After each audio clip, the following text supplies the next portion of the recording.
I'm Ian Maxwell, and I'm a tracker. Animals and people, they're both fair game. I'm on a quest to track wild creatures in some of the most hostile environments on Earth. Among them are rare and endangered species, so I'll be joined by locals and experts to take on this mammoth challenge. Each journey is certain to be a breathtaking adventure where I'll learn new skills and be pushed to the limit. But however determined I am, there are no guarantees. In this episode, I'll be learning new techniques. That's huge. As I search for Namibia's desert-dwelling elephant. This Ellie is not far away. I can't miss it this time.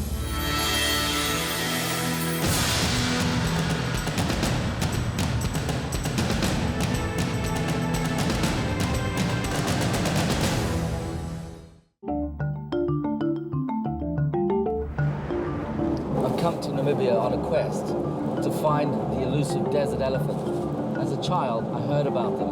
I heard they were huge, but I had no idea what a massive expanse of wilderness we're going to have to look through to track it down. Namibia covers an area of over 300,000 square miles, most of it desert and bush. To learn how elephants and humans survive here, I'm going to spend time with the semi-nomadic Himba tribe on the outskirts of Kamanyap. I'm then going to the dry Huanab River Basin to see how elephant numbers are being monitored. Then it's off to the Hoboteri bush, where I'll try to see for myself the elephant in the wild.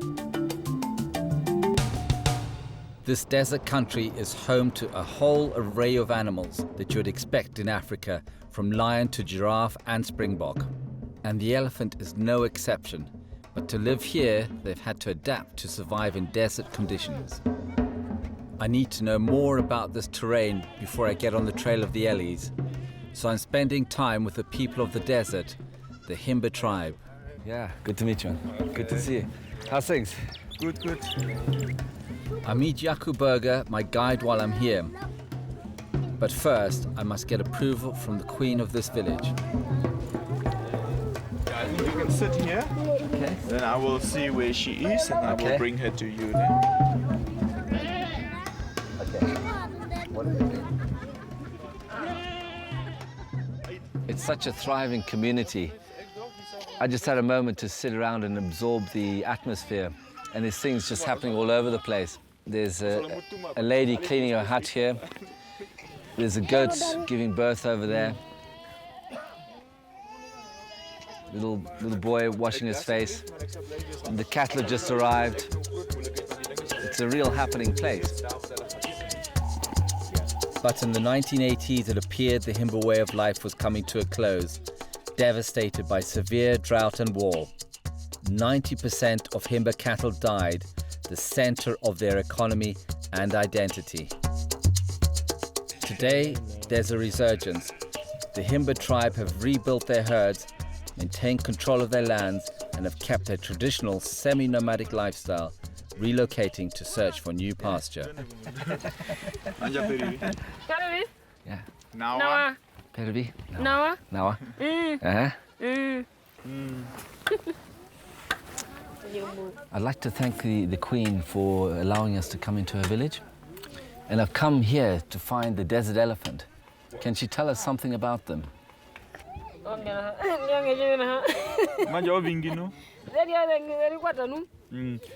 Sometimes they are more together because they have also babies as well. Yeah. And Mama Tira.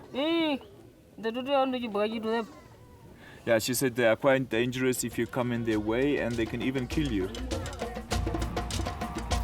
Words of warning from the Queen, but I won her approval.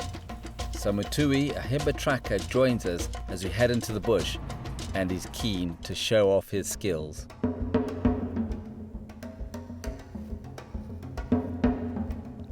I always find it's a really good way of bonding with someone, is to have a bit of a competition, spear throwing, firing an arrow. And this can always work out really embarrassing. And by looking at our tracker, I think he's a pretty good shot. Hey! Ayoti! We're actually aiming for the cardboard box there. And that was a really good shot. Even better. Straight in. Mutui, how old were you when you started to shoot like that? wari na mbura inga pichi moutu ku ngura venani. Yo menda mbula mulongo ne. Wari na. He said about 10 years old when he was big like that. About 10 years old? Yes. Yeah. And did you learn it from your father or grandfather? Wahongwa une. Wahongwa tate wepo. Tate walubindo ndino watate. He said my father and also the older adults have teach me. Passing on knowledge is vital for communities like the Himba to thrive and maintain tradition. And Mutui seems to have been a good student, but how will I compare? Okay, Mutui is going to show me how to shoot his bow and arrow, so this could be really humiliating, but let's have a go. Mutui, can you show me how to do it, please? Okay, on the knuckle of the left. Okay, stand clear.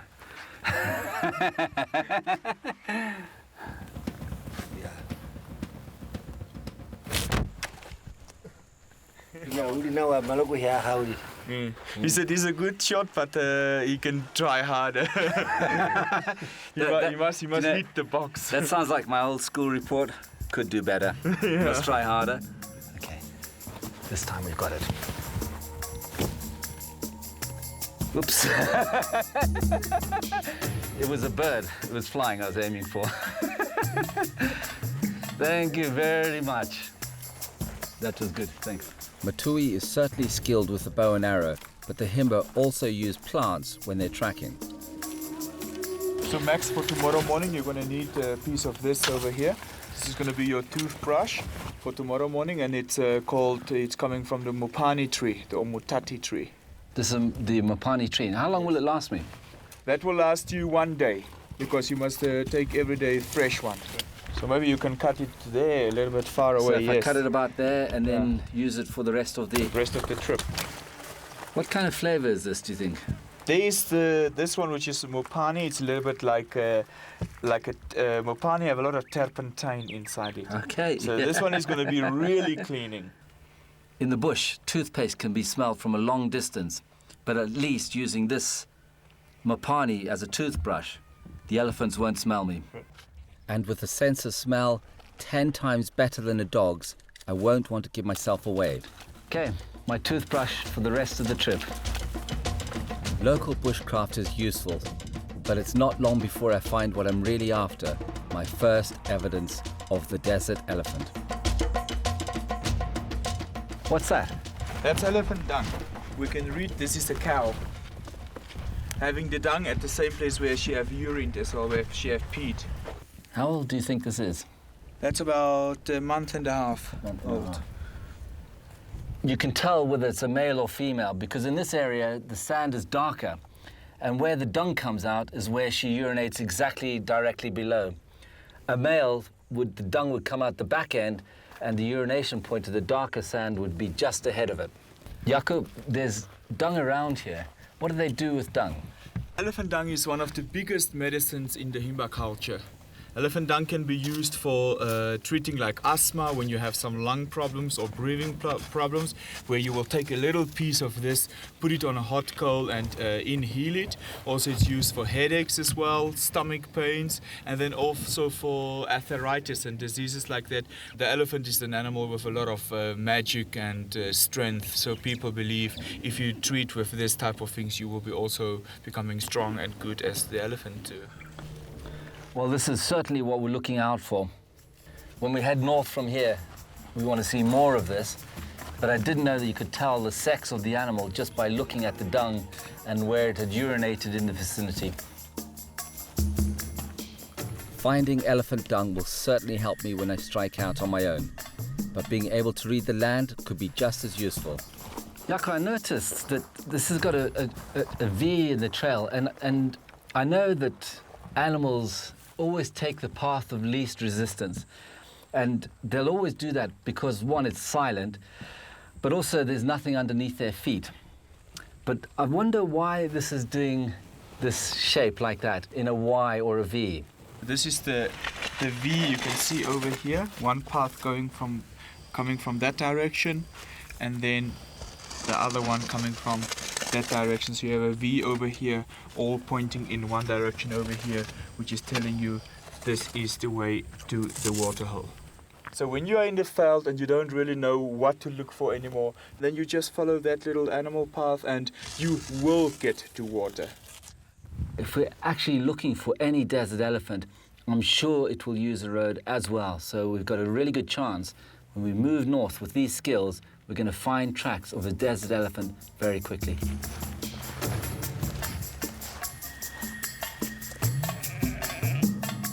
I've learned lots about the elephant from the Himba, but I also find out more about how the tribe survive in this environment. That looks sore. I'm really interested in the color of this of the skin and how that's prepared. The red ochre is protecting against the sun. It protects against coldness. It's an antiseptic, and also it's a totally hair remover. The Himba people are never ever using any water to wash with. There is no water. Namibia is a desert country. Water is very scarce. So they're using the red ochre and the butterfat to clean themselves. Not even in the time of menstruation or giving birth, water is used. Water is just too expensive and too scarce. You want to try? Yes, please. Yes, it has.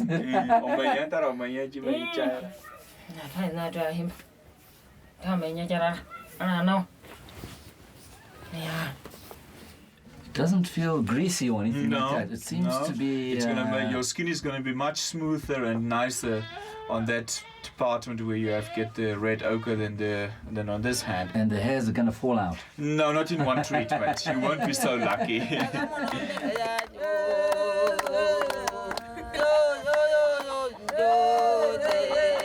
My time with the Himba is over, but before I leave, there's time for a few final words of advice.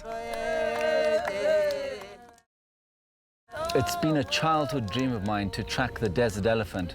Has anyone here got any advice for me when I go on my journey to find the elephant?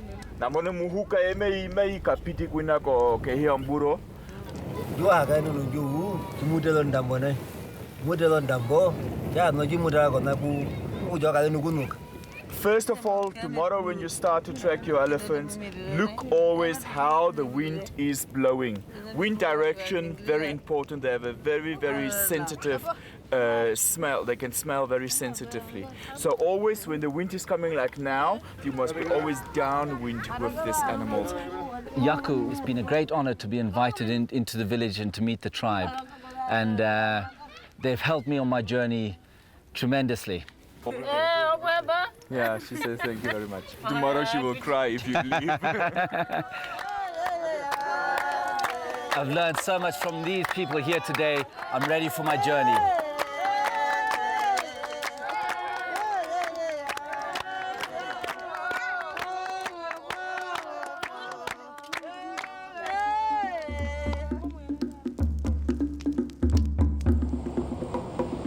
My time with the Himba has shown me what a harsh environment this is. Average rainfall is often less than 50 millimeters a year, so the desert elephant must really be a specialist if it is to survive in the wilderness. To find out more about these giants, I'm going north to the dry Juanab River Basin to meet desert elephant expert Dr. Keith Leggett. And with over 10 years in the field, Keith knows all there is to know about finding them.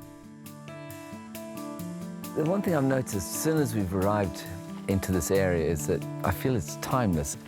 When you look at this landscape, this place it's the oldest desert in the world. It's 15 million years old, this actual desert. And the landscape you see is a very old landscape.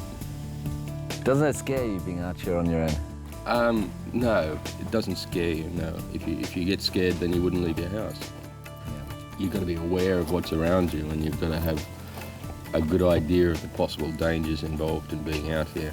And again, the biggest threat you'd face is a car breakdown, for instance, and you're running out of water. So we normally these days, in the modern era anyway, as I'm getting older, I carry satellite phones with me these days. So if anything truly goes wrong, I'll just ring somebody to come and get me. They'll hopefully come and get you. So animals have adapted and kind of created this ecological niche in these areas. Everything that lives in a desert anywhere is a specialist in survival, or they'll die. This is such a vast area. How do you know where the elephants are going to be? Well, I've GPS collared a number of the elephants. Now, GPS collars are such a significant advancement in technology from what we used to use, which were the old telemetry collars, that they just uplink to a satellite and they download to my office in Uchu, which has a computer, so I just get a GPS location. Now, if you can imagine, that's not particularly good. If I'm sitting in Uchu, it's brilliant, but when I'm out here, I can't get the download to any computer or anything because I don't carry one. But I still have to know where they are. Now, luckily, we've still got the telemetry available to us. And I've brought a collar with us today, which we'll show you before we go into the field, so we can pick them up on a radio signal rather than being on satellite. Right, this is the telemetry equipment, which is still in its box, of course, but we transport it easier. And what they have is an antenna we use. Right, these are the antennas.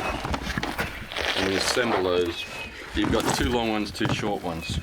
Long ones go to the back, like that. You can do that. And the short ones in the front. And these are the collars that we use on the elephants. Yeah, this sits around the neck of the elephant. That satellite unit is in the top there, in that fiberglass casing at the top. That has to stay at the top of the neck of the elephant because it has to link up to the satellite. So we use a counterbalance at the bottom here. The counterbalance sits between these holes and we bolt them together. And that then swings on the neck of the elephant like that. And that holds the counterbalance. So the counterbalance holds the satellite unit and firmly at the top of the elephant. Oh, that's pretty heavy. Imagine. That's it, you got it, right in the back of your neck. No, it'll sit on an elephant, it sits there. And that strings around the front. So that's the size of an elephant's neck? Size of that one's, yeah. And he's actually a pretty small elephant. That's huge. You got a GPS unit in the top, plus a set of batteries, plus a little telemetry system, a little radio signal system. And this is what we pick up the radio signal. The desert elephants of Namibia are one of only 2 known populations in the world. The other group are in Mali. To survive in this arid environment, they consume less food and water than other African elephants, and their feet are larger to cope with the soft desert terrain. As we delve further into a dry river basin, we rig up the radio tracking system. This will tell us if any of Keith's collared elephants are close by. This thing will give us line of sight, and in a riverbed like this, up to 4 or 5 kilometres. So And what noise would it make when we hear, or when we're close to an elephant, 4 to 5 kilometres? there's a dull thud coming through. Now that's just a little bit of interference. Now when we get closer, it becomes very high-pitched, and it's probably kicking up a little bit of interference from the cars, the electronics in the cars. So with no luck on the radio tracking, we take an educated guess as to which direction to go next. If you were an elephant, which way would you move down here? I would look, if you look here in the valley, you'd look where the hardest substrate is because they're such a big animal. And this is why you sometimes see them walking in car tracks, the old car tracks, because it's the hardest substrate. Walking on sand, soft sand, takes a lot out of an elephant. Although they consume less than their other African cousins, desert elephants still put away a huge amount of food, up to 1/4 of a ton every day. Tubers and grasses are eaten when the rains periodically make them available, but most of their diet is made up of trees. This is a Fadeherbia albida tree, these big trees, and they're coming in to feed on those things. So they're starting to now scavenge around the bottom of the trees for the seeds that have fallen, and seed pods that have fallen. In the search for food, elephants will even use their tusks to strip off bark or dislodge seeds. If you look on this branch of this tree up here, Max, you can see a scar which is just about about 6 metres off the ground, and there you can see the tusk marks into that branch. That means the elephants had to get up 6 metres to tusk that branch. So it's a fairly long way up for an elephant to reach. I would say that is almost the height of a double-storied house. It's unbelievable that an elephant can get from there to there. Shall we head back? The elephant is certainly a specialist at survival in the desert, but it isn't the only one. What is it? It's called a toktoki, or a telebrionic beetle, and they get the name toktoki because they hit their abdomens on the ground. What they do is when the fog comes, like it did this morning, they invert themselves, and these ridges along the back of the shell, the carapace, they actually allow the fog to condense. And in that inverted position, then the drop runs down to its mouth and it drinks the water. So it's very active at the moment because it probably had some water this morning. It's a very beautiful beetle. We'll leave the beetle behind, but not far from the tree, we find clues that we could be heading in the right direction. What we've got here is we've got a front foot around there and a back foot. Now the reason, how you know it is because the front foot are always large. They're the largest of the prints. And the back foot is elongated and points like an arrow. So we can actually tell which direction they've gone because it's pointing down like that. So we now know what direction the elephants are heading in, but the tracks are old. So to make up ground, we're back on the move. As we go along, I've just seen an elephant track. Definitely the biggest tracks I've ever seen.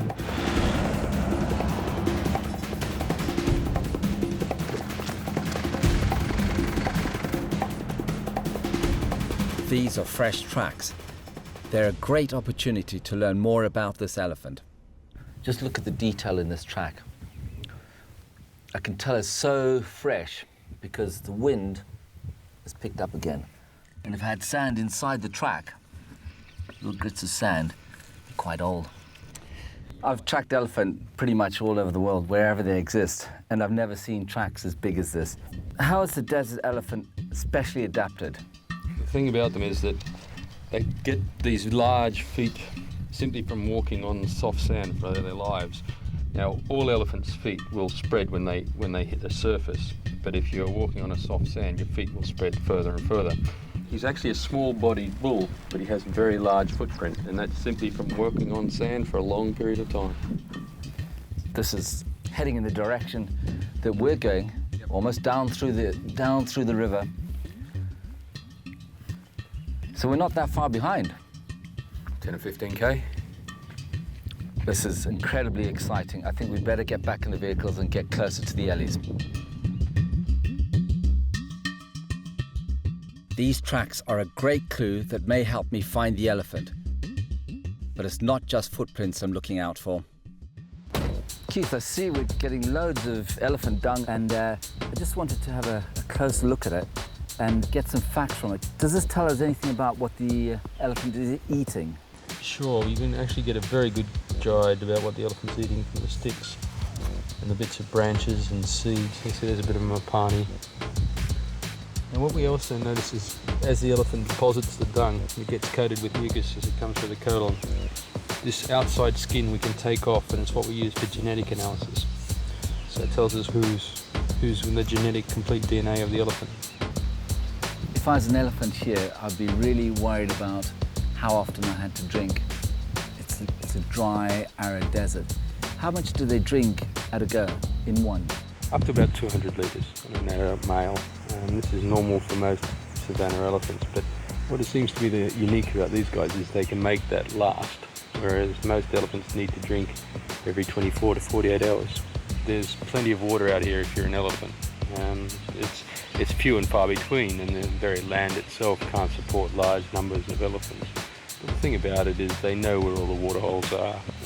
They can smell water up to a metre underground, so they're quite happy about moving long distance away from water and coming back to it. The dung is fresh, so we know the elephants are close. Keith's radio tracking system now comes into its own to pinpoint their exact location. Continuing around, the signal gets weaker again over here, so it gets stronger there, and the strength of the signal increases through there. Well, that's sharp. I could hear that myself. Beep, beep. And then we continue this side. the signal decreases. Decreases. So it sounds to me that your elephant is straight ahead. That is correct. That's where I think he is. So we inch forward. Somewhere ahead of me is my first Namibian desert elephant. But these large animals aren't as easy to spot as you might think.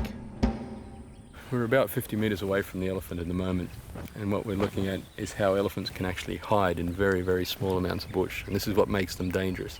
It's quite possible to drive past him at the moment or walk past him and you never see he was actually there, and it just blends perfectly into the shadow of that tree. The average desert elephant would normally measure 3 meters in height and weigh around 6 tons, but this one is even bigger. You really would never guess he was there, and that's a 3 metre 20 elephant, high at the shoulder. I've got to tell you this now. That elephant, when I first saw him, I didn't think was that big because he was standing on a bank. But I've got to tell you now, that's huge. This Ellie's the height of a big truck. He looks relaxed and unfazed. But then, in a sudden display of strength, another male crashes in on our left. His penis is out, so that's the first sign of aggression. But this was just a mock charge from a juvenile, so we stand our ground and he quickly calms down. As Keith said, his penis came out and he came into the shade. It's just that initial burst, and it's probably worked out that we're no threat. That elephant is dragging his trunk on the ground. That is the most relaxed an elephant can ever be. Yeah. That means he doesn't care we're here. It's amazing how they can go from that aggressive posture he had a couple of minutes ago back to completely relaxed when he realises that we're not a threat. By the mid-80s, around 2/3 of the 800-strong population in the western areas were killed by poachers. But thanks to the work of people like Keith and the government's natural resource management programs, their numbers are recovering. Now there are around 600 elephants in the wild. We let these two head off into the bush. Keith is sure we can find out more of his collared elephants elsewhere.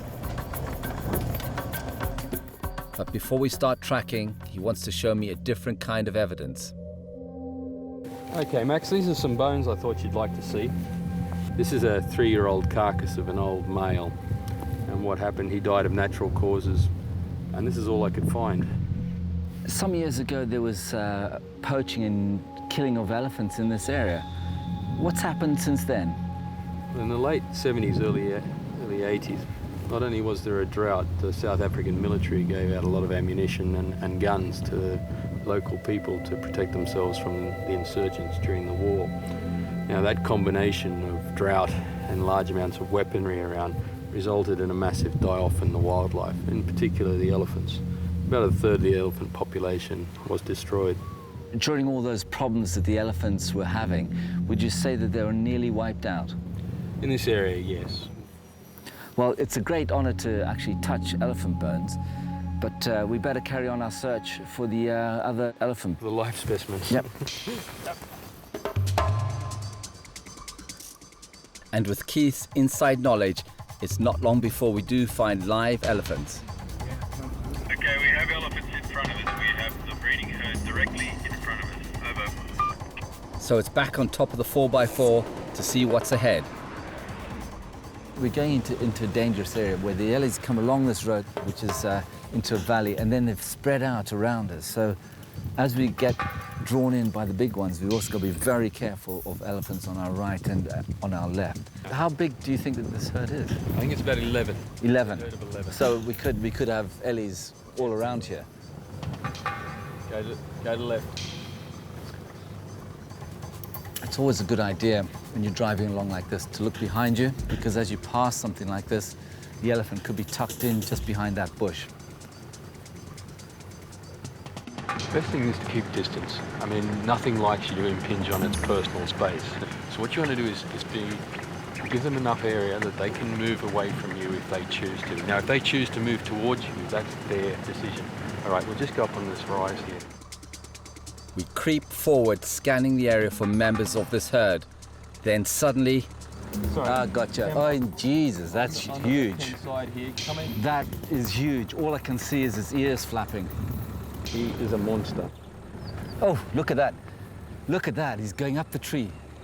Another large male, and he's using his tusk to strip the tree of food, just as Keith described earlier. We're going to stop here and take stock of the situation. Here he comes. Look at the grace of that elephant. I'm trying really hard to listen to this elephant. I can hear him breathe, but I can't hear his feet go down on the ground. And as this male heads off, we spot another elephant, and it's another first for me. This is a charming moment. My quest was all about finding the classic desert elephant. I didn't for 1 minute expect to find a calf. Keith, I'm over the moon at this. It's just a cute little wiener.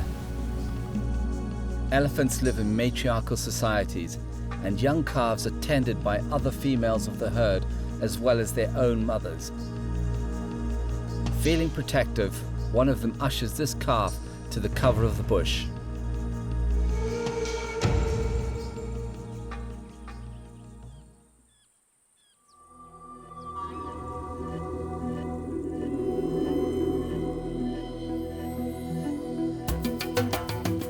Seeing the elephants with Keith was an amazing experience. But it's time for me to head east to Hoboteri to track and hopefully find for myself desert elephants in the Namibian bush. Just left Keith behind, and I'm slightly concerned and worried about what lies ahead. We're on our way to Hoboteri camp, but I've got to say it's almost like getting your driver's license and your first chance to drive a car on your own. And some of the thoughts that are going through my mind are what's it going to be like tomorrow morning when I wake up and with the daunting challenge of having to look for an elephant and all the dangers that lie ahead and around us at the same time. Compared to Keith's methods, this really will be back to basics tracking. So as I arrive in Hoboteri, I'm already reading the landscape around me. The first thing that I noticed, this looks like lion country, because it's got places where lions could come over here and lie in ambush. There's lots of food, because I've seen the tracks on the road. And what a perfect place for deer to come over the hill and a lion to pounce. And before long, my suspicions are confirmed. It's nearly the hottest part of the day, and I've just noticed that there are 2 lions on the move, and they've stopped to go underneath a tree. These are harsh conditions, and there's hardly any shade for those lions. The lioness has got her ears pinned back and looking really intent and focused. The 2 warthogs are heading in her direction, and she's hoping they're going to come closer. But at the moment, it's a waiting game. The lioness won't actually make a charge until she's guaranteed a kill, so the warthogs have got away this time. But later on, and maybe tonight, the outcome would be completely different. The warthogs leave the lions behind, and so do I, as I head further into Hoboteri. Tomorrow will be my first day tracking the desert elephant on my own.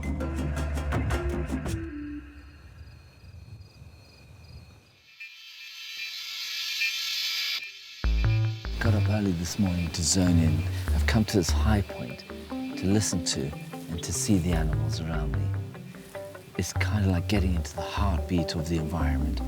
It's a technique I'll use for tracking the desert elephant.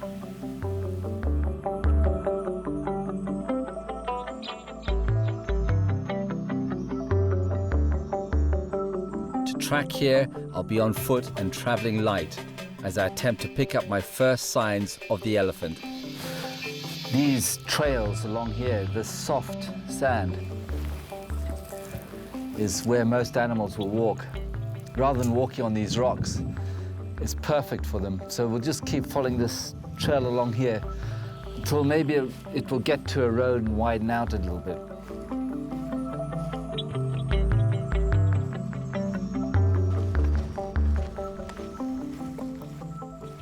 The reason I'm on this side of the path is that the sun is coming from the opposite direction. This is a good giraffe track, and I can see it because of the shadow that the sun is casting on it. And into this area here, I can see the toe of the giraffe. The elephant track is much shallower because it's got bigger feet. So the shadows are very important to me. But the sun's rising and I've got to get going.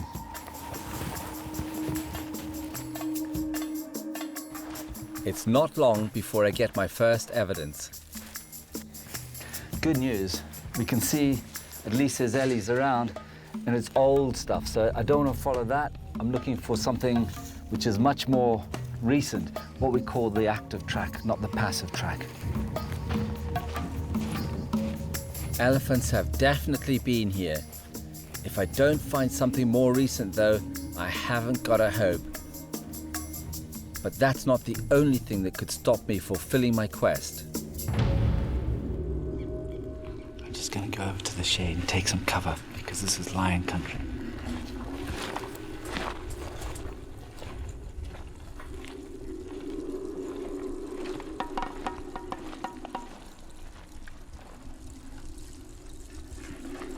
Behind any of these rocks there could be a lion there or over there. The risk of lion won't put me off, but the absence of fresh tracks is still a problem.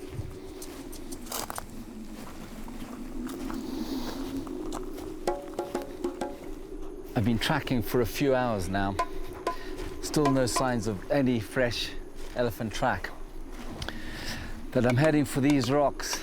The ones on the right and ones on the left have created a valley. And I'm hoping that's going to funnel any wildlife that's here down through there.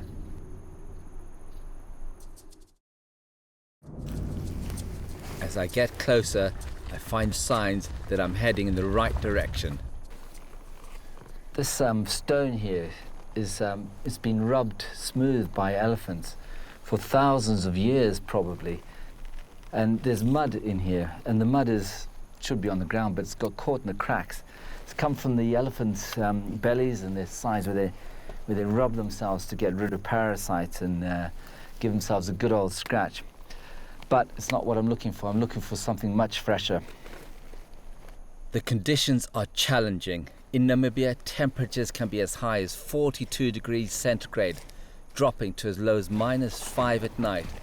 But I persevere, and eventually I find what I'm after. Fantastic. I'm over the moon. We got our first elephant track. Now they're really hard to see because of the sun angle, but look at that. I'm not sure how fresh that is. I'm going to keep going towards that valley and pick up another one. These elephants have enormous home ranges and can walk up to 30 kilometers a day in search of food and water. It will be a long trek, but heading for the valley, a natural funneling for animal movement, seems my best course of action. And when I get there, my instincts are proved right. Loads of elephant tracks all over here. They're sort of spreading around and parting and then coming together. So that means that it's a breeding group. It's mother, some aunts, and some weaners, but I haven't seen any small ones yet.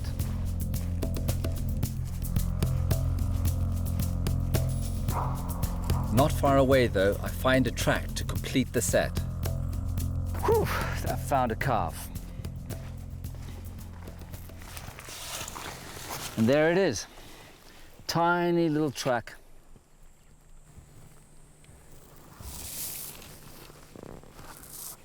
If I stick close to the calf tracks, Mum won't be far behind. But the elephants seem to be in a hurry. I've got a lot of work ahead of me if I'm going to find them by the end of the day. They're moving quite fast. If they relax, they kind of drag their feet. But here's Mum. We can see it's just pushed down in the ground. And there's the baby.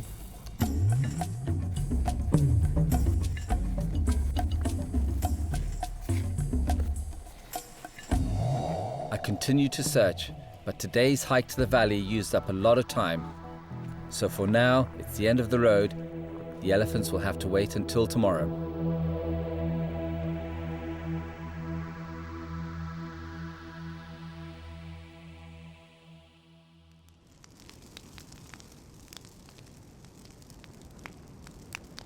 What a day, just sitting around the fire reflecting on it.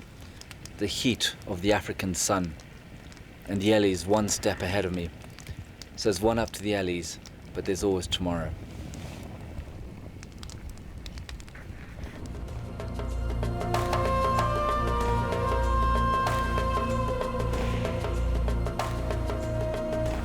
In the morning, I'm more determined than ever to catch up with the elephant. But they're moving fast and the conditions are tough. It will take all my skills as a tracker if I'm going to pick up the trail. Some tracks are hard to see, and I'm looking for the slightest detail. And what I've seen here is I've seen some grass and leaves have been pushed forward as the Ellie's gone through here. It's very hard to see. But this pattern of disruption going that way, some of these twigs have been slightly shattered, but not very much. And that's really interesting because that blade of grass has just been gently bent over that twig. Tells me that I'm still on the tracks of the Ellie. I'm on the trail, but it's increasingly difficult to track on this terrain. It's almost impossible tracking on this stuff. Look how hard that is. And I've just been looking at really small detail along here. Little bits of vegetation again, just like further back. I can see they've been creased apart and little stones have been pushed out of their sockets. And that plant has been pushed forward. I'm still on the trail, but when I come to what seems like a dead end, I find something I've never seen an elephant do before. Look at this. This elephant has come along here and it's climbed up through here, put 1 foot there, 1 foot there, and gone all the way through this gully. That's pretty impressive. I didn't count on having to track elephant over rock. It's difficult, but it won't stop me. And then, look at that. It stood on a rock. The stone has been pushed into the soft sand, and there's a scar here where a piece of granite has been pushed back by its foot as it gets traction. I think I picked up the trail again, and then I find out for sure. I just can't tell you when I come across a confirmed, identifiable signature track of an elephant, having come across rock, how good it makes me feel. So I've joined up the dot to dot where it came in, over the rocks. We've got tracks coming out here which are fresh, so we're bang on again. And as the terrain changes back to softer ground, I find even more evidence of elephant. Look at this. You can see where the elephant put its trunk down and laid it down on the ground. The trunk would have fitted perfectly into here. Relaxed a bit, ridges here, and moved it around. It's the first time I've ever seen that. I'm getting closer, but I'm coming across lots of tracks in the area. There's so many around, I'm getting confused. All I need is a sign that one of these is the most recent. Look at that, they made a mistake. Bingo for Max. They broke a tree off, branch off, from a tree a little bit further up, and they plonked it in their tracks. So, ooh, it's wet, and it smells just like the toothbrush I had the other day. A little bit oily, but that is so fresh. Oh, look. See, even got a little bit, tiny bit of hair. This means I'm hot on their trail. There's no getting away this time. And look at that. Right on a track that's fresh. No other animals on them, no birds, nothing. Sorry, Ellies, there's no getting off the hook this time. I'm hot on the trail of the desert elephant. I've been tracking for 2 days, and I'm certain they're not far away. Okay, I know I'm close because these elephants rested up. The tracks are fresh. There's dust storms, but I know I'm close. I've got to go into this bush now. It's going to be fast.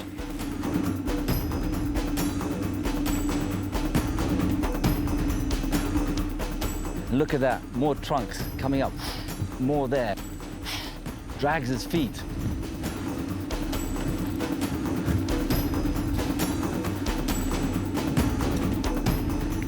This Ellie is not far away. Definitely, I can't miss it this time. The trail leads me onto an open plain. I'm exposed and vulnerable out here. But if I'm to catch these elephants, I have to take a chance. And the gamble pays off. There they are. Just ahead of me. A few hundred meters is the Namibian desert elephant. A childhood quest come true. I'm going to savor the moment.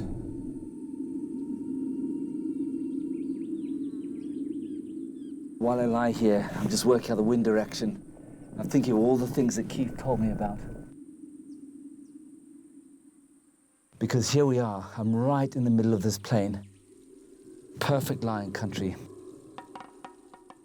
And the evidence is close at hand. There's a dead zebra over there. It's a fresh kill in the middle of the plain. But I won't let this deter me. I'm gonna get it closer.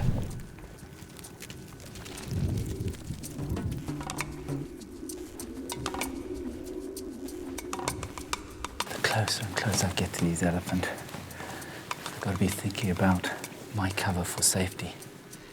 What if they charge? Where am I going to go to? There's no big trees here. There's nothing to climb onto. So I'm going to go really carefully.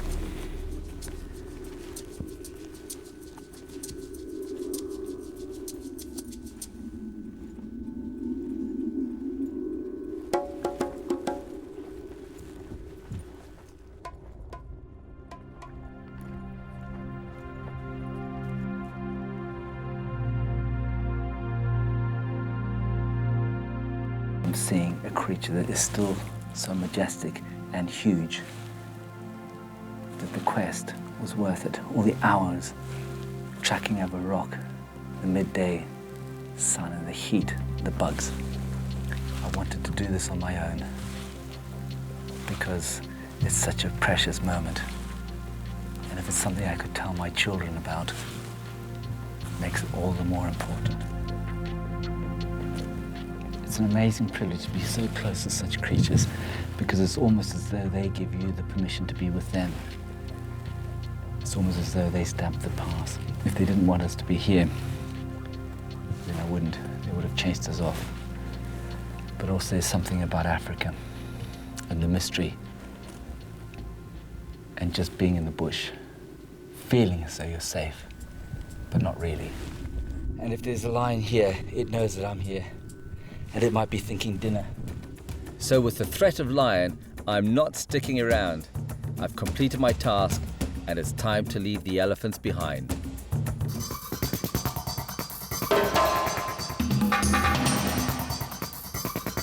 Big cat sightings in the UK are on the increase. Some areas are now called panther hotspots. That ain't no normal cat.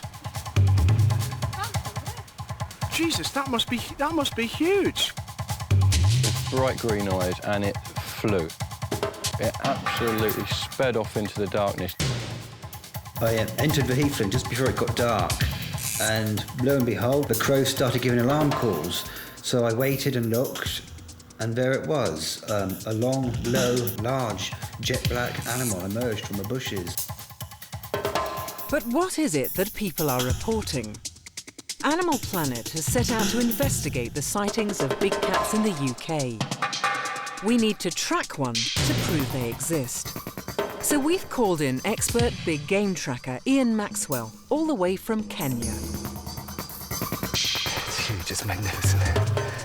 Imagine coming across one of these in England.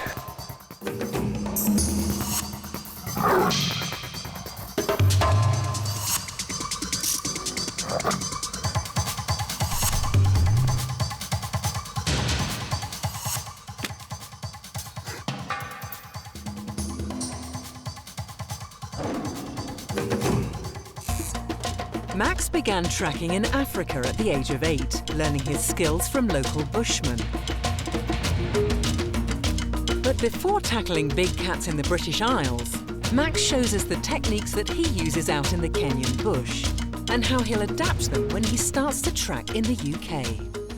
I've come to this really high point here to zone in. This is called a sit spot.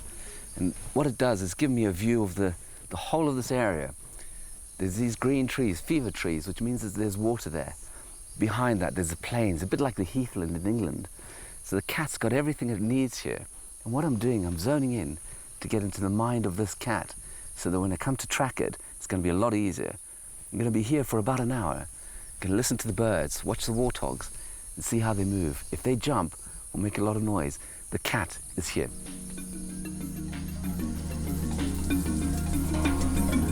Big cats are really simple things. All they need is 3 things: food, water, and a mate.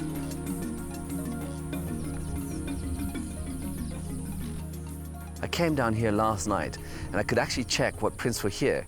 Today, I'm looking for new prints. Coming across all sorts of things here.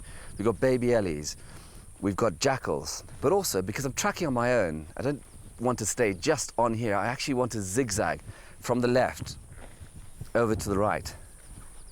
A couple of steps, and then zigzag from the right over to the left.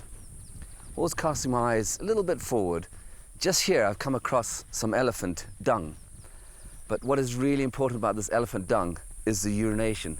When it urinated is very important for actually time stamping when that elephant was here. The amount of urine that has evaporated tells me that the elephant passed here 3 hours ago. And I'd use that technique wherever I was in the world, whether it was in the UK, South America, or Africa. I've come across some baby elephant prints right here. Quite small. Look at that. What they're doing is they pick up the dust, they flick the dust over the back of their neck. It's a fantastic sight. But this little elephant's quite lazy because it's just dragging its feet along. It's not bothering to lift them up. I don't always look at the ground. Sometimes I lift my head up. I can see a trail which comes from that side there, going all the way down here. This is really what I'd call a trail, and this is what I'd call a run. And this is quite specialized. I could see the giraffe have been up and down this one. And there's also been zebra. So I'm just going to have a look further down this trail and see what we can find. Ah, okay. I expected this. There's more of these ellies that have just been bringing up the trunks and spraying themselves with dust. But I've got a giraffe. Okay, the tracks are quite hard to see for a giraffe, but you can see how big they are. And these little bits here at the back, they're called toes, strangely enough. Foot plates of giraffe are larger than dinner plates. Each foot can be 30 centimeters long by 23 centimeters wide. That's 3 times the size of a print left by a cow. The giraffe majestically moves off. There's more. The giraffe moves off up there. But I'm going to stay on this run and keep going, see what else we can find. Because this is where we're likely to find cat tracks. And I think probably in the dead of the night or the early hours of the morning, this is a busy motorway. This is full of animals. They'd rather go along here because they don't make so much noise. If they go through the grass will move around and it makes a lot of noise. If they move along here, it's nice and silent. They've got to cover the grass. If you were like a cat, you'd go down and do exactly the same. Stay below the grass line. No one can see you from that. Off you go, silently. No big cat prints so far, but plenty of others. We're starting to see mongoose coming in. There are a dozen different mongoose species around here, but only one has got those really long toes. That tells me it's a water mongoose. Mongoose have long, sharp nails to catch their food. They eat everything, but they're far too smart to be caught themselves. Quite a big mongoose, but he's doing exactly the same as everyone else. Use this road, the path of least resistance. Why go off into the bush? Walk into these acacias. Why get thorns in your feet? Just keep going on this nice sandy. Look how sandy that is. That's fantastic. Bet it feels really good on feet.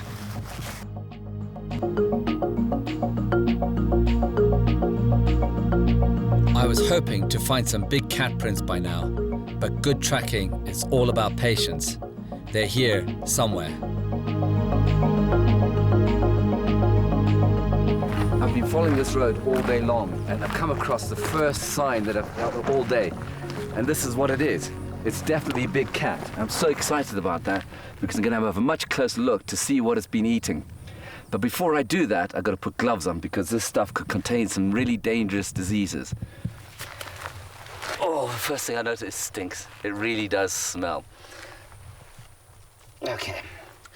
We know this is a big cat because it's calcified, which means that basically the white bit is calcium from the bones, where it's been eating bones.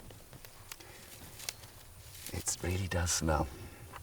And as I go through here, I can see that it's sort of mixed up with bits of meat, some skin. But also, it's got lots of little hairs in there. And the hairs could probably tell us what it's been eating. And from the look of this, I think this is an impala. Some more bits of skin. No one else could have done this. This has to be a big cat. There's no doubt about it. Look at that. That's a fantastic print. And I think that's a lion. It's a big one. And this should tie in with the scat just a little bit behind me. Look at the size of those digits. They're huge. Look at that hind pad. That's massive. The lion is by far the largest cat in Africa and leaves a large round print of 12 centimeters in diameter. The back pad of all cats, even pets, have 3 lobes that are fused together. This is definitely a lion, and we're not far behind it. There we go. There we go, another one. Now, first thing I notice is no more going up that way, and this one looks like it's going up this path. It's going to go up that path. We're now hot on the track of the biggest of all cats.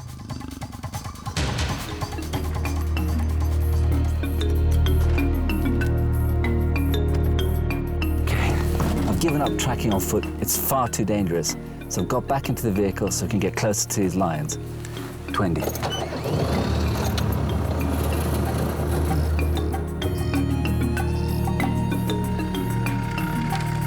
I'm looking very closely for depressions in the grass so I can see where the lions put down his paws.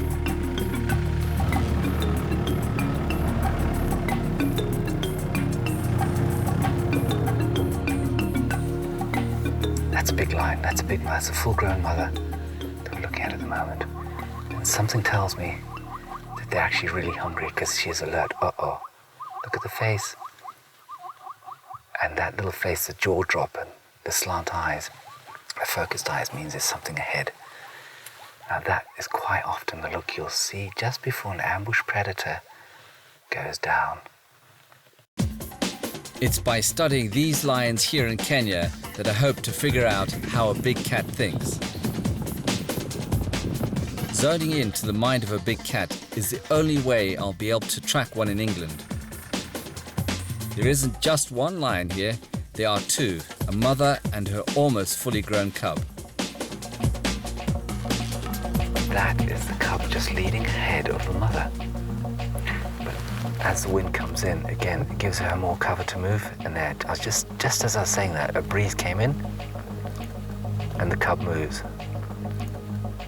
There, the head's up. Look at the spots on the back of it. It's quite a big cub. It's got to be hungry. And I do wonder if that cub's actually made a kill itself yet, or if Mom is going to try and teach it tonight.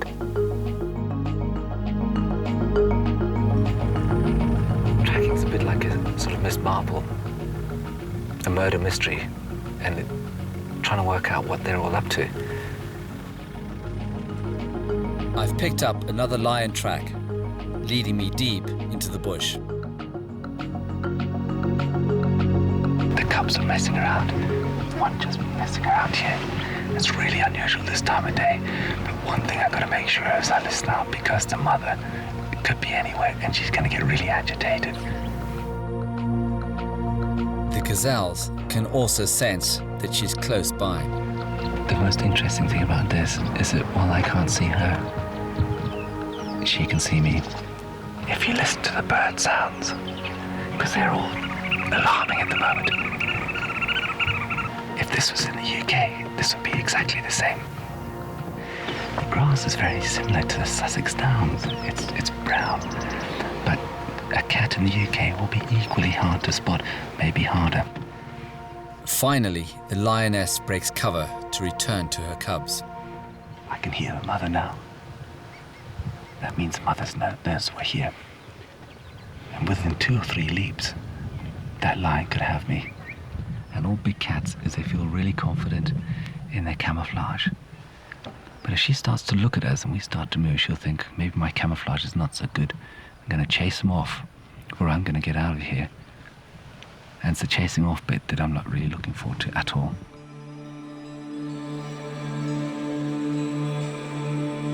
Early in the morning we started tracking. We started to pick up good tracks midday. And the real beauty of it is, and the reward for me as a tracker, is to get this close. That's a good sign. But listen to the little, they're purring with affection. Hard to believe, isn't it? That's one of the finest ambush predators in the world.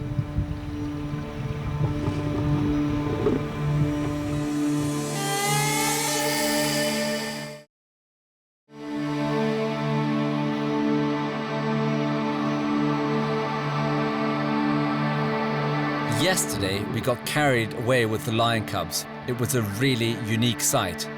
But today, we need to concentrate on leopards.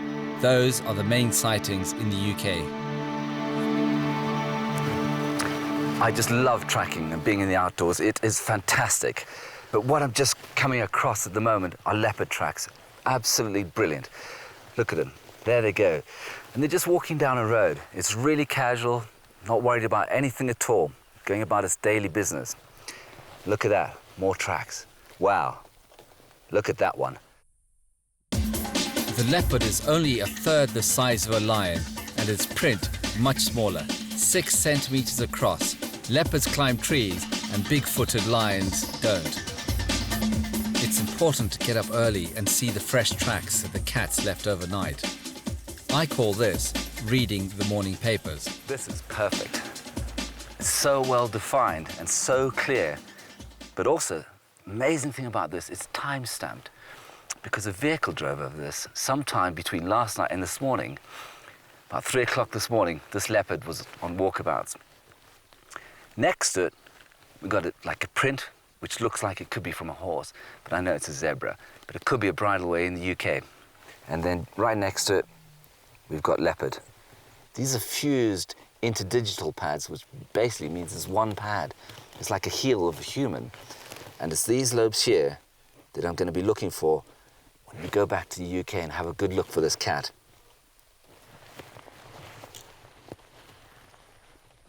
There we go. There we go. Ah, wow. This is really interesting here. It's kind of hard to see sometimes, but this leopard actually has a walk down here in a really relaxed mode, not worried about anything at all, particularly it was out looking hunting. But at this point, it stopped and it looked to its left. Why did it look to its left? Because there's a road down there. And it did a T-stop. We can see that because this cat is actually turning to look to the left with that pad. And that one there is turning to the right. So you can see its head looking over there. That's what it's done. It's kind of gone to the left, to the right, and then it's moved off. There we go. I just kind of asked myself, why is this leopard going right instead of left?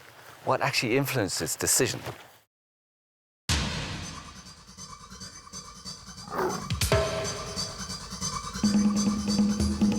This leopard has come off the road, has come through the grass down here, and has put its print down here. Why? I don't know, but I suspect because there's partridge prints down there, it's come in to look for a partridge. A little bird, fantastic meal for a leopard. Look at that. That's amazing. We found the skull of a zebra, but it shows all the signs of a big cat kill. The way a puma or leopard kills, it kills with real precision, a bite to the neck, and that's it, severs the cords. But we can also see this kind of being eaten away from the top of the skull. But looking around me, this is like a graveyard of bones. There's bones absolutely everywhere. What a perfect place to bring your kill, to eat it. because you can see all around you and there's nothing can creep up on you.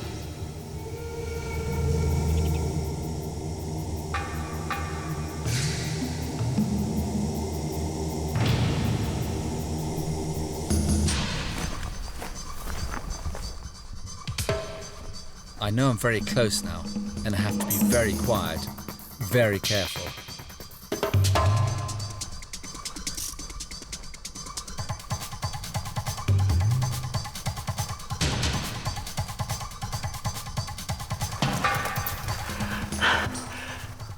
There it is.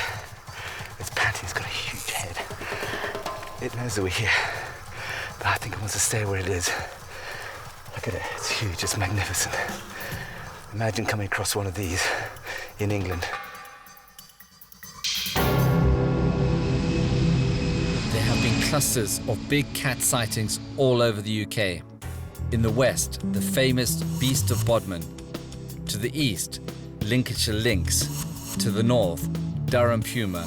And in the south, the Dorset panther. By far the most common sightings are black leopards. British big cats became extinct hundreds of years ago. Early sightings are thought to be connected to escapees from travelling circuses of exotic animals in the 18th and 19th centuries. I'm going to investigate a report of a big black animal on a riverbank. I'm expecting it to be a lot tougher than it was in the bush. In the national parks of Kenya, I'd expect to find a big cat in every 10 square kilometers of territory. But in the UK, it's going to be something like 1 in 500 square kilometers. To add to the challenge, there are 6.5 million dogs in the UK. A lot of them are black, and a lot of them are leopard size. I've come across these tracks on this riverbank, and a lot of people confuse dog tracks with cat tracks. And the first thing that I'm going to look at is the configuration of what that print is like. First of all, a dog print is always oval in shape, and a cat print is round, a bit like that. There is a saying, if it's round, it ain't a hound. The other most important thing is the claw marks, and the claw marks are very big in this print. Just like the one I've got here, we can see clearly the claw marks here, but they're not on the cat. And the reason they're not on a cat is because the claws are retracted by a tendon. The only time they come out is when it actually wants to attack its prey or climb up a tree, and then the claw comes out.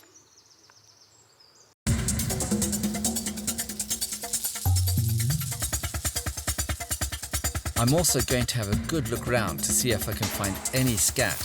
That's animal droppings. There's some activity here, and I can see the grass has been moved around, but when I look a little bit closer, I can see that there's some scat. One of the things I'm thinking about is there's a track just in front of me, and it's very like Kenya. Exactly the same place a cat would have put its scat down to mark its territories. And the behavior in Kenya of a cat would be exactly the same as in the UK. Putting my gloves on at the moment, it's really important from a safety point of view, because these scats can contain all sorts of diseases and they can be very toxic. The other thing, of course, is if we're going to take a DNA sample from scat, it has to be clean. A little bit of hair, but vegetation. Now, when I look at scat like this, I use a general rule of thumb. About a fly an hour in the summertime, up to 5 hours. And then after 5 hours, it crusts up, and then there's no more flies come back. The flies are not interested in a scat anymore after it's become crusty. This one's sort of 50% animal parts and 50% vegetation. That's interesting. That's a quill from a bird. It's very different to the line that we actually saw in Kenya, isn't it? The line in Kenya was very grey because of the calcium that it had extracted from the bones. It's unlikely to be a big cat with this amount of vegetation. And a big cat would have had bigger bone pieces in there. The animal that did the scat, its last meal was probably bird, and not very much of a bird. The only things I've found are mandibles from a small mammal and a very small foot. To sum up, this is not a big cat. It doesn't resemble any big cats that I've ever seen before in their scats. If I had to make an educated guess, I'd say that this scat was left by a badger. I've only got 2 weeks and I need to find an area where there's been a reliable sighting and make sure that the witness really did see a big cat. That's why I'm going to the Midlands, where a policeman who was on holiday with his family managed to record a big cat from this car park. We decided to stop in this little village called Kimber, which is about 2 miles down the road. My brother-in-law John had a look on the map and thought there's a nice area close by where we could go for a walk. When we came back, we were putting the children back in the car and getting ready to leave when my wife pointed out a cat which was just up on the rise in the distance above us over there. This is exclusive footage. I'm the first person outside Derek's family to see it. That ain't no normal cat.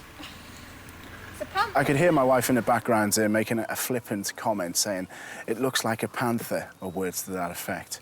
But I actually thought it was some sort of a big cat. I was adamant that it was not a domestic cat. I expressed it to being the size of an Alsatian dog. You can take my word for it, that cat is the size of a very big dog. Believe me, that is not a small cat. No. Jesus, that must be huge. The distance from where I was stood, I estimated to be approximately 300 feet. And realising the distance it was, I knew that if it was a domestic cat, it would have been a lot smaller. So I used my digital camera to zoom in on the cat, and then I could see that it had quite a long tail. And that's what first made me realise this is not a normal cat. It appeared to look towards me when I was filming. Being a loud person myself, it could probably hear me talking and getting excited the fact I was filming a big cat. It's a beast of bombing. All the family all agreed that it was some sort of large cat. So it was quite exciting, yeah. It was nice to see, you know, to actually think I've actually filmed a big cat in the wild. I'm in this field that Derek filmed the leopard. And what I'm trying to do is I'm working out exactly what this cat did and why it was doing it. But just like Kenya in Africa, it was following the shadows and was thinking, what am I going to do next? But what I'm noticing here is rabbit. This is just what we need to know, because every cat needs food, and rabbit is perfect for a cat. A rabbit a day will keep this cat going, no problems at all. There's a way for me to check the size of this cat. The video shows a tree in the background. Maybe I can use this to scale the cat. One thing we got in the back of that film was this tree. It's about the size of my hand from the camera angle. To me, that says that the cat was about 10 feet away from here, and that means it was pretty big.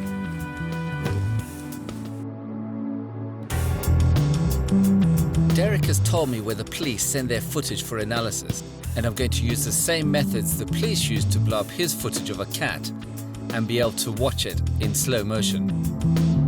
This is just great, watching this being blown up frame by frame, because just look at that. As it lifts its front pad up on the right-hand side, its front leg is huge. It's really thick.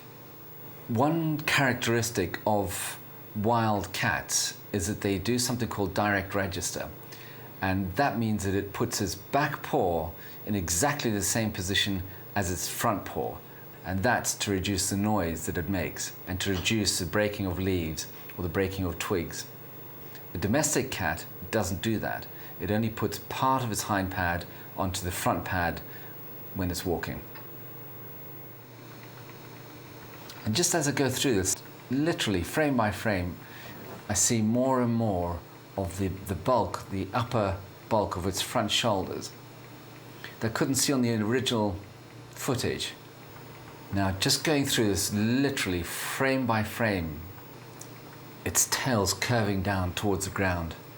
And as it turns to look at Derek, we can see its 2 ears pointing up and directly at Derek. And that is a cat that's extremely wary of its surroundings. There they are, look at those ears, we can see the eyes It stops and it looks. Not too worried about Derek, it's saying, because I'm in my home range and I know every nook and cranny. Come any closer and I'm out of here. But what I find remarkable is that a domestic cat would not have been bothered about Derek at all and would have just gone about its daily duties. There are 4 facts that would tell me that this is the behavior of a wild cat.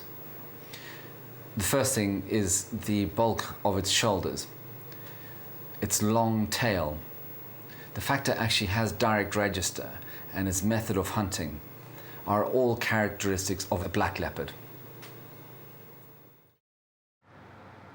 Derek is a policeman trained to make accurate observations, and now I'm going south to Dorset to meet another reliable witness, John McGowan.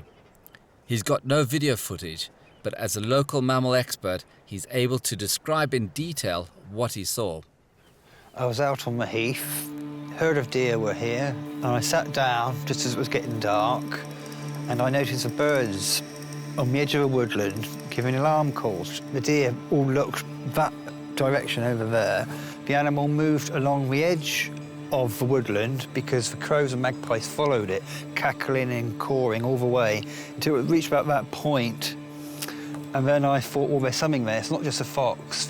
The deer that were here scarpered. I knew it was a leopard because the way it was moving, and it was totally different from that of a dog or a cat. Its muscles were rippling on its back. You can see its shoulder blade muscles. Big head, but a short face, not long like a dog. John told me he saw a black leopard in this area, so I've come here to zone in, and that's getting into the mind of the animal that I'm going to be tracking. Part of that is also zoning out, and that's working out what the landscape is actually doing. Just like Kenya, this cat has got everything that it needs. It's got heathland, it's got forest, and it's got a freshwater lake. I've also heard of a number of sightings on this road late at night. We've got a road here. Next to the road, we've got a forest about here and a freshwater lake in this area. On the headland here, it comes round and there's a harbour about here. Now, the interesting thing about this is between the forest, which is here, and the lake, which is here, John saw a big black cat in this area. So what I'm going to do is I'm going to brush out these paths to make sure that if the cat comes back, I'm going to see its prints. And this lake is just like the lake in Kenya. Lots of animals would come down here to drink.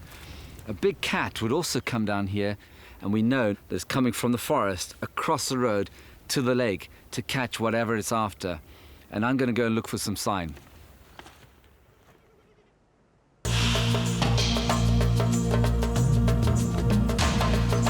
Before you go into woods like this, wide-angle vision is a very good thing to do.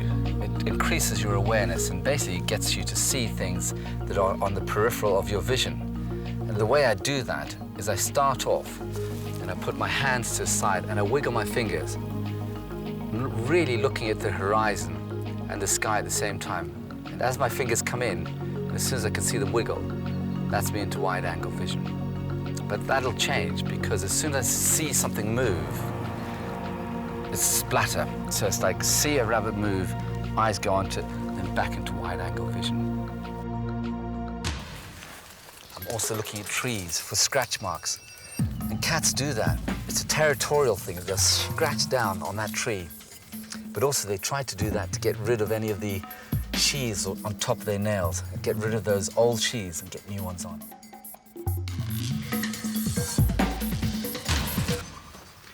I've come to this gate, which is a man-made barrier, and this is a really good place for an animal to cross. It would rather go over this gate than through the brambles on my right. And when it does that, it's going to leave behind some sign. It's going to leave scratches on top, scratches on the bits of wood underneath. But I can see here, a horse has done just like a cat. It's rubbed against the gate and trapped some hair in his screw. And I'm listening for bird language here. That's really important because a predator is going to set off bird language. And not only can we hear it, but if we can see a bird, we know what it's doing and we know what the predator is. So if the bird shoots up like a piece of popcorn, then it's a serious predator. If it does a little hook onto the nearest bush, we know that it's a small predator. I've tracked big cats all over the world, and a very important safety tip is that if you see one, ignore it, and hopefully it will ignore you and go to ground. If we're involved in a confrontation, the first thing to do is to make eye contact and back off very, very slowly. If you turn and run, it will be the last run that you ever make. One little device I carry to get me out of sticky situations is this, and it makes a bang, a bit like a firework, but it doesn't hurt the cat. Just like Kenya, I'm up early the next day to read the newspapers. The prints left overnight in my sand trap. But all I seem to have caught is something that looks like a fox. We're on this very busy pathway here. It's lots of confused sign, humans, rabbit, and here we have a fox traveling in this direction. But the way I'm going to check this is by using a technique I use all over the world. And what I do is I place bits of grass on the print. If these two blades of grass cross and don't touch any of the pads, it's definitely a fox. But the thing that confirms it are these two claw marks right at the front of these pads. In Kenya, I'd be confident in finding a leopard within 2 days of tracking, but I've now been here in Dorset for longer than that and found no tracks at all. It's really tough here. This is the most difficult terrain I have ever had to track in, and it's high summer here in England and the vegetation is really dense. Plus, if there were any tracks, the rain would wash them away before I could find them. Desperate situations call for desperate measures.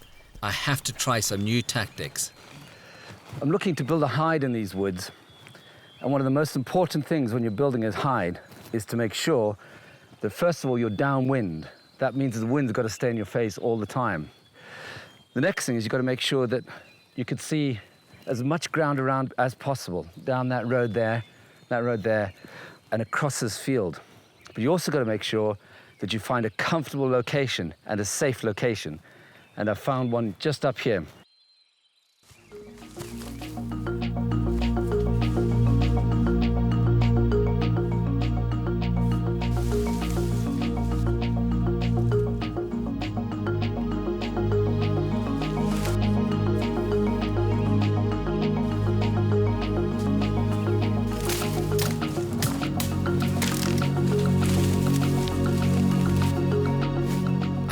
Find a leopard by day, so I'm going to hire some night vision equipment and see if I can find it hunting in the dark.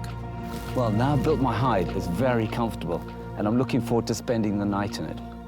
Hopefully I can see the big cat, but it can't see me.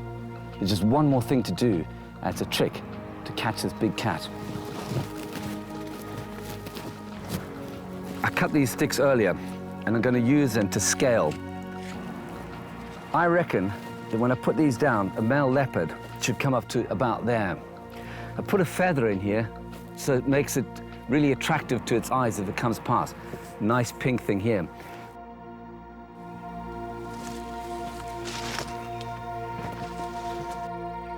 I've built my hide to trick one of the cat's senses, but a leopard has a fantastic sense of smell, picking up scent from miles away.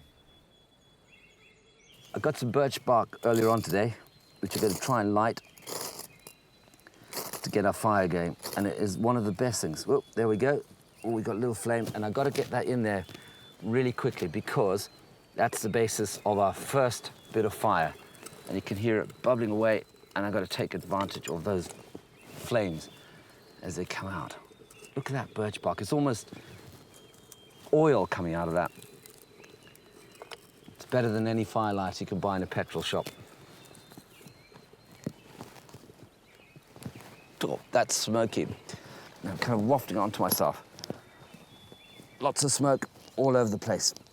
I'm pulling the smoke into me, into my face, into my clothes. And the reason for this is to get rid of any sweet smells, any soap or aftershave, anything that I picked up during the day. Get it all over.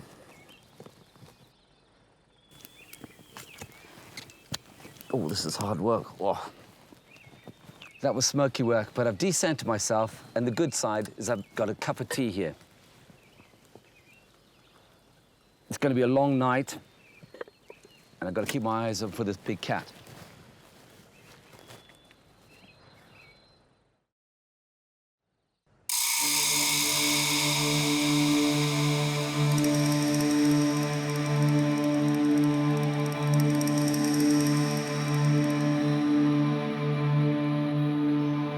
It's 3 a.m. in the morning, and I can hear deer. They wouldn't make that noise if there's a big cat around. Cats are nocturnal creatures. They can see better than us, and they can hear better than us. And for all we know, it's out there watching us now.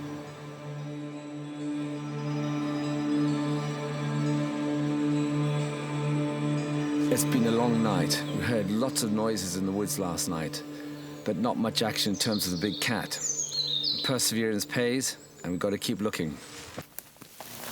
Not all cats are the same. Unlike the lion, it's in prides and groups. The leopard is a solitary animal and only comes together when it's going to mate. And that's why it's so very difficult to find. Once they've mated, they then part. But it might hold this territory for a short period of time, so it will come here and it might feed and then lay down and move off. The only exception to that is a female with cubs, and she'll stay in the same territory and range from that same territory for a period of time. Now this is a perfect spot. This depression in the ground, very difficult to be seen from. And there, some horizontal boughs of that tree, a perfect place to take your prey up to where no one else is going to come and take it off you. And just as I was beginning to give up all hope, I find some evidence. Deep in the woods, I've come across this kill site, and there's bones everywhere. I've got here the skull from a sika deer. Now, sika deer are just like some of the antelope in Africa. Large herds. A big cat would love that because it could pick out the weakest one within and kill it. Now, I would say that this cat kills a deer every couple of days or so, and that's a perfect meal pack for a cat. At last, our first encouraging sign of an active cat in this area. I'd normally expect to find prints and droppings at a kill site, but sadly, this one is too old, and any further signs have vanished. A little deeper into the woods, and I've come across more convincing evidence. Some white feathers, all that remains of a swan. The way a fox would eat a swan, for example, or any bird that it caught, it would bite it and pull it out. So it basically stripped the bird of its feathers so it could get into the meat as quickly as possible. So you get this bite and you get this pull out, so it kind of holds it down, pulls the feathers out, holds it with his feet and gets rid of them like that. This is very different. This is a bite through in one, a bit like this. And I don't know anything in the UK that could do that. This looks like it could be a big cat kill. All mysterious kills and big cat sightings are reported to John Snelling of Dorset Police. And John knows what people are talking about. He's seen one himself. If anybody knows how many big cats are out there, he does. It would be very difficult to actually put a figure on how many cats we might have in Dorset. It's certainly not 1 or 2. I think we could probably in Dorset support, 4, 6. Doing night patrol out in the sticks, you do see a lot of things flash across the road. You'll get deer, you'll get foxes, rabbits, weasels, all the rest of it. Early hours of the morning, 1 a.m, travelling along a single track road, and as I came up over a rise, I did see something in front of me in the road that was cowering over a roadkill. It was bright green eyes and it flew. It absolutely sped off into the darkness. Now, I've spent enough time out in the country. A fox, even in ambient light, will show a bit of lightness and a bit of red, and this thing was absolutely pitch black. It was during the 60s that big cats became fashionable pets. You could even buy a black leopard from Harrods for £500. However, it was the introduction of the Dangerous Wild Animals Act in 1976 which made it illegal to keep exotic animals without an expensive license. Many owners let their big cats go into the wild rather than have them put down. This led to an explosion in the big cat population. Maybe it's worth pointing out that the trade in endangered species, which in the bulk is rare animals, is second only to the drugs trade. You know, financially, it is incredibly lucrative. Yes, we all know about the price of elephant tusks, the big seizures of ivory and all the rest of it. There could be big money changing hands for some of the exotics, for some of the big cats. Now, what happens when they get here and the housing or the interest isn't there? Have they driven out into the sticks and let them go?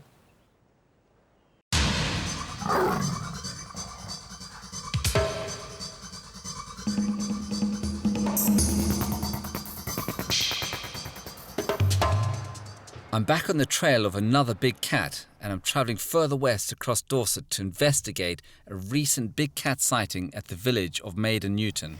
My job at the time, I was a countryside ranger. I've been the ranger for the area here for quite a while, so I was well aware of the wildlife and creatures in the area.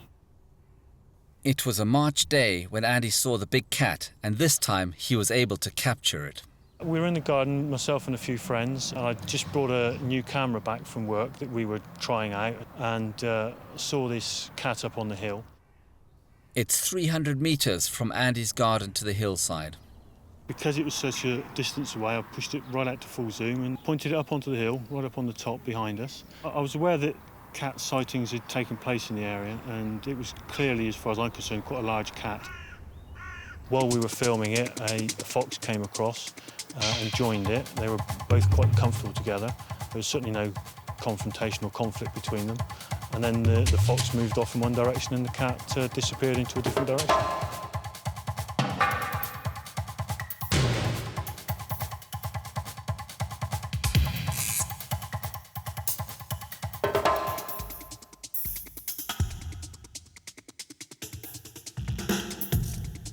I went up the hill to investigate and to give some scale to the size of the cat in Andy's video.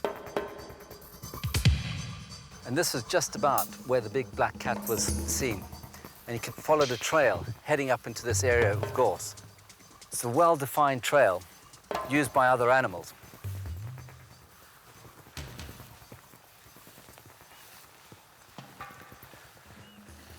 I found a really nice spot here. This is the kind of spot that you'd sunbathe in with that commanding view. You're protected from the back. You can see everything in front of you. A nice sunny day like today, this is where I'd be if I was a cat. I'm now going to investigate the vegetation behind where the big cat was seen. I'm looking for a tunnel large enough for a big cat to pass through. Aha, this is what I suspected. An animal's brought its prey in here to eat it, to feed on it. And there's bits of bone, quite big pieces of bone. Now I can definitely say there's no badger trails or runs in here, so a badger didn't bring this animal in here. It's part of a big animal, probably a sheep. Now we haven't seen a big cat here, but the conditions are about as perfect as they'll ever get. I've met Andy and I've visited the site, but I need to take that video away for frame-by-frame analysis. And I can see a back hind part of this animal, then there's a dip, and then we go up to bulky shoulders. But I can't help but think that a small domestic cat would have just been a dot in this grass, and this is quite a large cat. I'm just spinning it back a little bit, because I want to see where it's looking with its ears and its head. And I think at that point it just felt very exposed. It's not the behavior I'd expect from a domestic cat. A domestic cat would stroll across there, but for some reason this cat felt very exposed, and something made it leap. Oh, there we go, look at that leap, it's huge. 3 big leaps, and it goes into a tunnel. The tunnel is the same tunnel that I actually revisited, and I went through there. It was quite a big tunnel, but look at that. Those leaps are incredible. Last bounce, and it's in the tunnel, and all I can see just by winding it back, frame by frame, I'm looking at that tail. For the first time ever, I've just seen the tail on this cat, and it's long. And just as I wind this forward frame by frame, I'm trying to scale it up, and I visited this site, and the opening was at least 20 feet, and in a couple of bounds this cat crossed that territory. There it goes again. It just bounces. Incredible agility. I've been to kills by so-called black leopards or cats on the loose in the UK, and this one here is by far the most conclusive because we have got a very good witness with some footage. And I visited this area, and inside I found animal remains inside a tunnel, and that is the most conclusive evidence so far that a black leopard is on the loose in the UK.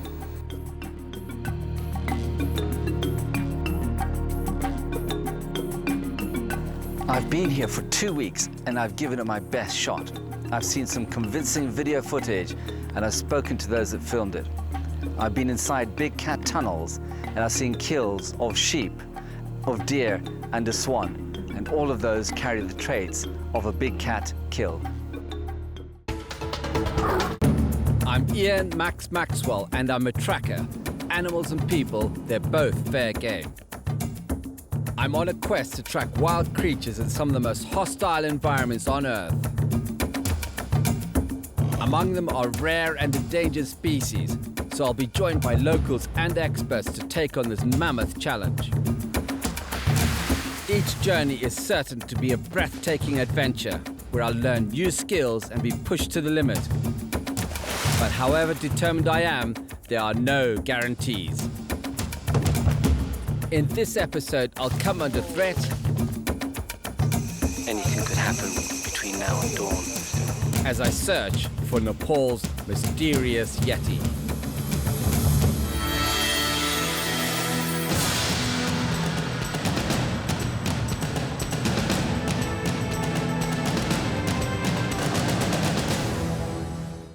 I've been tracking for most of my life and all over the world.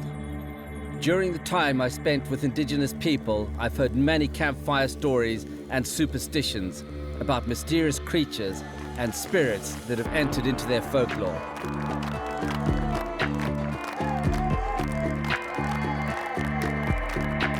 And one such creature I've always been fascinated by is the Yeti.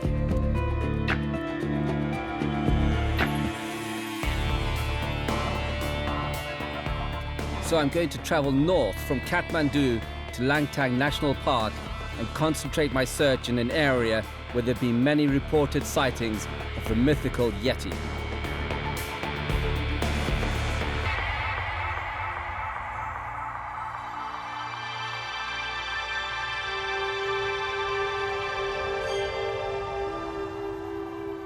The Yeti first came to the attention of the West when mountaineers began climbing the world's highest peak, Mount Everest.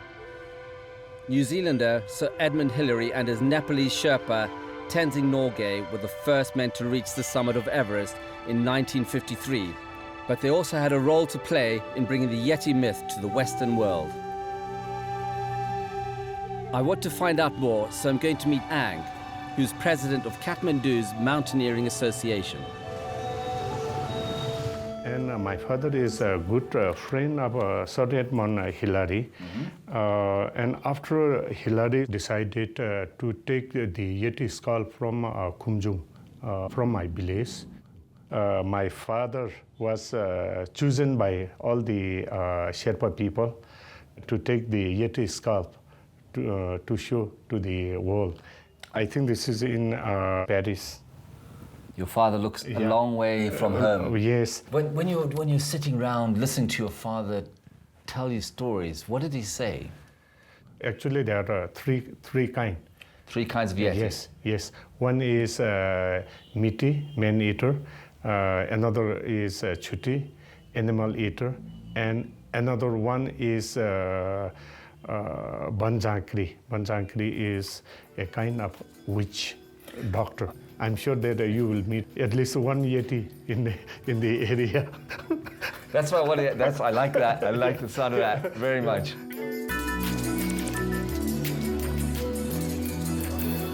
Although I'll keep an open mind, I suspect the Yeti is no more than a myth, a combination of superstition, fear, and tricks of the light. But above all, I believe that behind the Yeti stories is the misidentification of another animal. And for me, the prime candidate is the Asiatic black bear.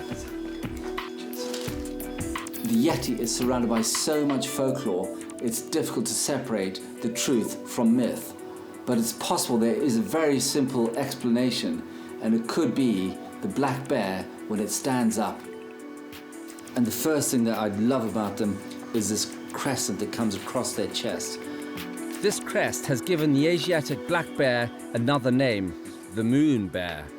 They're also pretty big, but just look at the size of that chap's face and his jaws, those huge ears.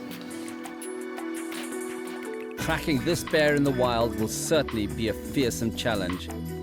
It'll take all my skills and a bit of luck if I'm going to track it down.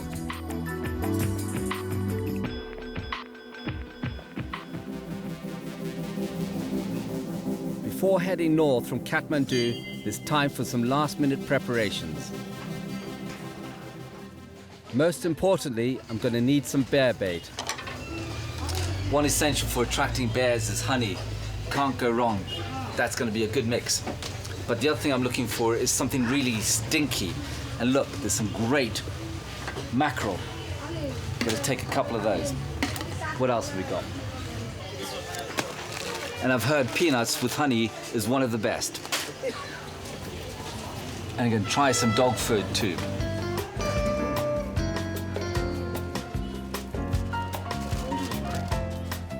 I'm now fully stocked up for my expedition.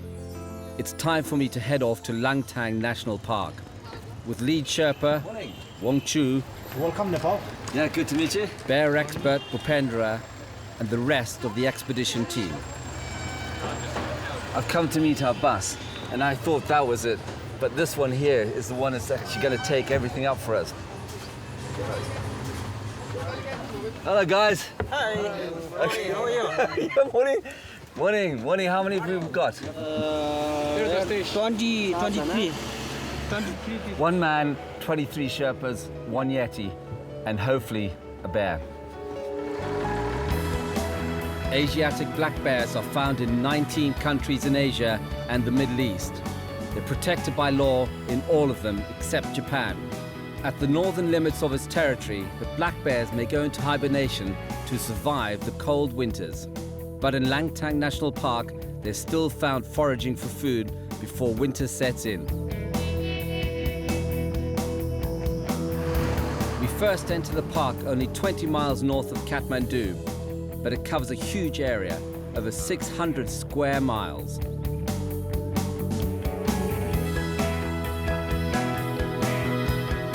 After 9 hours driving along winding mountain roads, we eventually arrive at Bimir.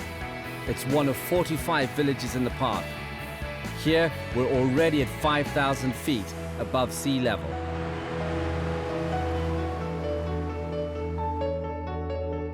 It's the end of the road for our motorized transport, but the journey doesn't stop here. The rest of this expedition is on foot. But first, we need to unload, so it's all hands on deck. Ah, this is the chocolate bars, I hope. Okay.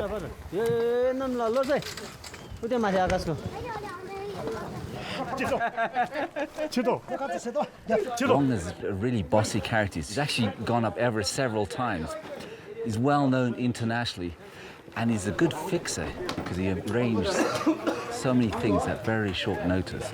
He seems to have got everything done But just listening to the way he talks to the guys, they've got loads of respect for him. Look at him, he's really bossy, isn't he? A real character.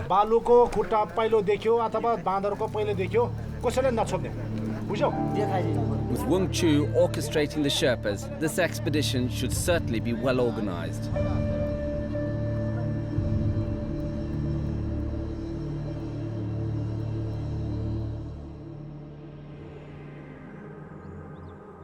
After a good night's rest, we'll need to make an early start if we're going to reach base camp in good time.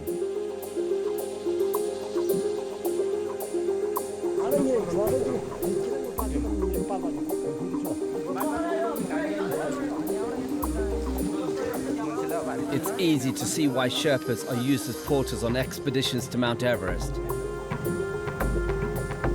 They are elite mountaineers in their own right, and they're highly thought of as experts on the local terrain. Maximum respect to the Sherpas. Some of these guys have no shoes, no boots, and they move really very quickly and with lots of control. We've got all these contours all over the place, but we've got to make speed because it gets dark very quickly here, and I want to make sure that we're all tucked up before the sun goes down. It's obvious these Sherpas are used to this environment, which is more than can be said for me. Because we're at altitude, I picked up a bit of a cold, and I know one cure for it are these pine needles. So what I'm going to do is I'm going to strip them off and make sure they've got the really juicy bits, because tonight I'm going to put them into a nice tea, and they're packed full of vitamin C. But before I can do that, we still have to get there safely.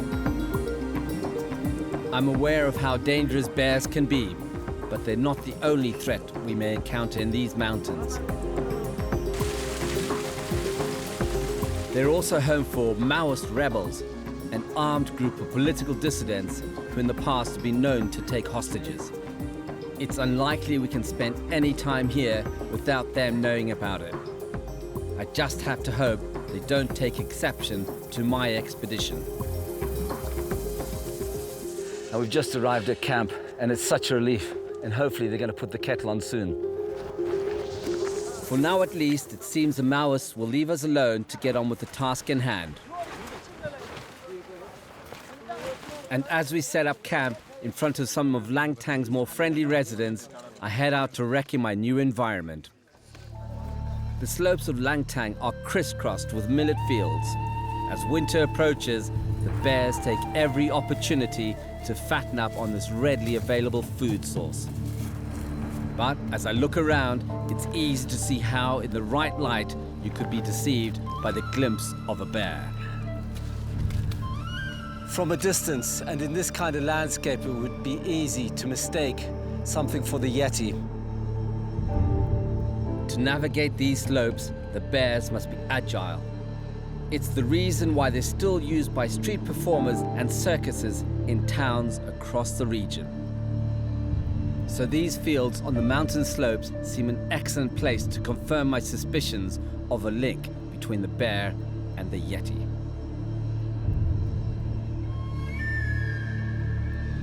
Once the Sherpas have finished setting up, I can finally make my cold remedy. One cure for cold is vitamin C, and these pine needles I picked earlier are brilliant. All I got to do is cut off the brown bits at the end because they're full of tannin and they'll make it taste very bitter.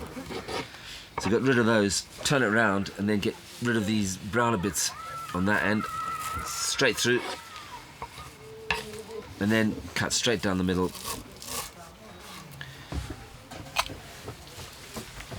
All that's left to do is to add some hot water. Hold it.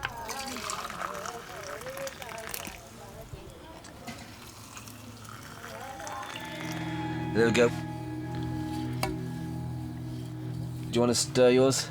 Okay. It's a clean knife. I haven't used it to cut a goat or anything like that. Okay. I've never done this thing before. You've never drunk it before. One thing I forgot to say, that it might be poisonous, I'm not sure. Maybe tomorrow morning. There's only one way of finding out. Tomorrow morning, both dead. Tomorrow morning.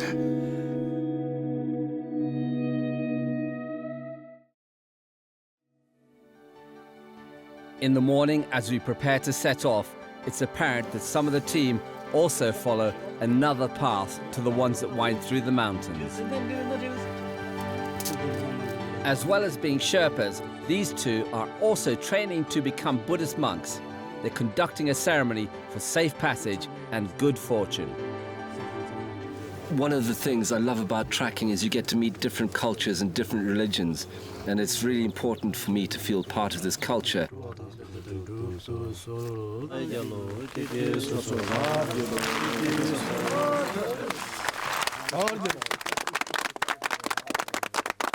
Wung Chu just said to me while the ceremony was going on that the sun had suddenly cut through the smoke. That meant that the gods are happy. With the potential threat from bears, Maoist rebels, and the environment itself, this blessing is very welcome. Okay.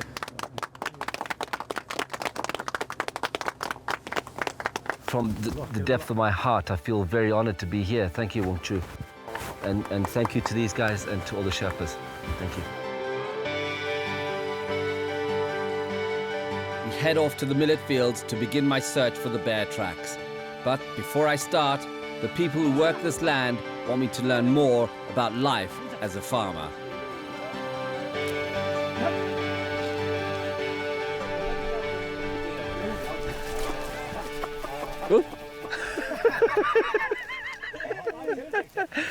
I can't believe I'm about to do this. It looked really easy when the farm was on, but suddenly it started to look like a rodeo. Get to know loads of good things here.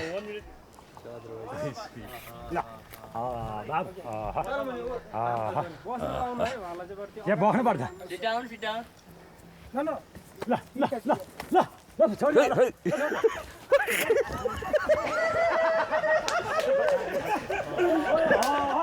I think I did the accelerate pull. That was close. They look so controlled with the farmer on it. With me on the back, they just went for speed. And I could have been on the back of that. This is the big bear. Yeah. Look, they're still going.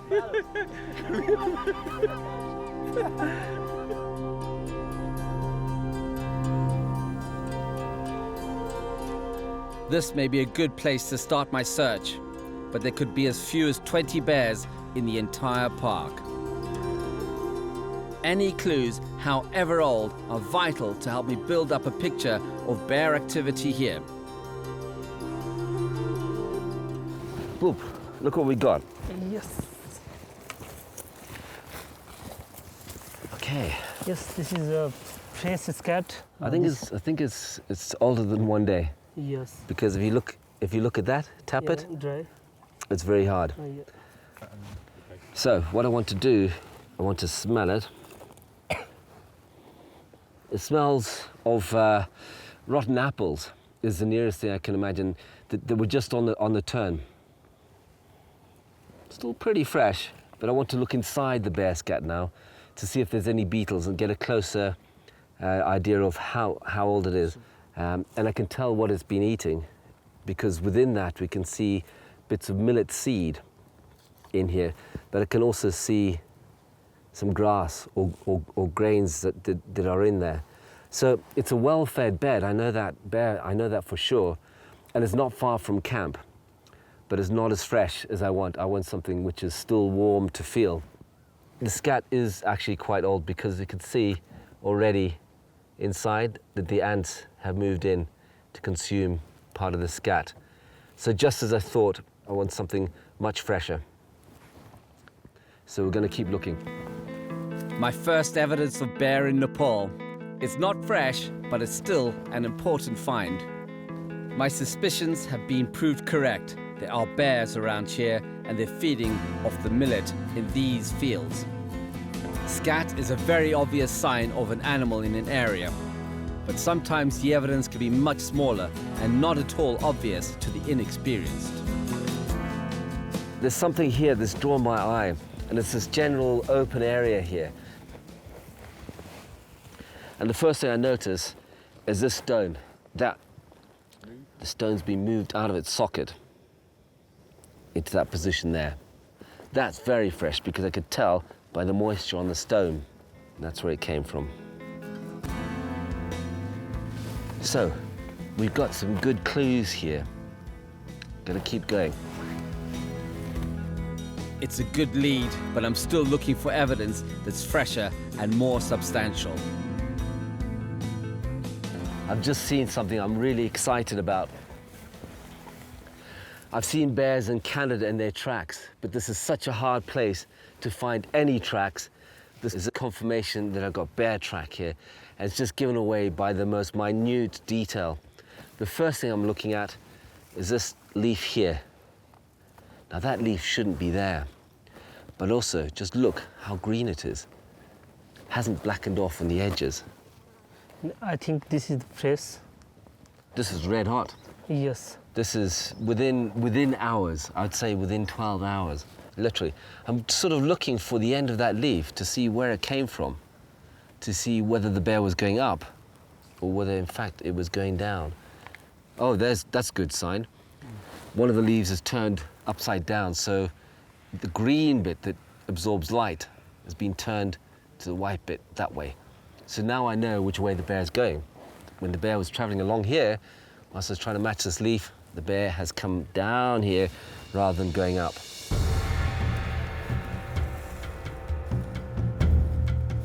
So, finally, I'm on a fresh trail.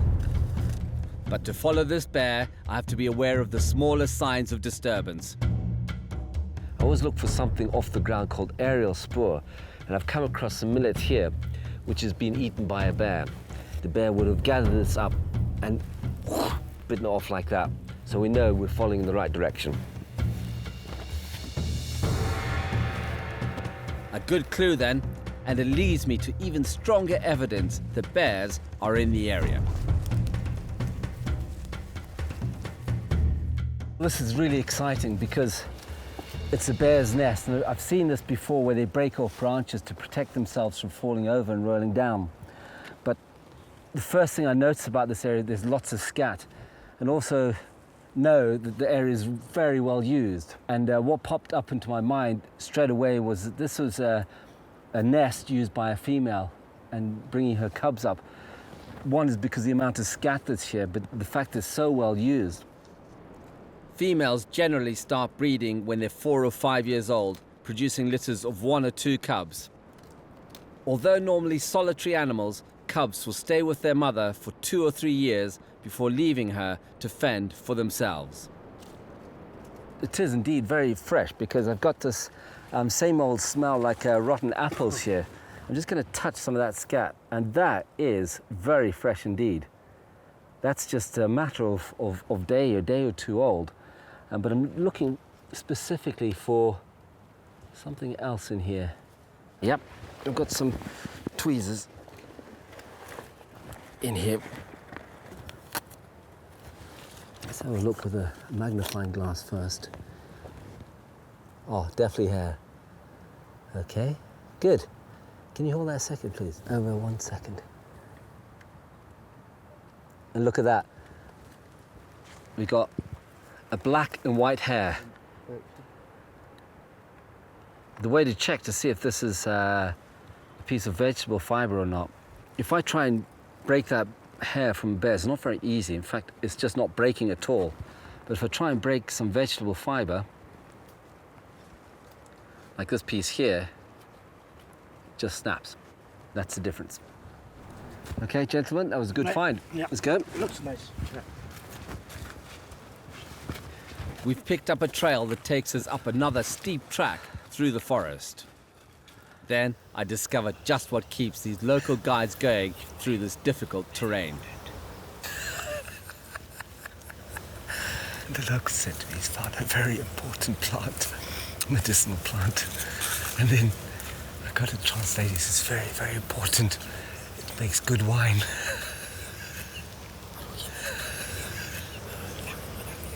I think they're talking more about jungle wine. It has some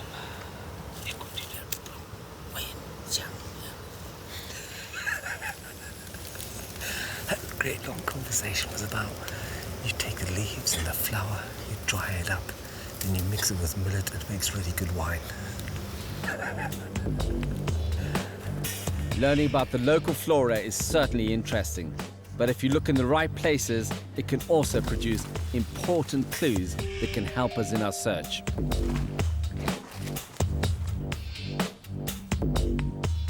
Bears scratch trees because they want to territorial mark their area so that other bears know where they are. But that doesn't mean it's going to chase another bear off. It just means that the bear is in the area, and they could also cross over. So we could have one bear or two bears in this region. It hasn't been cut by a machete.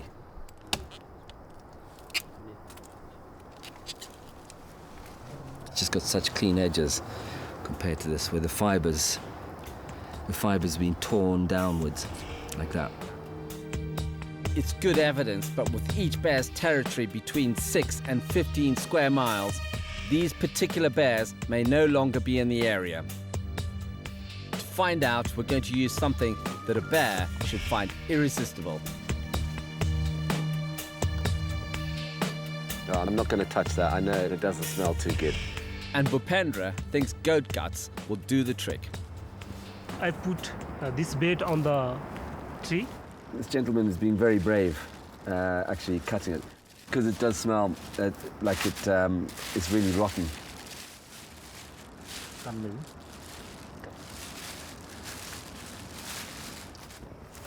After you.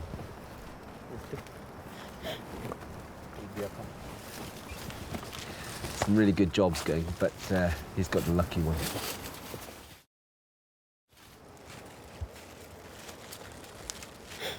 So, Bhupendra, why are we hanging it on a tree? This smells spread over the large area, so they attract the bear to come eat. Irresistible. Yes. It certainly is really pongy, so I think we should get out of here. Yes.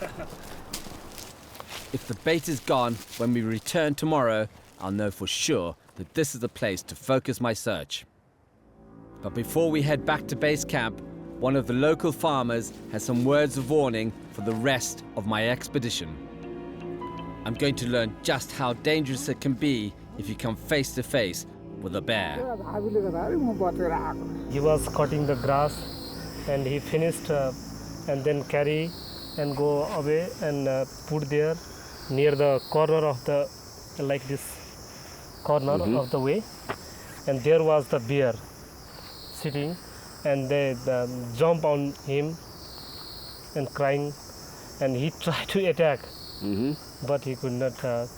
And then he come back and taken to hospital, and he stayed 7 months in hospital.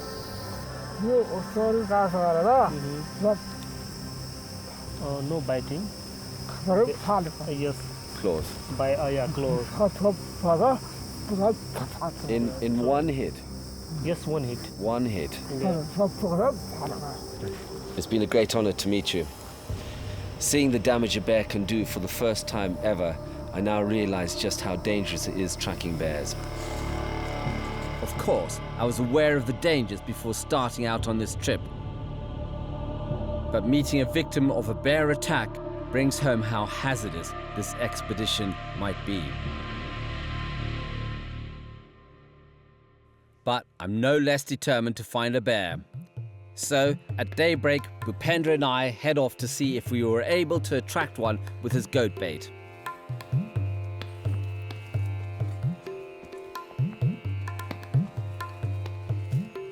But it hasn't worked.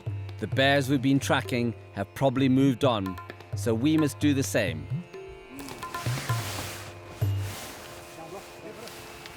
There's loads of activity around the camp this morning because everything has got to go into the baskets. We've decided to move deeper into the jungle. Good news and bad news. Because we're closer to the bear means it's more dangerous at night. Moving in such large groups, it's unavoidable to pass through farms and villages unnoticed. I'm sure the Maoist rebels will soon find out we're here, if they haven't already. But there isn't much we can do except carry on as normal. And moving camp is an opportunity to see how tough the Sherpas are. Well, I've seen the porters carry this stuff over really tough terrain, and I wanted to feel what it was like. Thank you. Okay. Thank you. This is a bit, I'm really not looking for, I've got to sit down, yeah? Sit down. if these guys start laughing, okay? Okay. Hold both of hands. Both hands, yeah. Yeah. Okay. Okay. Okay. Up. Okay. Someone gonna lift me up. Okay. Okay. Okay. This is really uncomfortable. My neck is pushed forward, but I could see myself moving with a bit of rhythm here. That feels good.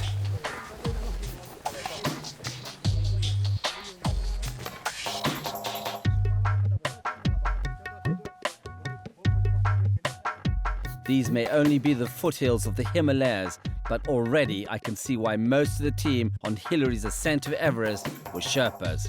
It's something only these men could have undertaken. I've got a feeling if it slips, then I'm history. Tracking at altitude is tough. There is less oxygen and breathing can be difficult. This isn't a problem for the Sherpas. Because they spend most of their lives in the mountains, they have a higher concentration of red cells in their blood to make the best use of available oxygen. This is hard work. I'm not sure how much longer I can do it for. The Wung Shu has offered me a job as a porter. I had to turn him down. Not right now. After just 30 minutes of carrying this load, I'm exhausted. So I decide to leave the luggage carrying to the experts.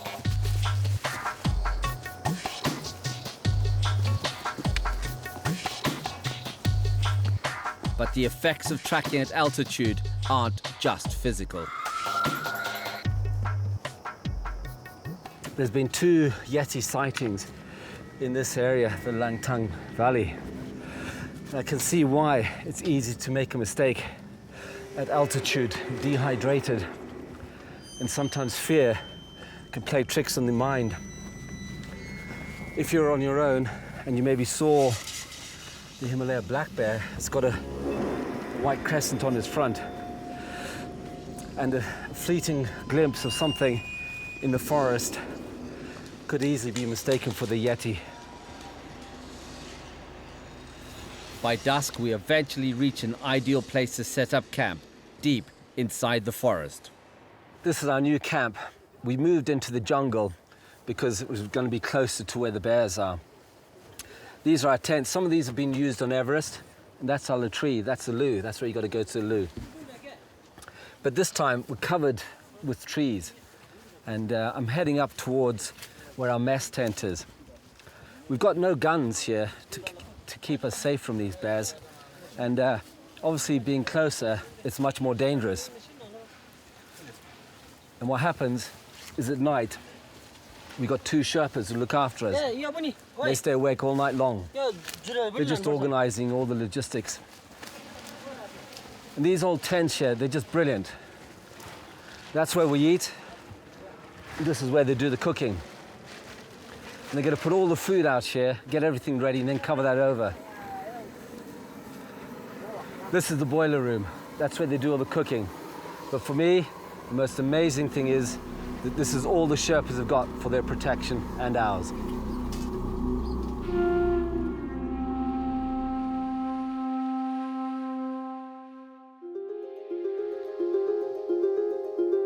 In the morning, I'm anxious to get on the trail of the bear again. But before I do, it's important I get a feel for this new environment. I'd always zone in before I go tracking. And a perfect place to do that is somewhere that you can imagine or picture the landscape around you. So I get to know what animals are in the area, maybe birds, maybe the movement of a bear, and the sound, the background sound. So it's got to be a very special place, which this is indeed.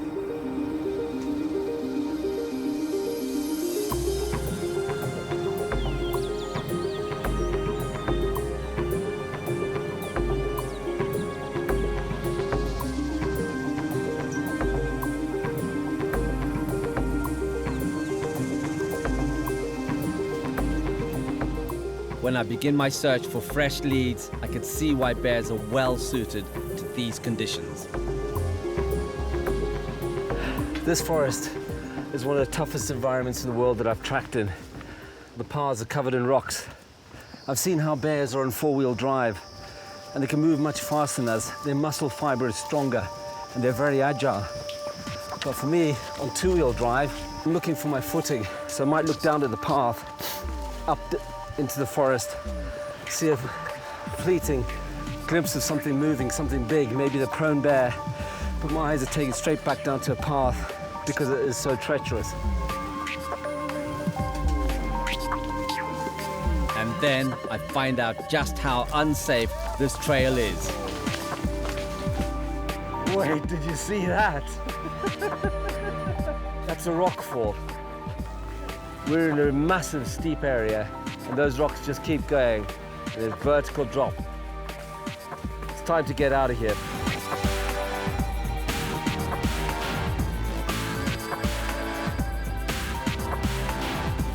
Despite the risks, we push on. I'm looking for any signs that can help me pick up on a new trail. One thing I can say for sure is that the spider web has meant that nothing's come through here since at least 2 or 3 in the morning. I know for sure. There ain't no bear here.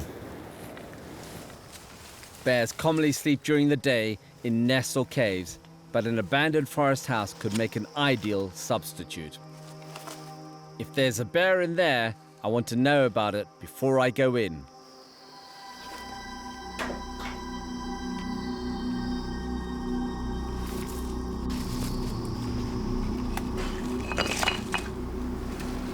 This is a spooky kind of place. It looks like an old hermit's house. It's cut into the cave, into the cliff. Got no choice but to go in and have a look for a try. I'm not sure it's safe.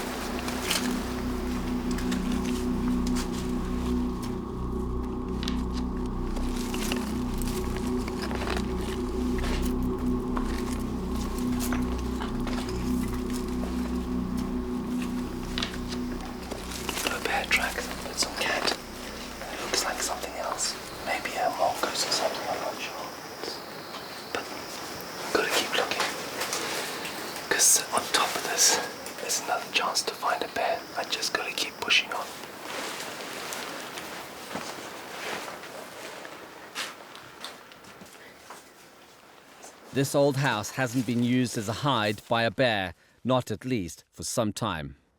Then, with the terrain getting steeper and more inhospitable, I finally come across new evidence.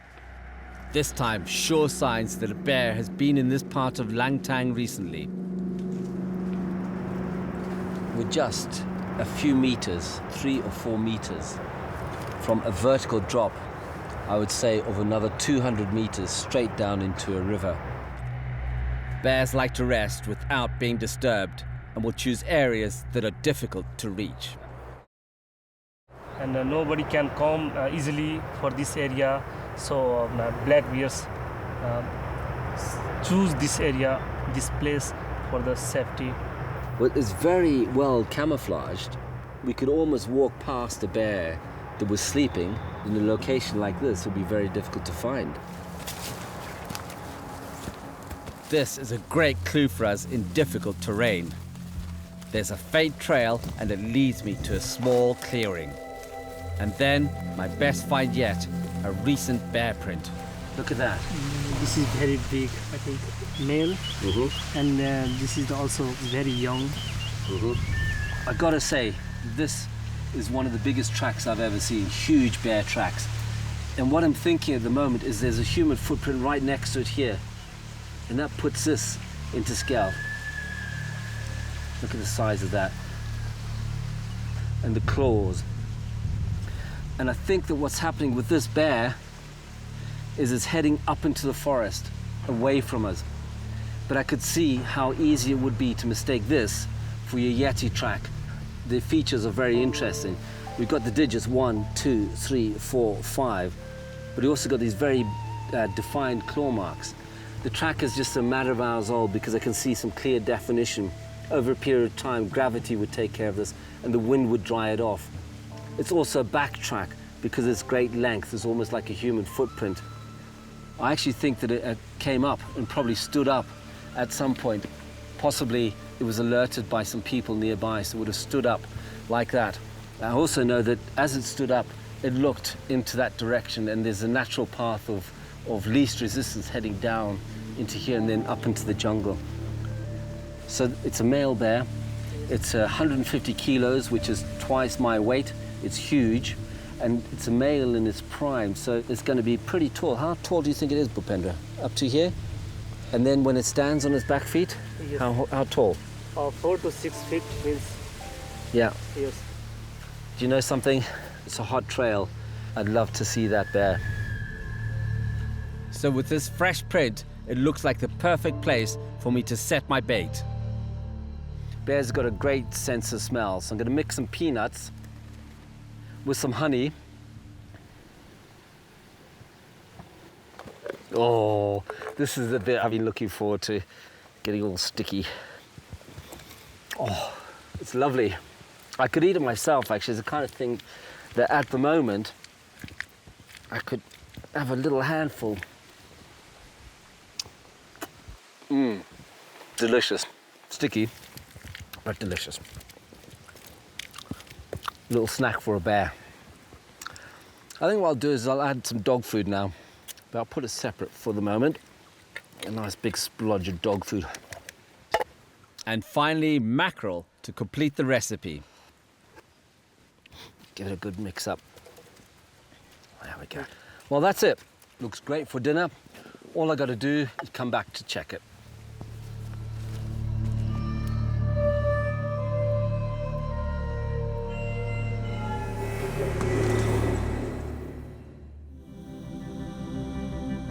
The next day, we return to see whether my concoction has been successful. It will be easy to head straight for the bait, but I want to treat this like a crime scene so I can learn as much as possible from the site. And the conditions are perfect. This soft mud will hold prints easily. If a bear has been through here, I'll know about it. Look at that. We've got some tracks. These are fresh tracks. They weren't here the other day. The bear's gone that way. So that's his way out. Oh, this is even more interesting. That's my boot print. I can always tell it. It's got a star on the heel. People call me the Lone Star sometimes because of that. And look at it.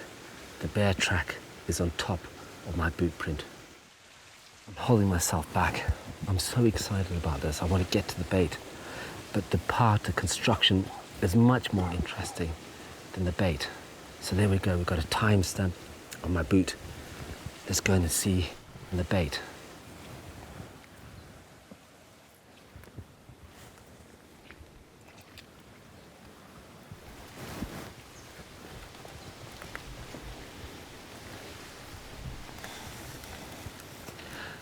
I put out loads of bait, honey peanuts.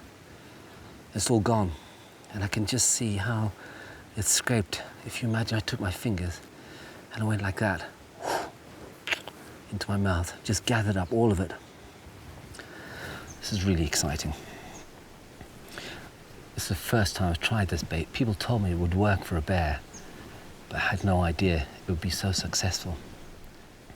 This bait was taken sometime last night. Now I know from Bhupendra that the bears are most active.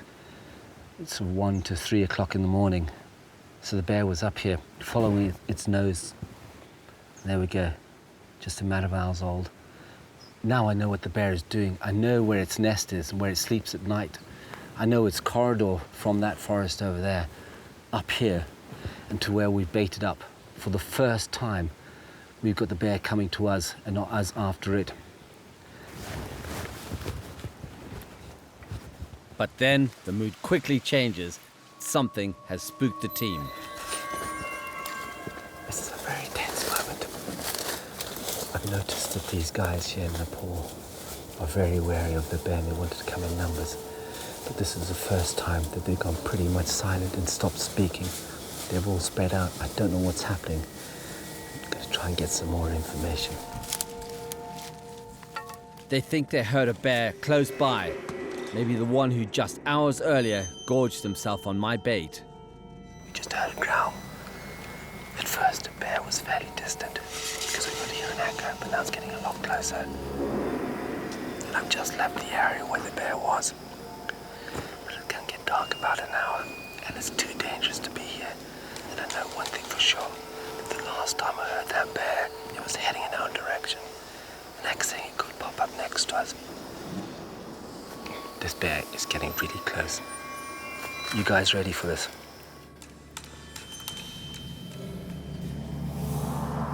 You ready? Because I think the bear's coming. I know where the bear is. The bear's right there. Just underneath there. Maybe 400 or 500 meters away. This is as close as to the bear we've got. We've seen spoor and scat, aerial spoor, scratch marks. And they're all kind of getting there, but now I know that there is a bear right down there. He's coming. He's on the move. This is very dangerous because they're at their best when we can't see them. Their vision is much better than ours, and they smell, and they know the territory. And the thing about this bear that worries me more than anything else, he's very vocal. He wants everyone else to know that he's there, and he's the boss. He rules the jungle.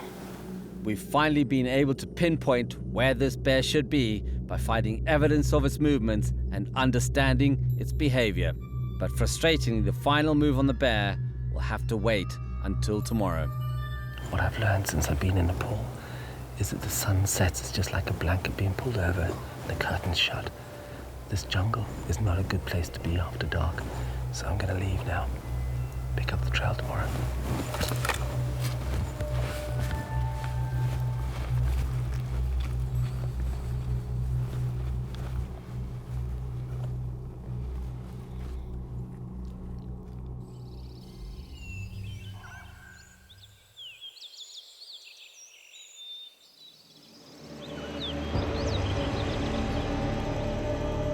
But in the middle of the night, we find out just how unpredictable tracking here can be when my worst fears for this expedition come true. There's a big group of people. There's some really raised voices around here, just a few meters from my tent. I think they're Maoists, and I've no idea what they're talking about, but I don't think it's good. Anything could happen between now and dawn, and I've got to have a plan up my sleeve.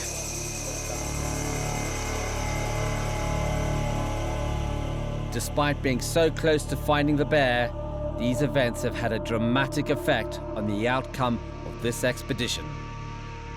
In the interest of safety for all those involved with this trip, I've been forced to make an unhappy but necessary decision. Last night in camp, something happened. Could see in the shadows and the darkness there was a meeting going on. The Maoists were having a discussion with Wung Chu, and things were very serious. And they've asked for Wung Chu and Bhupendra to go and meet with them this morning to negotiate further. But in the meantime, I feel vulnerable. I've been in this position before, and our liberty is at the hands of someone else.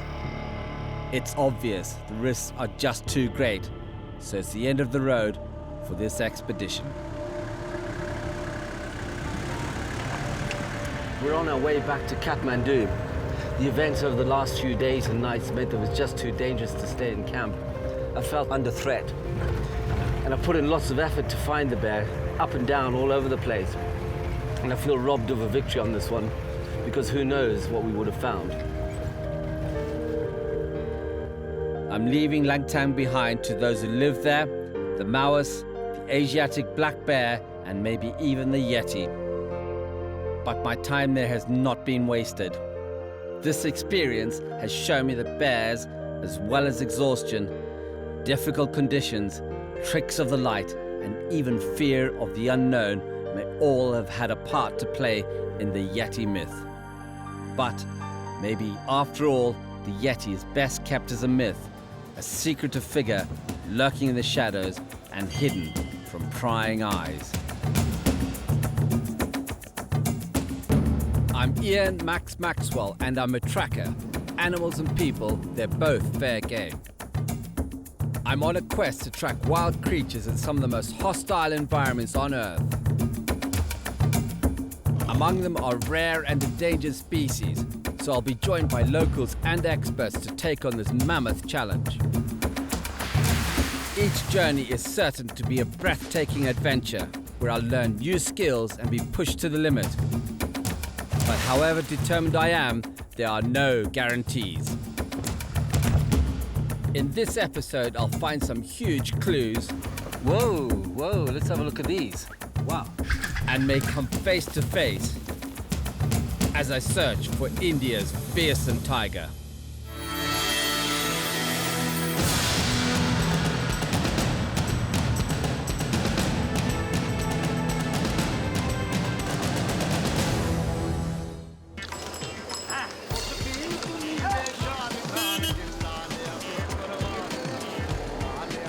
I've come to India to track the largest of the big cats, the fearsome tiger.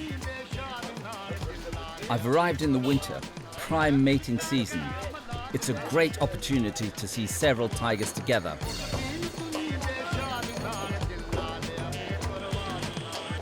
But there are thought to be fewer than 1,500 of these cats left in both the wild and the parks of India. It will take specialist skills to track them down.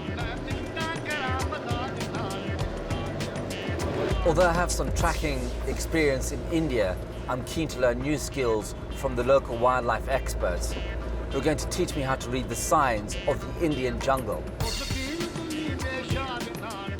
So, after arriving in the capital, New Delhi, I'm travelling nearly 200 miles to Corbett National Park, one of 80 such parks in India and the oldest in the country.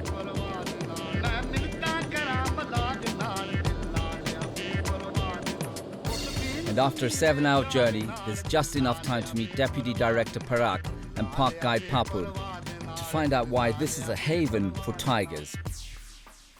This is the first national park of India. We have 18 to 20 tigers per 100 square kilometer, which is the highest density of tigers in the world. Yeah, whole area, the forest types is really suitable for the tiger habitat. Now, where are we at the moment? Yeah, presently we are at this Garil forest here, and we'll be traveling from this road all along the river Ramganga, which is the lifeline of this park, and we'll be reaching a place called the Dhikala. This is the largest grassland of this particular nature reserve. So the combination of forest, river, grassland and good climate is key to why Corbett is a stronghold for the tiger. Where is a good place to look for tiger here? Also where near the grassland areas, the both side the grassland Dhikala, sometimes there is the tiger spotting. So you're going to show me how to track tigers? Yes, sir.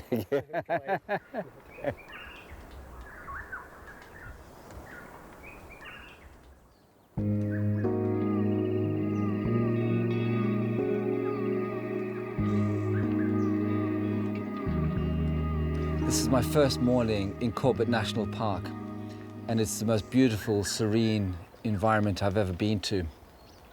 Stretching into the distance is the Ramganga River.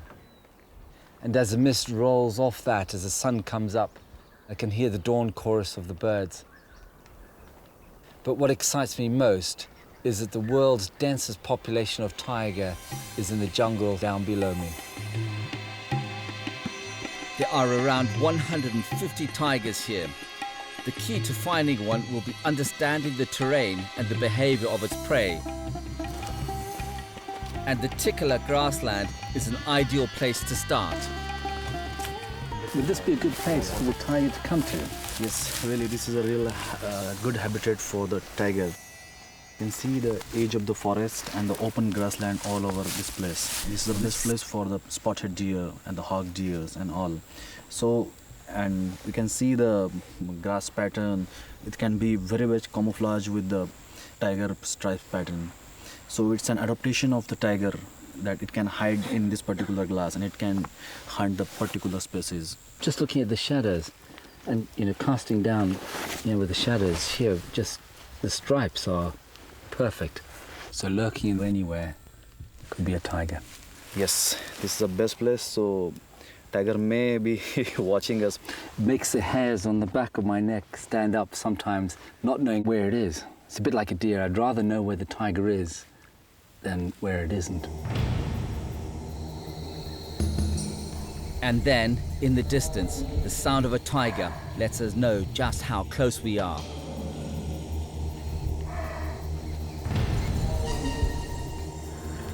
few seconds ago we heard Sambal call and all the trackers went really focused. But now we just heard a tiger roar. And I just look around and the locals, they're really focused.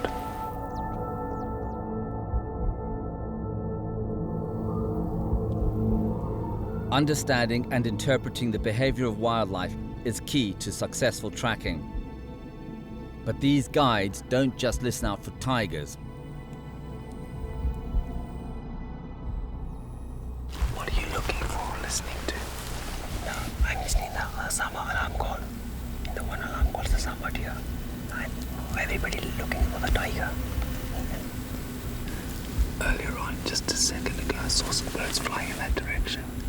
Do you think that's because the tiger's moving through here, hoping to take a dip in the water? Yes. So I think tiger is over there. Tiger is just coming. Everything is alert. Everything is alert. Lots of bird activity also they going. They're flying over there. There goes some birds that way.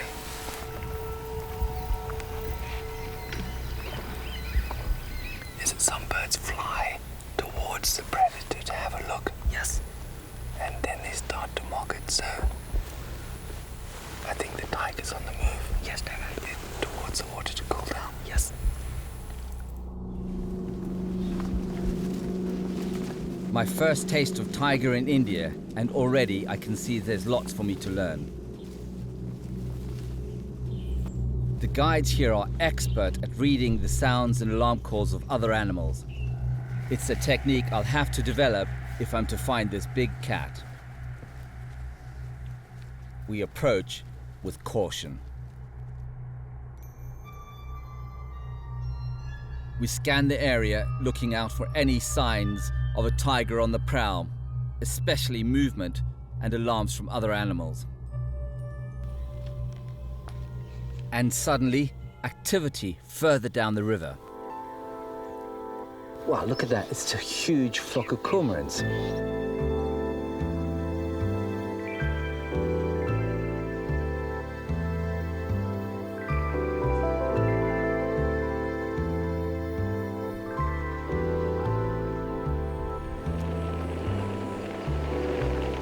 These birds will often be found on the edges of rivers or lakes, where they collect in large flocks to hunt communally.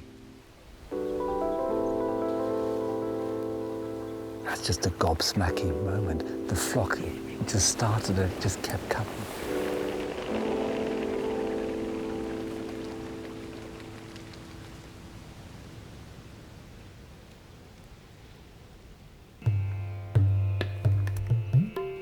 It's an impressive sight, but there's no more evidence of tiger here. As we return to the jeeps, something else catches my eye. Strange gourds hanging from a tree.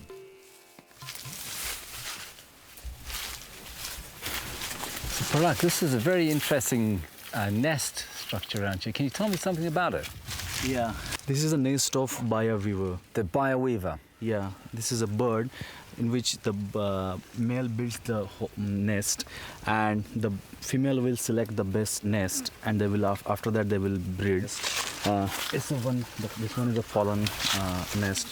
You see there are two domes here. One is a actual nest chamber and one is a dummy chamber, so that this is one of the anti-predatory strategies of this bird for survival. And look at the weaving structure, the architecture of the bird.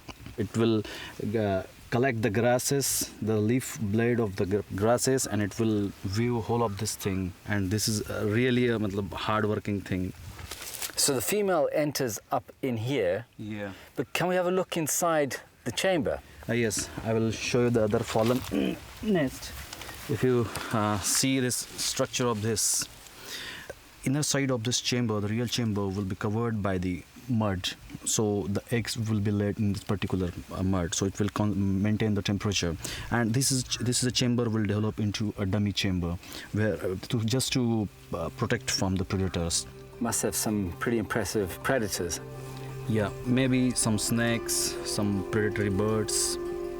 Well, this is just an incredible piece of architecture. Some of the most interesting things are the quirky things about nature. And the lengths that this bird goes to conceal its eggs, to me, I just find fascinating. After a long day, it's time I got back to a nest of my own. My search will have to wait for tomorrow.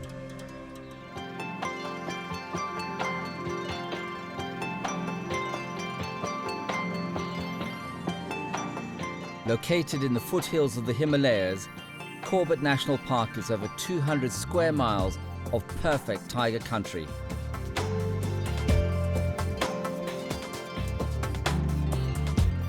The vast grasslands, dense forests, and the Ramganga River not only make it ideal for tigers, but also for their prey. There are 4 species of deer found in Corbett, but 2 of them, the sambal and the spotted deer, are the favorite food of the tiger. But they also feed on wild boar, monkeys, birds, reptiles, fish, and sometimes even young elephant.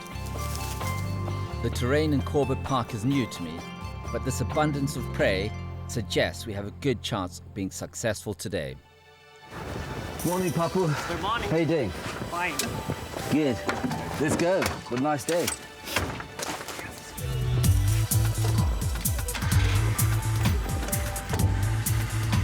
So, any chance of tiger today? Yes. So we're heading back to the Tikala grassland to see if we can pick up the trail of yesterday's tiger. Of course, that won't be easy. But this early start means we have a good chance of finding some overnight tiger activity somewhere along this track. And it's not long before I'm rewarded with an excellent trail. Good news. First thing in the morning, tiger tracks going in one direction. Papa, what have you seen? This is the female. How do you know that's a female? Finger is the pointed. The female finger is that like that. This one. This is the pointed. Yeah. And male have not pointed. Male is the round side. So which one is the male? This one is the male. And so can you show me how they're rounded? You can see just a rounded. Oh, I can. Also. Yes. Now that I've seen them, it's quite obvious. The female is like pear-shaped, and the young male, this one, are nice and round and chunky. Could they be brother and sister? Mating session. Oh, so they're mating, so they're staying together? Yes, together. And how long will they stay together for? Sometimes the 3-4 days, and sometimes the 2 days. So how old are the tracks? This is the 4 and 5 o'clock. 4 and 5? Yes. That was only a couple of hours ago. So the tigers could be close by. But I think there are lots of activity, lots of alarm calls, lots of roaring over there. So it's quite likely that the roaring we heard was this male calling to that female? Yes, this male calling to this female, yes. Although I haven't seen a tiger yet, I'm slowly putting together parts of the picture that will bring it all together, and I'm beginning to understand the behavior of the tigers in this area at this time of year. Now, if you were a tiger and you move along, I do this all the time. I try to imagine what I'd be doing myself. And as I come up to an area, there might be a break through the grass, I take opportunity of moving silently. It might look to the left. And just over here, we see a break through the grass here. And I think this is what the tiger's doing. It's moving across and then over into here and into there. And look at that, I can see where the tracks come through onto stones. And then after that, it's almost impossible to track through this elephant grass. That's just way too dangerous to go into at the moment, because a tiger could be anywhere, camouflaged perfectly. My guide Papu has years of tracking experience and has developed an extraordinary skill. He's an expert not only at recognizing, but also making the alarm sounds made by deer, the tiger's main prey.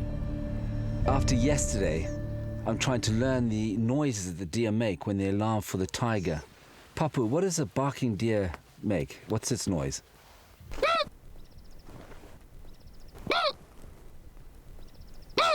And the samba, the favorite food of the deer? Samba, the largest deer, the biggest call. Like that.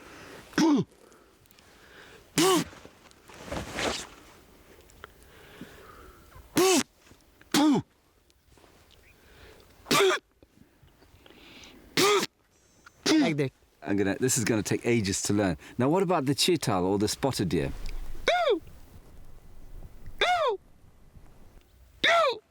Like that. That's gonna be the tough one, and that's the one I keep thinking is a bird. It's quite high pitched. No, close. And it's just a now you close. This is spotted deer. Well, I'm learning some things here, and now I'm getting to know what to listen to. And then we hear a perfect example of a spotted deer alarm call. This is good. We're hearing some alarm calls over in the distance, almost on the edge of the forest.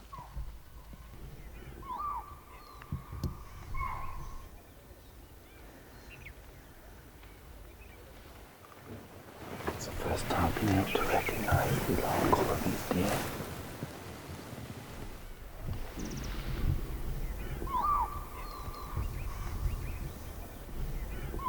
Guided by these alarm calls, we head into the forest.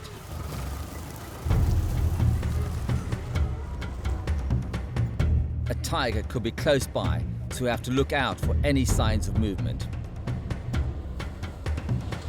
And then we see some disturbance in the forest's thick undergrowth.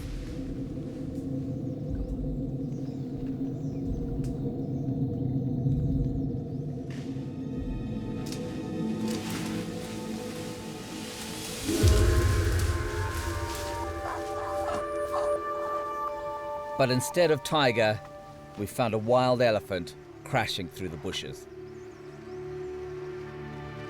It's just one of the 20,000 thought to be living throughout India.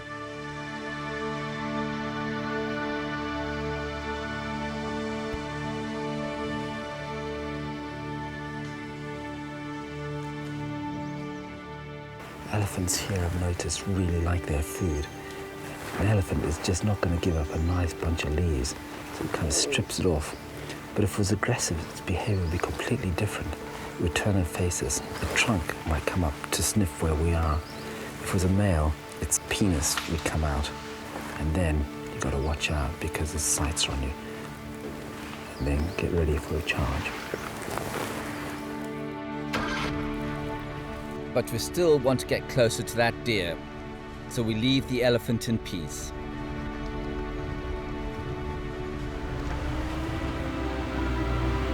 And further on, we find a great example of why tigers like it here in Corbett.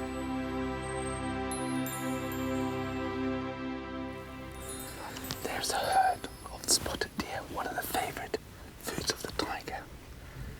Now, one thing about spotted deer is they're quite big herds, probably 20 does, and usually one buck.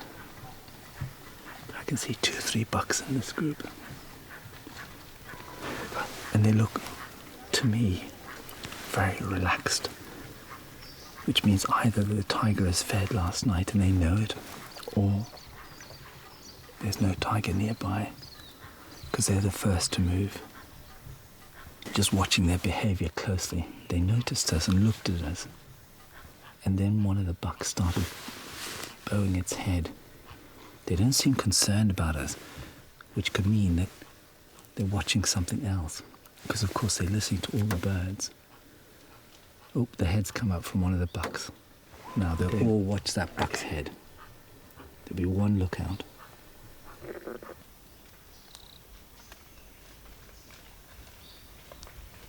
That's it.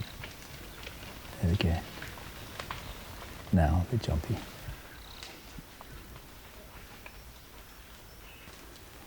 Watching deer is really important for tracking. And I know that if I was going to stalk a deer, that I'd stalk it when its head goes down, because then it's feeding, it's not worried. As soon as the head comes up, I stop. And any big predator uses exactly the same behavior. When the head is down, the deer doesn't know what's going on, doesn't know that it's there. But there's always one lookout.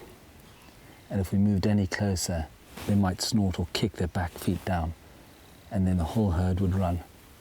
But what's happened is this herd is split off, leaving 3 sentries. They're the strong guys.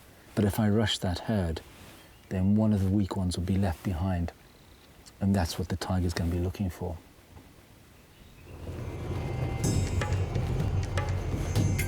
It's clear that understanding the behavior of deer is vital if I'm to find a tiger, and Corbett's rangers are certainly expert at it.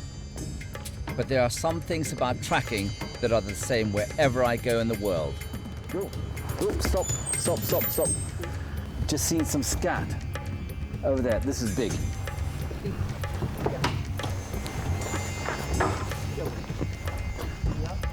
Let's have a look at it. Tiger droppings, vital evidence in the search for an animal. I'm going to put some gloves on because I always do that before I touch any scat.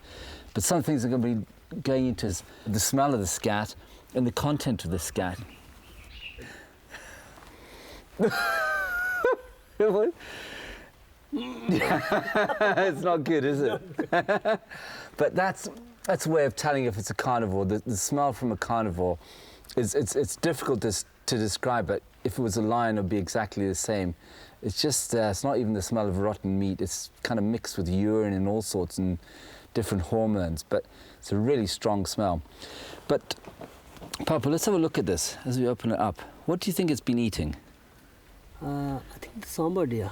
This is the brownish color is the hair. So the sambar there? Sambar deer. Yeah, that's what the hair is, yeah? Yes. And how big would the sambar deer? The biggest one in India and the largest sambar deer. So it would be about that big? Yeah, that 100 kg something. 100 kilos? Yeah, 200 kilos. 200, so that's 200 kilos. That's almost 3 times my weight. So it's a big deer. Big deer, this is the big deer. So how can we tell that this is deer? You can see the color. There is the brownish, some whites and some brownish color. There we go. Oh, we got a little bit of bone. Now the bone is something I'm always interested in because you can see the bite mark sometimes where it is crunched through.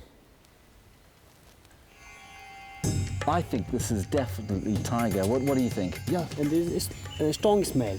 I think it's a male tiger. And this fresh evidence is a great clue.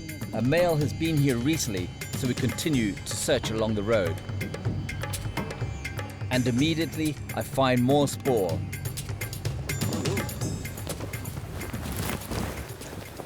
Now that's something interesting. First time I come across these here, it looks like a set of cat tracks, but they're on their own. And also they're a lot smaller than tigers. I wonder what these are. Let's have a closer look. Well, they're definitely cat. The first thing I'm noticing here is that they're definitely on their own. There's no other cats around, so can't be a tiger cub. A cub that size wouldn't be out on its own. It could be something like a leopard in this terrain, quite hilly. But is there anything different in the track? Well, there is. There's a very small amount of detail, and it's in that back pad, the hind pad. It's a funny little shape in there. But also, up here is much wider. A tiger is like that, and the leopard is like that, much wider between there and there. This is leopard, and the chances of survival for a leopard in tiger country are not very good. Unless this guy keeps his head down, a tiger's going to take it out.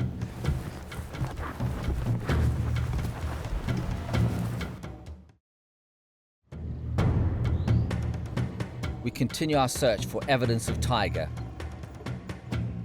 Then I find a great example of how they make their mark. Whoa, let's have a look at these. Wow, look at that. These big scratch marks coming all the way down through here. It's another territorial marking, but could also be cleaning its claws. But this one is the deepest one I've seen so far. That goes all the way up to my fingernail. Just see how sharp their claws are. Pulling that down must take a huge amount of strength, but that's it. Ah, look at that. We've also got some elephant rubbing against here as well. So we've got elephant here, tiger scratch mark there, and I can see where it was. Pulling down. Imagine the set of those claws getting into your muscles, into your face and your head. That would hurt. And look at the sizes from the ground all the way up. Scratching must have been really arched back, pulling down with all its muscles. And what these do is they give you a really good indication of the size of the animal. 1, 2, 3 meters maybe. And as we examine the scratch marks, we hear noises coming from the thick jungle. It seems we're nearer than we thought to this tiger.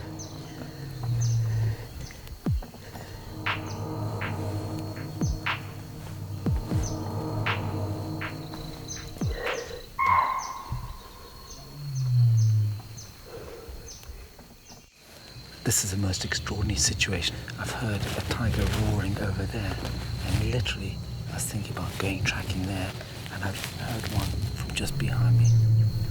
Come on.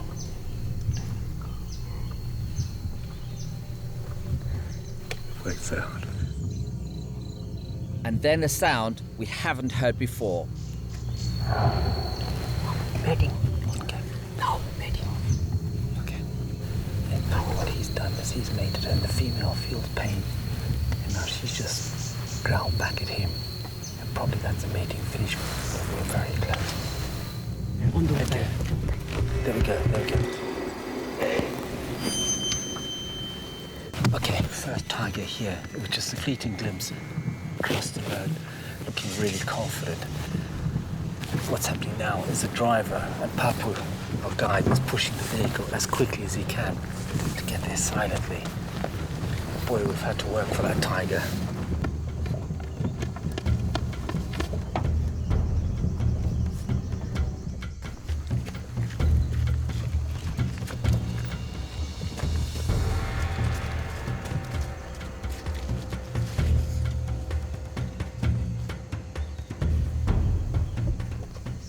The tigers are hidden somewhere in the dense vegetation. It would be just too dangerous to go in on foot, and the jungle is too thick for the 4x4 to penetrate. We continue to wait, but in vain. The only sign of life is a lone rhesus monkey. It's clear that for now at least, there will be no more tiger. Everything's dried up and the animals have stopped alarming. This elusive tiger has gone to ground somewhere, I'm sure of it. So we're going to bust it back and keep the search up later on. We've already found good evidence of tiger and even glimpsed one as it crossed a forest track. But we were unable to follow it into the forest, so it's time to try a different tactic. I got up at the crack of dawn this morning. Today I'm going to use a tracking technique which is unique to this part of the world. And what it is a very specialized vehicle. Hello.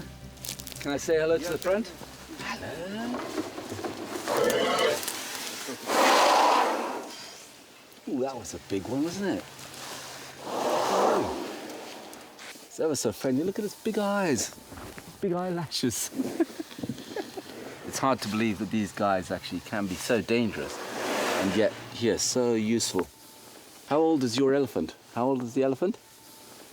55. 55. And it's a lady, yeah? Yeah, lady. Oh, the trunk. Oh. This is what I need. It's really cold here in the morning. As I get closer down the trunk, it's really warm. I could have done with that last night, a bit of warmth.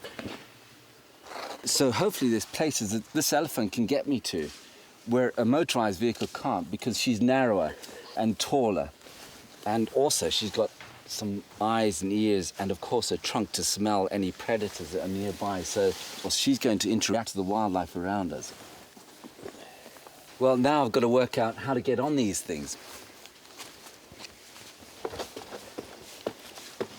Well, here we go. First time for this. And so I just sit there, do I? Yes. I have to cross over to that side. Okay. So like this? Yes, yes, yes. This is it's a long way down and it feels kind of precarious. I'm putting a lot of faith in this elephant not moving. Now look at that. She was rock steady. Okay. Okay? Okay. I am definitely going to have a brilliant view from up here.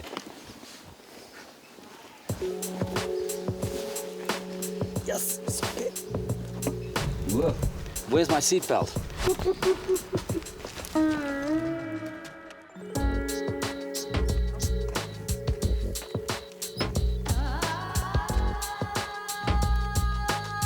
more than 4,000 years, these gentle giants have been tamed, trained and used for work in Asia, for logging and carrying heavy loads. In the past, they were even used by the cavalry in the army. But for me, they might just be the perfect tool to find and stay on the trail of a tiger. Well, straight away I feel so connected to nature being on an elephant. And going through this tall grass, it's almost silent. And you know, in Africa, I've been crapped up by elephants, not knowing that they were there, and I could tell why. This is a smoother ride than it would be in a vehicle, because a vehicle wheels are all over the place. But Yeli just puts his feet down, and I can say I'm feeling pretty steady and quite a lot more secure in the hands of a good driver. But also I've got my height looking all over the place to the far distance, and any tracks and trails disappearing off into the forest I can clearly see from this direction.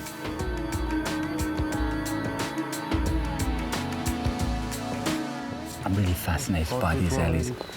They just, as they walk along, going to work, they grab a little snack here and chew it up.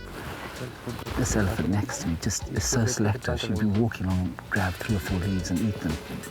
And then I heard her have a quick chat with the other elephant. It was like I had a really nice couple of leaves there. They're just beautiful animals.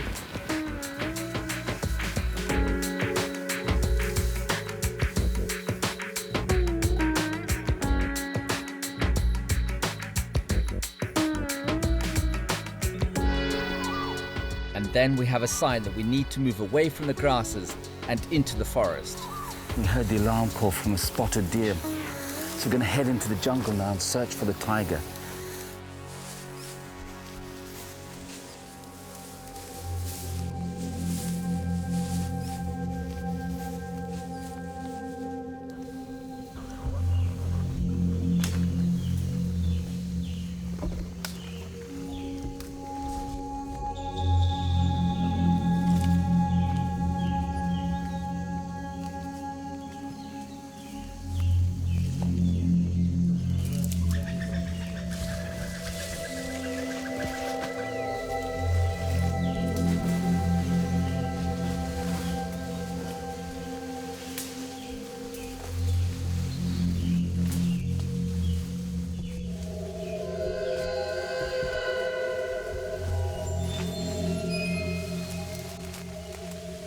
This is the sambal deer, which is a favourite prey of the tiger.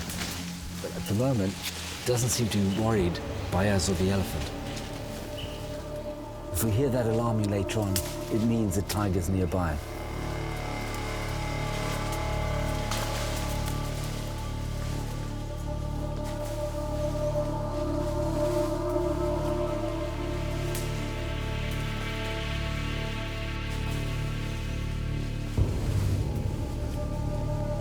We head deeper into the forest.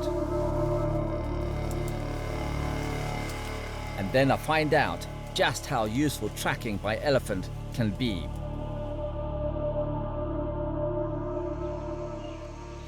The whole elephant behavior just changed. I could feel these deep subsonic noises coming through, and they've detected that there's some tiger track marks or pug marks down below. Apart from these guys being brilliant ATVs and going off-road, they've got sensors that are way above ours, and I would never have noticed that there was a tiger track down there, but they knew it, and their whole behavior changed. Their trunk went up in the air, and I could feel this deep rumbling from within. These tracks are not fresh, but then Papu picks up on something far more recent. See, these are the things I want to learn when I'm in India. Suddenly something happened. I didn't even hear it. It sounded like a bird to me. But what's happening there, Papa? It's for the alarm call. Deer? Yes. See, maybe this is where I've been confused before. What sounds to me like a bird is a deer alarm to them, and suddenly Papa, a couple of taps on there, and he's showing a direction.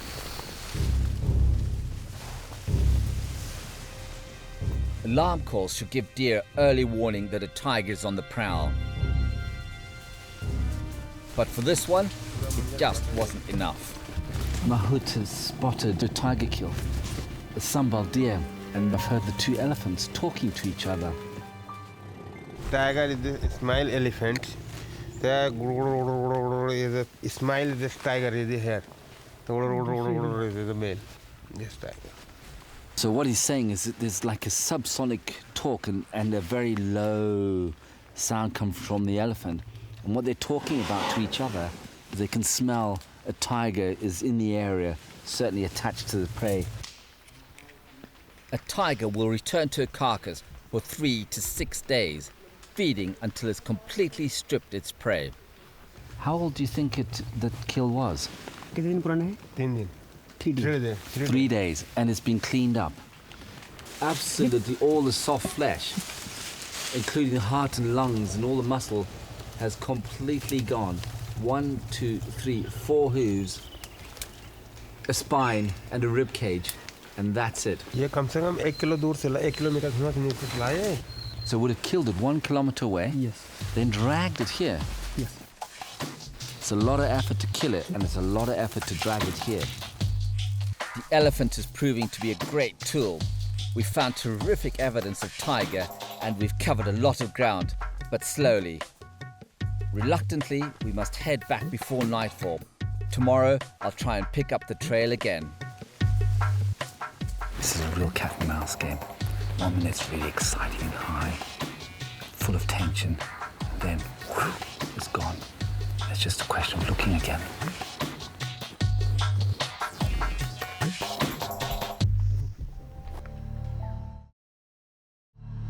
Not seeing a tiger yesterday was a disappointment, but I feel we're getting closer.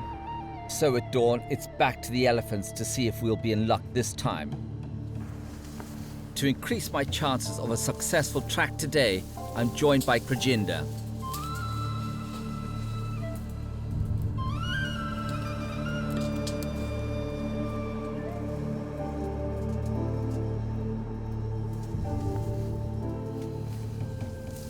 Prajinder, I notice it's gone all quiet in the jungle except for a crow. What are you listening to here? Max is trying to see if this crow can find a kill. And if he finds a kill, then his normal cawing would change a little bit. It's a different call, and then we'd be able to find a kill. And perhaps the tiger. Mm-hmm. So we're going to keep our eyes peeled. And ears. And ears open. That's right.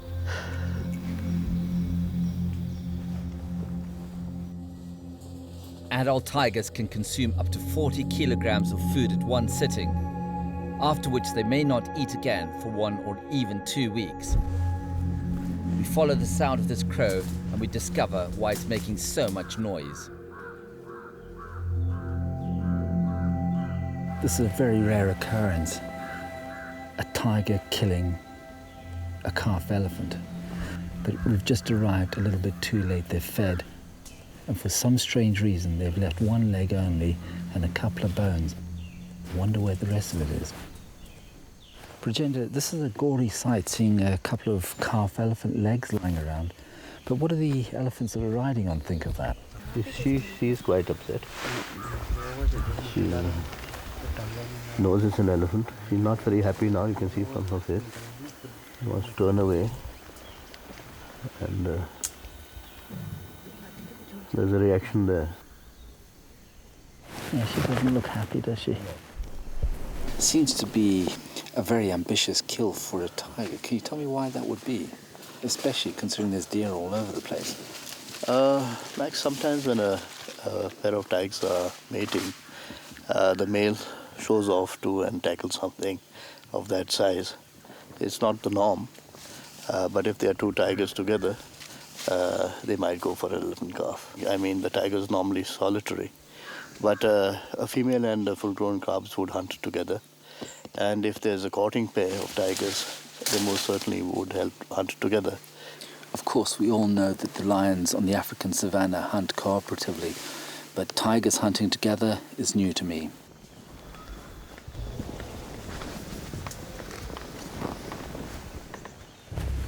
Now our elephant's gone into 5th gear. Heard some sounds sound like elephants calling and trumpeting. And that could be the tigers on the trail of the elephants again after another calf. We're getting closer to the sounds of these tigers.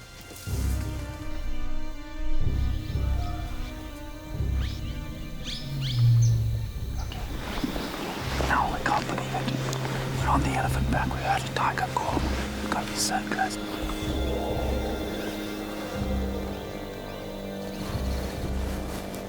Holy moly, it just seems closer and closer.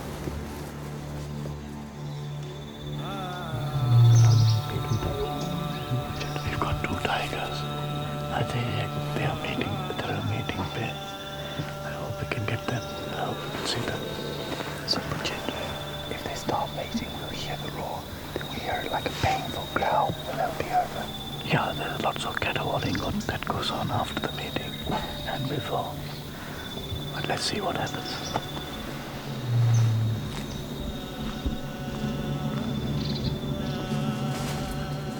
And eventually our patience is rewarded. After hours tracking in the bush, there he is, just meters ahead.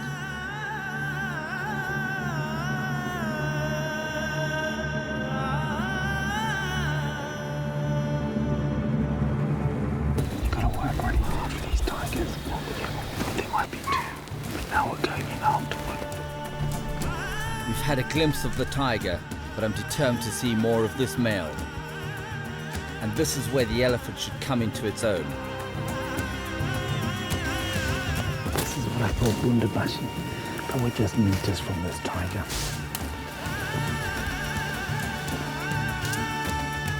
But although the elephant can move quickly in the dense forest, the tiger is quicker. And we lose the trail.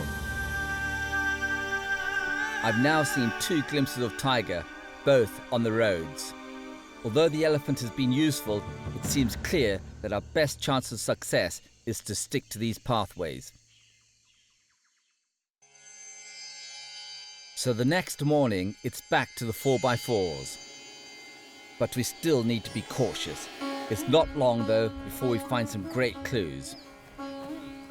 These are recent tracks.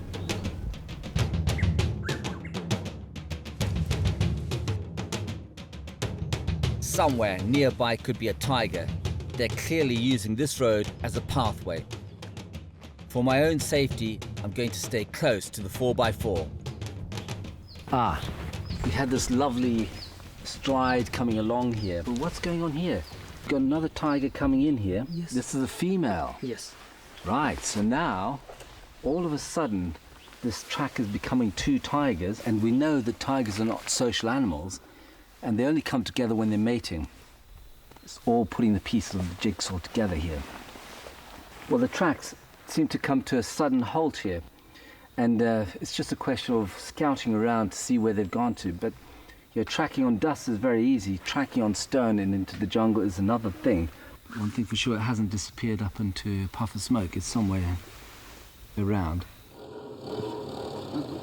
So we get back into the 4x4 to see if we can pick up the trail again. And then we hear a noise that confirms we're in the right place.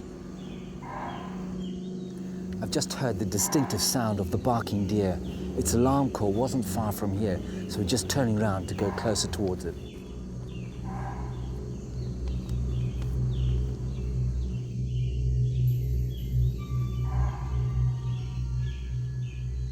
I've discovered the way these guys track through the deer alarms is by pinpoint accuracy, because the deer only alarm when they can see the tiger, and when the tiger's on the move. That's completely unlike any other animals. Birds alarm all over the place, so it's hard to pinpoint them. So the tiger hunkers down, no alarm calls. Tiger gets up and moves, alarm calls. It's just like sending out this huge, really efficient radar system.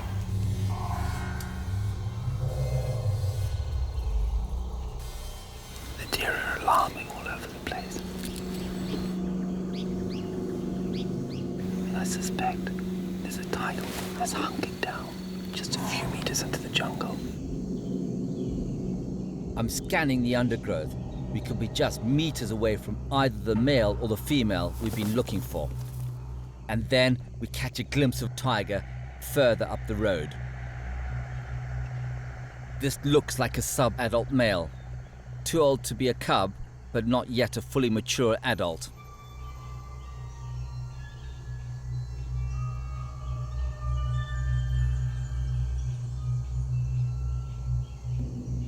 He doesn't find us that interesting, but this tiger does, and he has us in his sights.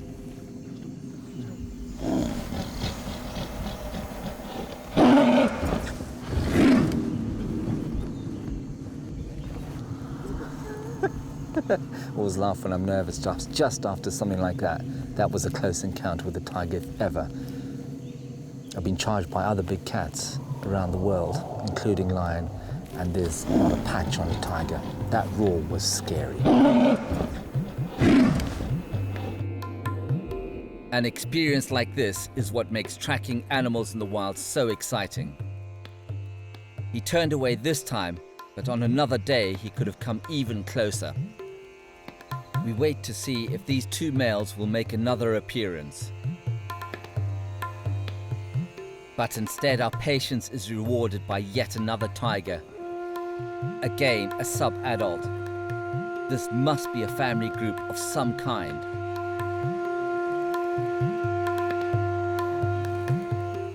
And then another young cat darts by, followed by the mother to complete the set. Papa, nice one. Our tiger. Yeah? Show me your tiger face. Yes. I've had an amazing experience in India, and Corbett National Park is a tracker's paradise. And I've learned to read the jungle just like a book. The abundance of tiger here was so impressive, but to me, having the tiger charge and that earth-moving roar is something I shall never forget.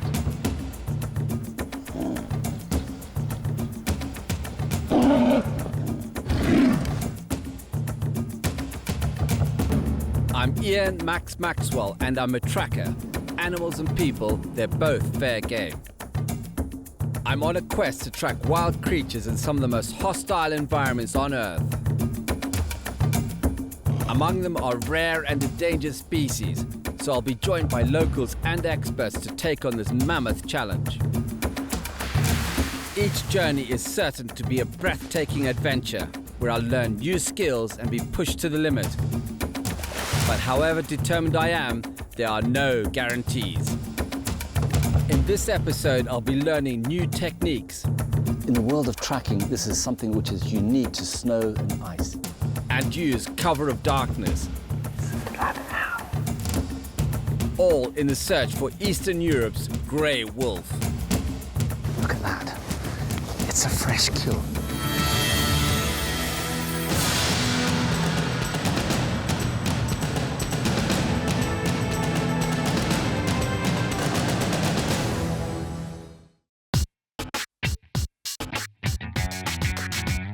One of the most important parts of tracking is being able to adapt to new environments and changing situations. I've looked for animals in hot and cold conditions all over the world, but I've never tracked in snow and never in the freezing winters of Eastern Europe.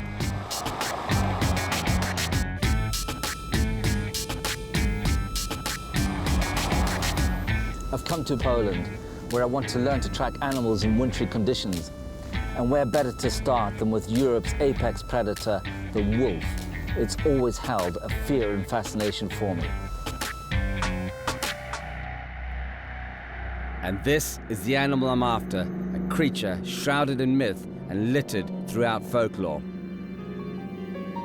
So as well as learning what it's like to track in new conditions, I also want to separate fact from fiction as I get on the trail of this predator, an animal I've never seen before in the wild.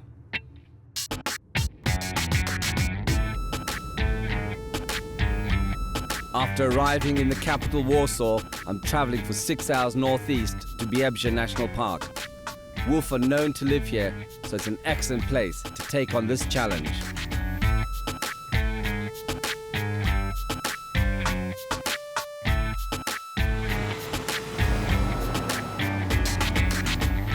And as always, local knowledge will give me the best chance of good results. So I'm joined by Artur, a local wildlife expert who works for the park. So just look at the snow. Isn't it's it? the first time I've been tracking in snow, Artur. Okay. But let's have a look at this map, because I've got a quest. So welcome to Biebrzę National Park, Max. Thank you. The whole Biebrzα Valley is divided into 3 basins, upper basin, middle basin, and lower basin. We are exactly, here in this forest complex. So where should we start? Well, we should spend as much time as we can, out in the forests and marshes to try to spot, some evidence, tracks, perhaps kill. This is just a massive challenge. I'm just looking around a bit, the snow, and it's freezing cold here. So not only have we got these elusive, really wily wolves, but we've got the conditions against us. Freezing cold ice, wind, short days, it gets lighter really late in the morning, and the sun disappears about 3-4 o'clock in the afternoon. As you know, wolves are very smart creatures, so I think we have to really, really work hard, to find signs or any evidence of wolf and the creature itself.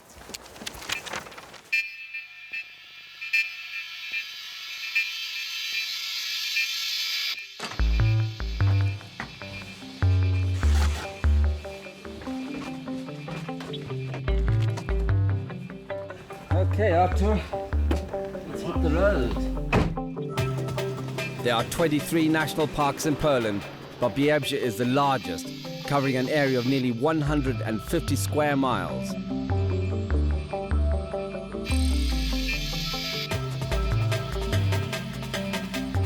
As we make our way into the park's lower basin to start our search, we see near the roadside one of the wolves' favorite prey. This is just such a beautiful sight. It's so serene this time of the day in the snow. So that's an elk, is it? What they call moose in the States, we call elk here in Europe. So actually this is an elk, not a moose. They're the same animal, it's a different name. Yeah. It's just beautiful.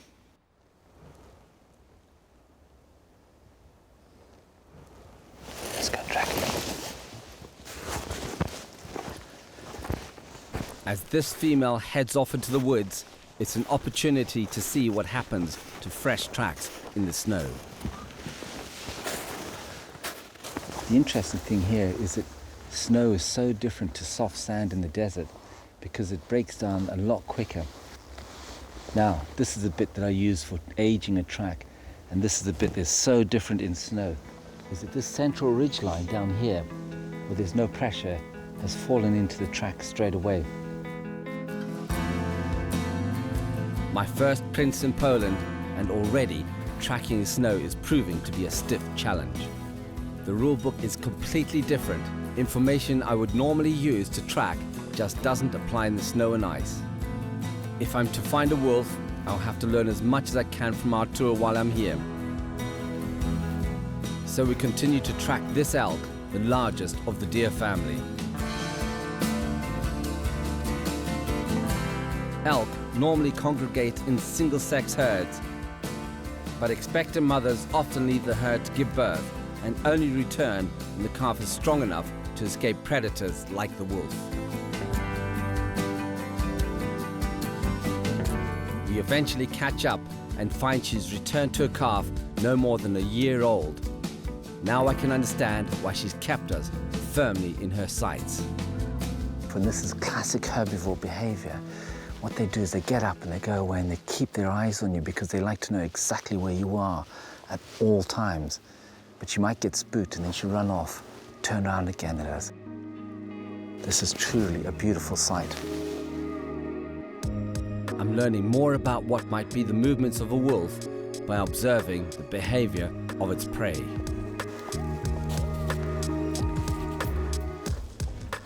It's a good start, but then we find something much more interesting. This is brilliant. These are my first wolf tracks here in Poland. I'm so excited. This is the back footprint from the wolf. And the reason I know that is it's smaller than the other ones that are around. And this one's quite slender, quite small, but also there's the claw marks. The 2 toes at the front, 2 toes to the side, and then the hind pad at the back. That's how I know it's wolf and not dog. We decide to follow the trail of this wolf deeper into the forest. The temperature today is freezing, and it's only possible to carry on because of the cold weather clothes we're wearing. But although staying warm is vital, sometimes that can have a downside as well. Take this headgear, for example. One thing about tracking here, I hate these hats, but you got to wear them because it's so cold. You kind of take away your senses. I can't hear and I can't feel as much. Eventually, the trail breaks out into the open, but the freezing conditions are making my task difficult. Well, I've come to the end of the trail here, but sometimes the bigger picture is more important. The trails run out on this icy road, but I can see just ahead of me is like a marsh area. If I was a wolf, thinking just like a wolf, I'd keep to the cover of this forest I've just tracked through, and then at the last moment, get over there and have a good look around. It's a hunch that seems worth following, so we head towards the open marshes.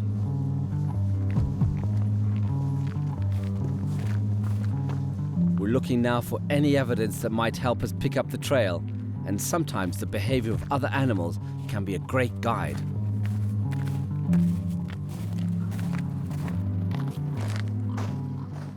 I've just heard some ravens. This is just what I'm looking for. In this terrain, things are hard to find, but there could be a wolf killed just around the corner and out there in the open. Ravens will often follow wolf packs in the hope of feeding off their kill, but wolves will also watch for circling ravens as a sign of possible food below.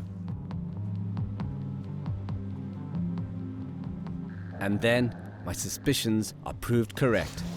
There's our animal remains, but the last thing I do is go straight to it. What I'm going to do now is a quick circuit, of course, looking into the bushes, but I'm hoping I'm going to pick up some fresh tracks coming in and getting away from that kill. I look around, but there aren't any obvious wolf tracks yet. And on closer inspection, apart from a few bird pecks, this carcass is completely intact. This is an elk calf. And I just wonder, it just died from a disease or something. If this was a pack of a wolf here, you know, I'm pretty sure half of the carcass would be already eaten, you know. Not finding a kill is a disappointment, but this body can still be of use to us. We've got this whole sort of dried up or frozen marshland ahead of us, bounded by trees. I think this is a good place to put a camera trap up that will capture any sort of image or movement of any other animals. Camera traps are an excellent tool when tracking animals, but only if there's somewhere to mount them. Have you got your axe? Anywhere else in the world, you just put that into the ground.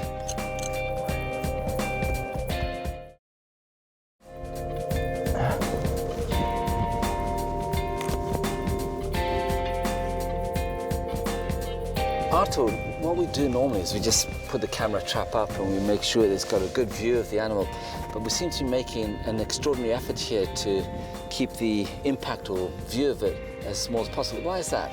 Well, when you look around, you can see it's very flat. So whatever is, you know, half a meter and above, it's immediately, you know, noticeable. Those animals which live here, you know, they sort of remember this area, you know, how it looks. They have a picture in mind, you know. So whatever there is something new, it looks already, you know, a bit suspicious, and they might be, you know, a bit afraid of it. With our camera trap set, we move away from this dead elk so our equipment can blend into the surroundings. As we head back through the marshes, it's a chance for me to learn more about the wolf and its habitat. What a glorious landscape this is, Arthur. The wolves, they use both forests and the marshes as well. Most of the time they occupy the woods, the forests. They can, you know, dig a hole and build a nest there. And then for hunting, of course, they may do both. They may hunt in the forest as well as here out in the marshes. Well, this is classical behavior with a predator coming in from the forest to find its food in an open area. What would a wolf eat? Red deer and roe deer appear to be a main prey of the wolves, but of course they wouldn't mind, you know, to eat an elk. It's a huge portion of meat. They wouldn't mind to eat, you know, a brown hare if they catch it. Over vegetation season, they wouldn't mind to eat, you know, just simply, you know, berries. So the #1 predator in the area, the wolf, eats berries. That's surprising. Well, they do it just over vegetation season, and of course they don't do it permanently. I mean, once a while they have to catch, some big herbivore, but they wouldn't mind, to eat berries. So why not? The more I learn about the wolf, the more I'm struck by the resourcefulness and endurance of this creature. 80% of Poland is rural. Incredibly, there are as many farms here as in the whole of the United States. And Biebrzę is no exception. Together with its surrounding buffer zone, the park is home to around 1,000 small holdings. I want to know what it's like to live so close to the wolf. So I've come to meet Christoph. Hi, I'm Max. I invite my home. Fantastic. He's an artisan who lives here in the park. This is an amazing place. Look at it. It is very old house. That's a witch with a kind of evil person, is it? Sometimes in the marshes I saw. You've seen a witch? Yes, by night. You saw a witch at night. I think we're in for a real treat here with folklore and information. He's seen a witch, and we've only got to the steps. Let's keep going. This is amazing.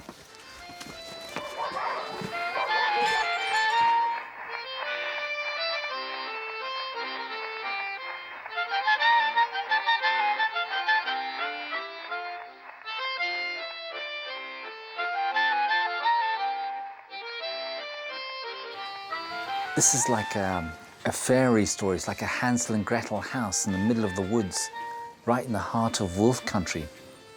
It must be quite a spooky place to live in at night, in the heart and dark of winter. I like winter. I like it's difficult life. I like difficult life. Fantastic. Sometimes I see wolf and elks every day. Wolf sometimes. Sometimes go to near my home. The predator wolf can have a serious image problem, but Christoph has found them more shy and fearful of humans than aggressive and threatening.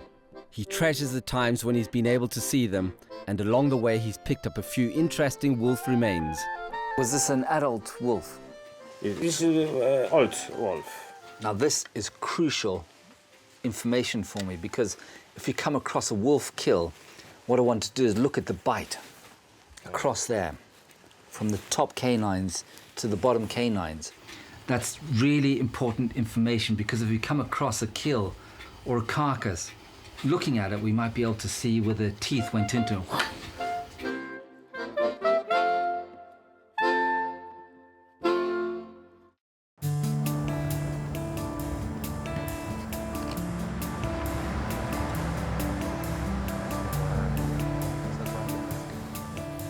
In the past, Christoph has seen wolves near his home. I want to check out the area, and we find what for a tracker can only be described as a magical place. It's a small field covered in snow, and it's full of tracks. I'm used to tracking in hot areas of the world, the jungles and deserts, but tracking here in the snow can be quite easy.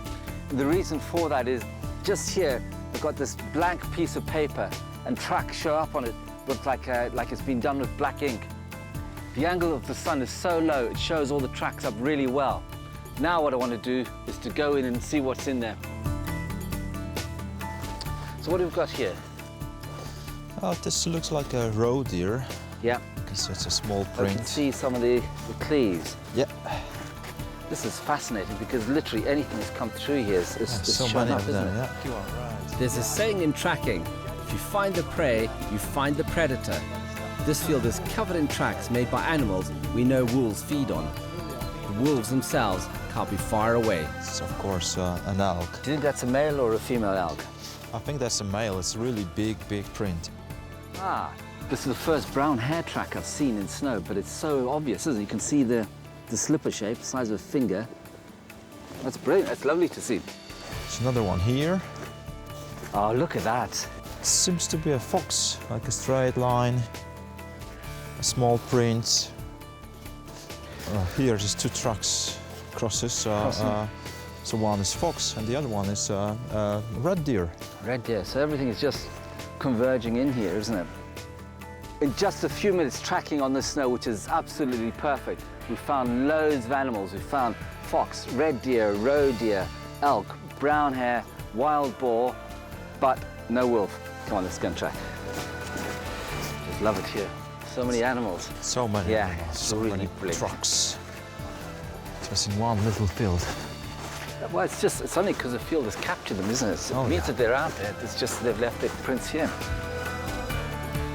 Although there's no sign of wolves, this field has been a great example of how the conditions in Poland can make finding tracks easy. But it's not just prints that can give away the location of an animal. Archie, is this the European wood ant? That's right, yeah. So what happens here? What's this? Oh, well, that's a typical anthill, you know. Of course, now they are, let's say, hibernating, you know, down in the ground.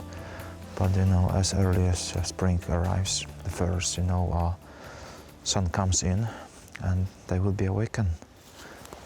They do a good job, you know, for the forest. These are just dried needles of a spruce. This is so different to the UK because in the UK, the southern wood ant, even now in the winter, is active. And if you did that, they'd all come to the surface.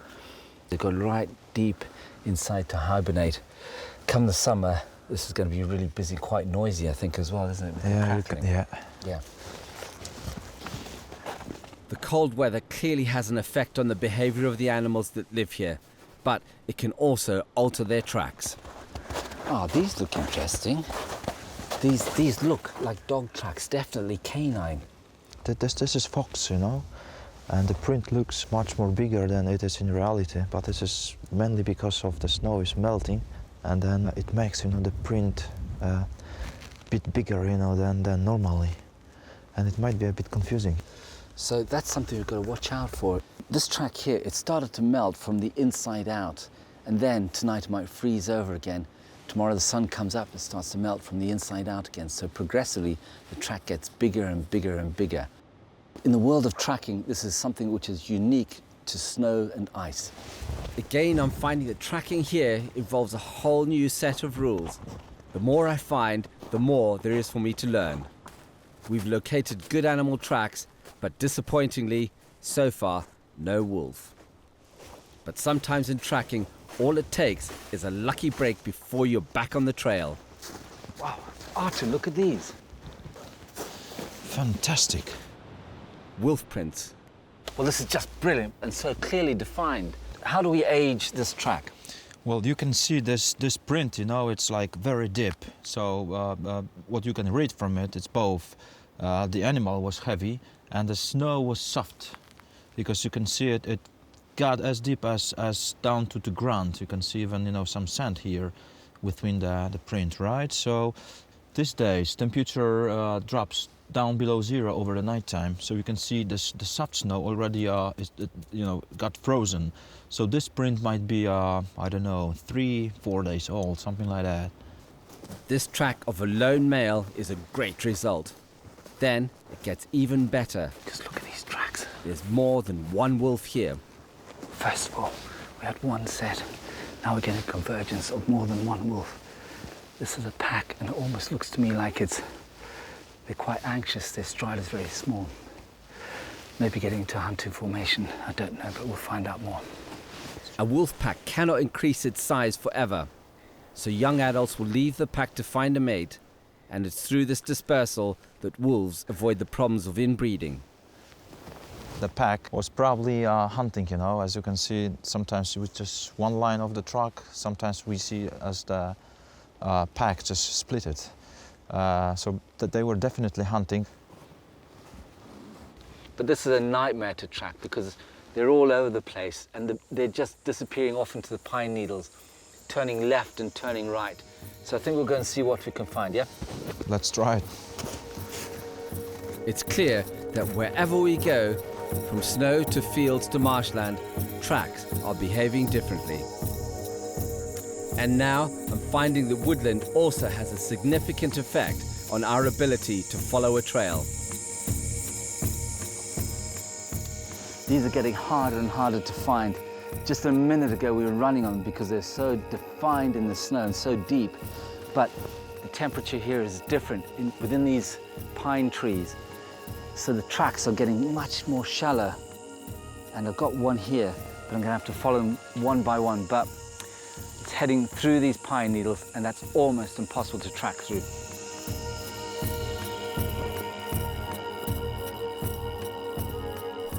We keep up the search, but it's soon clear that to continue looking for clues is pointless. This is my worst nightmare, is losing the tracks of a wolf that was so hot at one point. But coming through these pine needles, there's a hunting formation going on, so they split off, they come back together again. So I'm going to cut my losses here and find these other tracks. Although it may be the end of the road for this trail, it isn't for our chances of seeing a wolf. As well as being expert hunters, wolves are known to scavenge for their food. And with the recently dead elk on the marshes, we may have better luck with the camera traps we set earlier. As night falls, we make our way back to the open marsh. I hope the camera traps have had more luck than me in being able to witness this incredibly shy creature.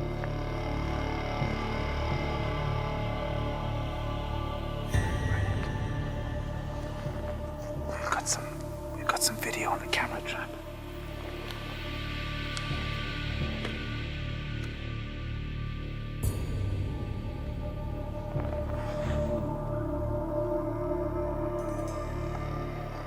Oh, that's a bit messy, actually.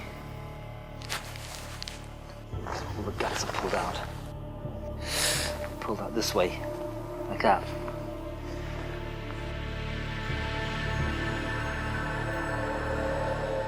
We return to the hotel to view the tapes. Will they reveal my first wolf from Poland? Oh, there's some wildlife. I can see some ravens here. Oh, here comes another raven performing for the camera. And they're kind of hopping around. And he's gone. Been out there tracking in the snow and ice all the while that the camera trap is out. I was so looking forward to maybe getting a wolf walking in on this. Would have been the icing on the cake after all that hard work, but that's it. I've gone through them all. I really had my fingers crossed, but all we got so far is raven. We got room? No luck so far, so we're going to go north to find another pack of wolves, and maybe our luck will change. There are thought to be around 100 packs of wolves in Poland, the largest population in Central Europe.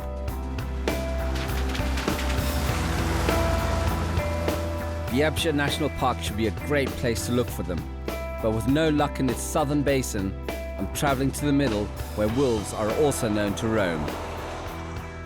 But before we resume tracking, Artur has a treat for me at a nearby wildlife park. It may help in the search for this elusive predator. This is really exciting because I know that there's a wolf in here really close. And my heart is just racing because I can see it there, it's just in there. There's a saying that the wolf sees you 4 times before you see it. It's an unnerving thought. There's something that really scares me about wolves, and I can't explain it clearly. My palms of my hands are sweating. It's the first time I've ever seen a wolf. And I just can't explain it. There's some deep feeling about it, and I think it's because just before I saw it, it kind of poked its ears up. I saw its ears first, and then it kind of looked. It's an eerie feeling, but it's such a beautiful creature. And their nose is always going and the ears are up. Spooky feeling. This wildlife park at Kadzilova covers 40 square miles and it's home to many animals, among them wild horses, deer, buffaloes, moose, and of course, the wolf. There are 4 in this enclosure, but in the wild they live in close family packs of anywhere between 6 to 15 members. Getting this close not only helps me to understand something about their behavior, but also how to recognize better the evidence they leave behind. One of the good things about coming to this enclosure, it gives me a chance to look at things like scat or animal feces in much more detail. Artur, there's some scat down here, and I just wondered if that could be a mark of territory. This is one of the way how wolves mark the territory, yeah. And once they put it down, do they scratch like a dog? They may, yes, they may. Not always, but they may. But they also, scratch the ground, and this is another sign how they mark the territory. These captive wolves may live for up to 16 years. In the wild, around 10 years is more common. It's been wonderful seeing them in the flesh, but it's time I got on the trail of some wild specimens.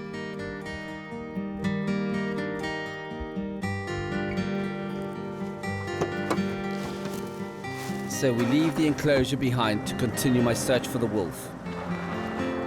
We're on our way to meet a ranger in the middle basin of the park. But rangers aren't the only ones here who may have good information for us. We're just going to stop this tractor and talk to one of the guys who's on it, because locals might have loads of information. Hi. Yes. How are you? Yes, Good to meet you. Drink, yes? Drink? Cold, no, Vodka? No. Yes. Ah, this is good. This is what, early in the morning. This gentleman's offered me some vodka. Thanks. This reed cutter is certainly high in spirits, and he's happy to share a story of a close encounter with a wolf.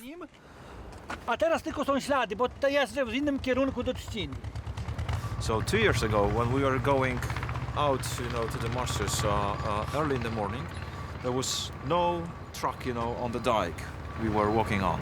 On the way back, we noticed, a fresh truck of wolves. So, we went and we followed, the truck for a little while, and then I noticed, the wolf just jumping out of the willow bushes. No widział, on szedł mi, bo jak ja szedłem, prosto, my szli w tym kierunku, a on szedł z tego kierunku.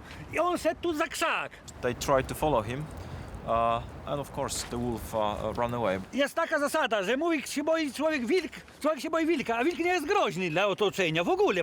O, Luke, widzisz to, a na rysunku to wiesz jaka robota. No, zobaczyć z bliska, to jest różnica.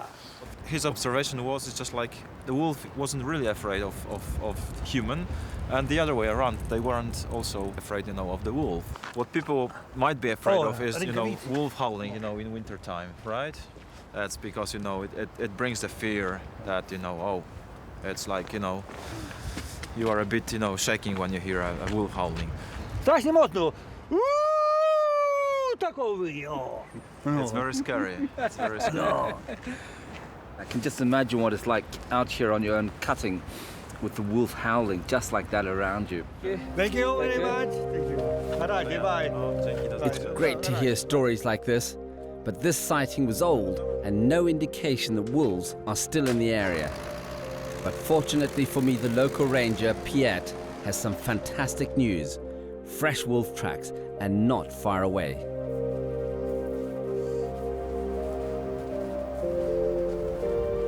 Pytał te małe kryształki, jak długo czasu potrzeba, żeby wiedzieć. Około jednego dnia. Wczoraj po południu, aż do trawy na tym mokrym śniegu. Piotr has brought us to an area and he's suddenly gone into tracker mode.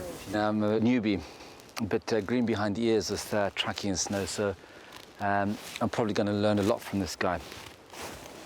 Right, so we're looking at these tracks here, and how old do you think they are? Jak myślisz, z jakiego? Około jednego dnia.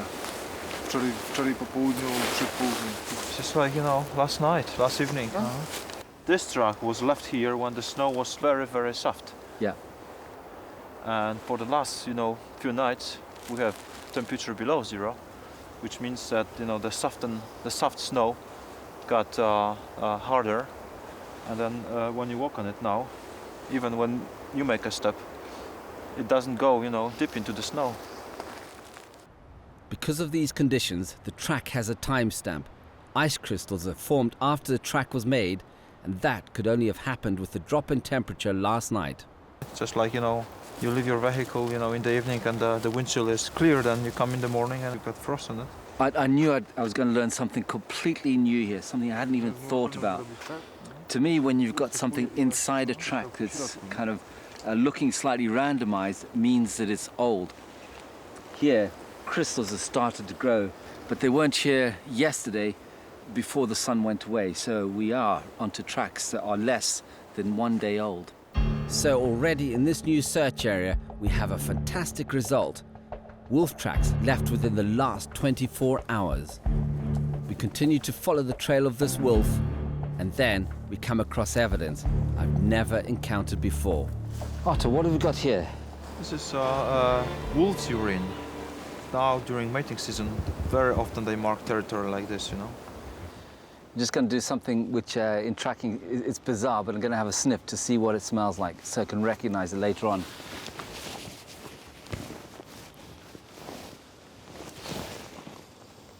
Oh, okay. What does it smell like? Cheeseburger. That's a good description, like a cheeseburger. It smells unusual.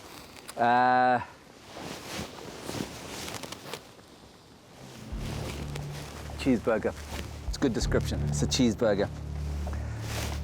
Okay, let's go.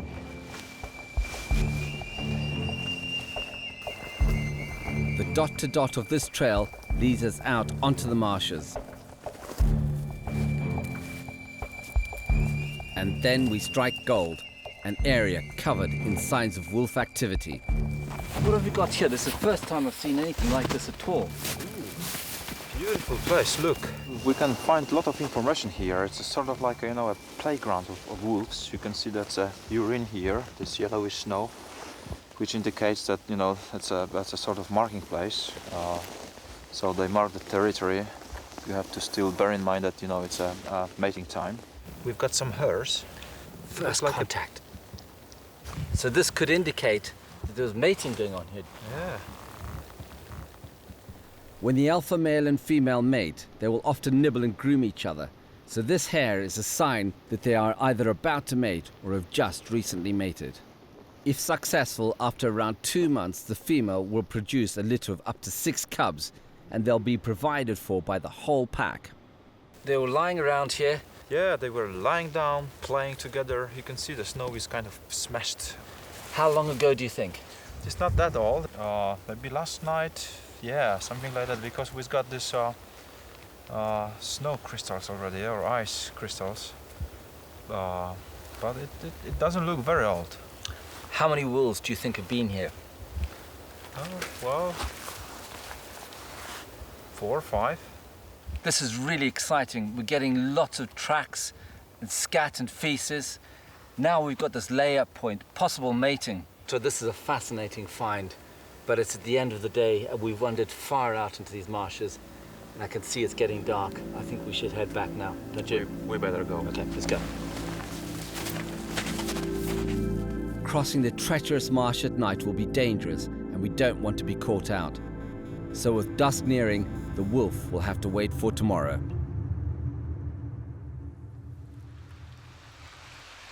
Piet has given us a great head start in our search for wolves in this new area. I feel we are close, but they're still proving tricky to find. So before we return to the marsh, I'm going to try a new tactic. This kettle should boil up in a minute or two, and we're away. This storm kettle is a useful device when you're out in the wild. It's made of 2 layers of metal and a hollow core. You light a fire in the middle, which is protected from the wind, and the water that surrounds it heats up quickly. But a warming cup of tea isn't my only motive for using this device. The benefit of this is you can get some smoke on yourself, which disguises all kinds of smells. And the reason for that, animals can smell the scent, washing powder or soap, toothpaste, all that kind of stuff from a long distance. But I cover myself with the smoke because it's a natural smell, and nature doesn't get worried about the smell of smoke.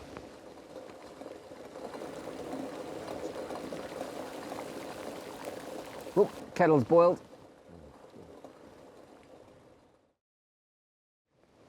Na zdrowie. Na zdrowie. We've now done as much as we can to prepare for tracking these elusive creatures. We've studied their behavior, we have the most up-to-date local knowledge, and we've covered up our scent with smoke. But there are some things we have no control over. Well, the weather's just changed and the pressure's dropped and there's rain coming in at the moment, so I'm going to put on waterproof trousers. But on top of the waterproof trousers, I'm going to put some camouflage because these are black Black is the worst color to wear in the forest. And the reason for that is it becomes a big moving blob. Something lighter, like an orange or something, at least some shadows are cast on that. So I'm going to cover the black up with this green here.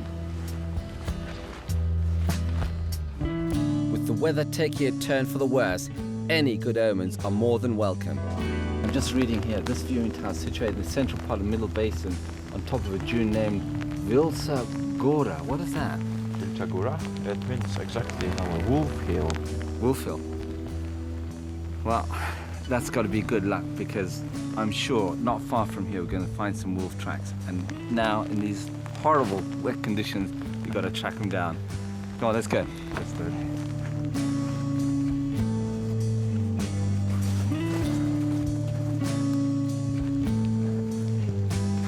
Heading back towards yesterday's marsh, we find new clues, and lots of them. What I'm going to do now is I'm going to get down and have a look at this line of wolves because they're coming from all over the place. One going that way, converging. One thing for sure, that this is a major trail. A road is always a good place to look, but to get a feel for where they're walking, I'm just going to go down a little bit lower and see what happens. 1, 2, 3. These tracks were all put down at the same time.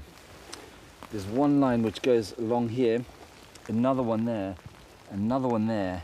So there's 1, 2, 3, and then there's one wolf which has gone down this direction. So it could be wolf number 4. Arthur, what do you think? Could be a whole pack, so 4, maybe 5, as they can step. They can, walk into the same steps one after another. So this is exciting because we're on a trail, a good territorial area for a wolf. They can travel very quickly and almost silently on this road. This is a strong lead, so we follow, and then we find more evidence. This wolf scat right here is a very good territorial marking, just a little bit higher than everything else. And that increases our chances dramatically. I feel I'm getting closer to these wolves. Then, a sign that I'm on the right track.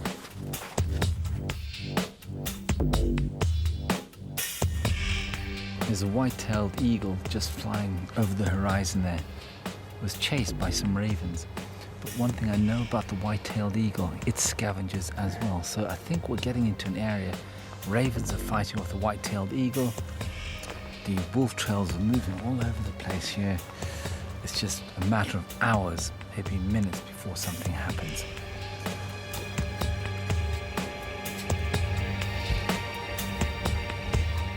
This is such a hot trail, you just got to follow your nose sometimes. And then, my best find yet. Look at that. It's a fresh kill. look at that. The question in my mind, Arthur, was it a death by natural cause and then scavenged by the wolves, or did the wolves take it down? It's difficult to say just looking at this carcass, After a quick scan of the area, I could see a crime scene unfolding. My gut feeling is that it was killed by a pack of wolves. But the most important thing now is to go away from the carcass and work out the battlefield and see if I can put together this whole murder mystery.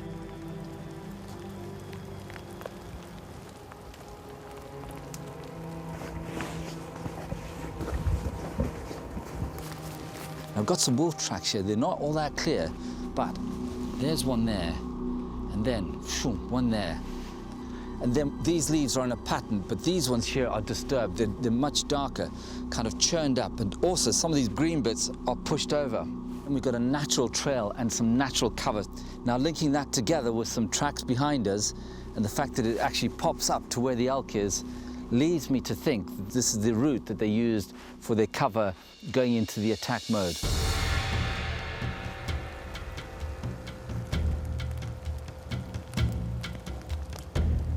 Just around this tree, there's a huge amount of disturbance. I can see the grass has moved in different directions.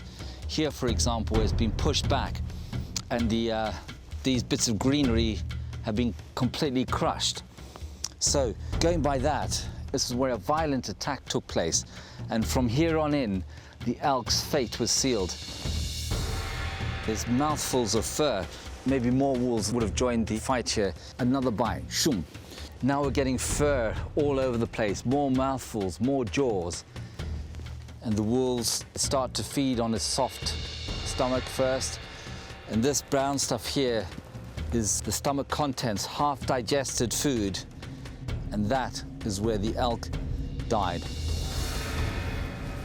The elk was then dragged by the wolves into this depression here in the fight for food and into an area they thought they had more cover. This is a superb find. I feel I'm now hot on the trail and definitely getting closer to the wolf. But with my trip nearing its end, I don't have much time left. So I need to try a different approach. I'm going to let the wolf find me. And for that, I must wait for the cover of darkness. I come back to a hotspot that we identified earlier on. Some sand and some tracks that kill nearby. I've got something here to try and get them to call back. The predator caller. All I've got to do now is turn this on, pull out the call, and see if they call back. All hopes are now pinned on this piece of kit if I'm going to find a wolf here in Poland. On a still night like tonight, the sound carries a huge distance, and they've got such sensitive ears. Now, it's just a question of seeing whether they respond to this call. Keep my ears open. I know they're out there somewhere. Will I get them? I hope so.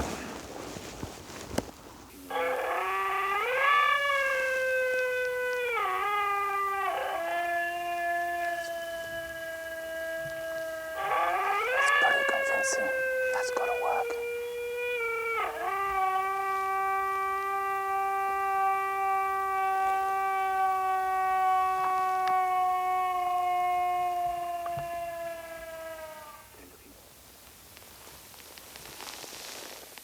It's really silent out there now.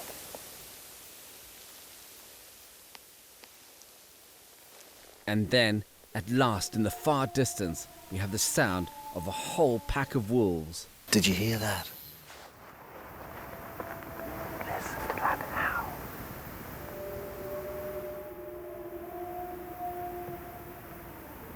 It was like the whole pack was calling, but that one really strong howl. It's just a full moon, but it's surrounded by a haze, and I think that's what they're howling at. The wolves are coming in this direction. I could hear them howling from where we were yesterday. There's only one way out of that place, and it's in this direction, along this road. I know they were hunting here nearby. There's a really good chance they're going to come closer. Fingers crossed that they could pop up so close to us. And I say, that's like a kid at a fairground. I really want to go on that ride, but when you actually go on it, it's really scary. An amazing result. We have actually made contact and we have a whole pack of wolves calling. But just when I think it can't get any better than this,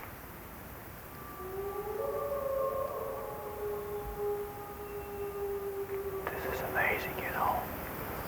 We hear two packs. One was calling from over there. This one is even closer to us.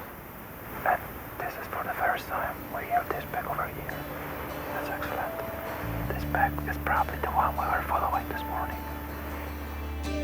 with the use of the predator caller, we have attracted not just the attention of one pack, but incredibly 2 packs of wolves, and we are right in the middle. But I fear this is as close as I'm going to get to this sensitive and elusive creature. It was hard going, but I finally tracked the wolves down for a moonlit serenade. I've had an amazing experience in Biebsja National Park. Although the wolf was just one step ahead of me, and I didn't get that fleeting glimpse I was hoping for, we weren't far off. It was really exciting. I've just had an amazing time, but now it's time for me to leave Poland, and I want to come back and get those wolves. I'm Maxwell, and I'm a tracker. animals and people, they're both fair game.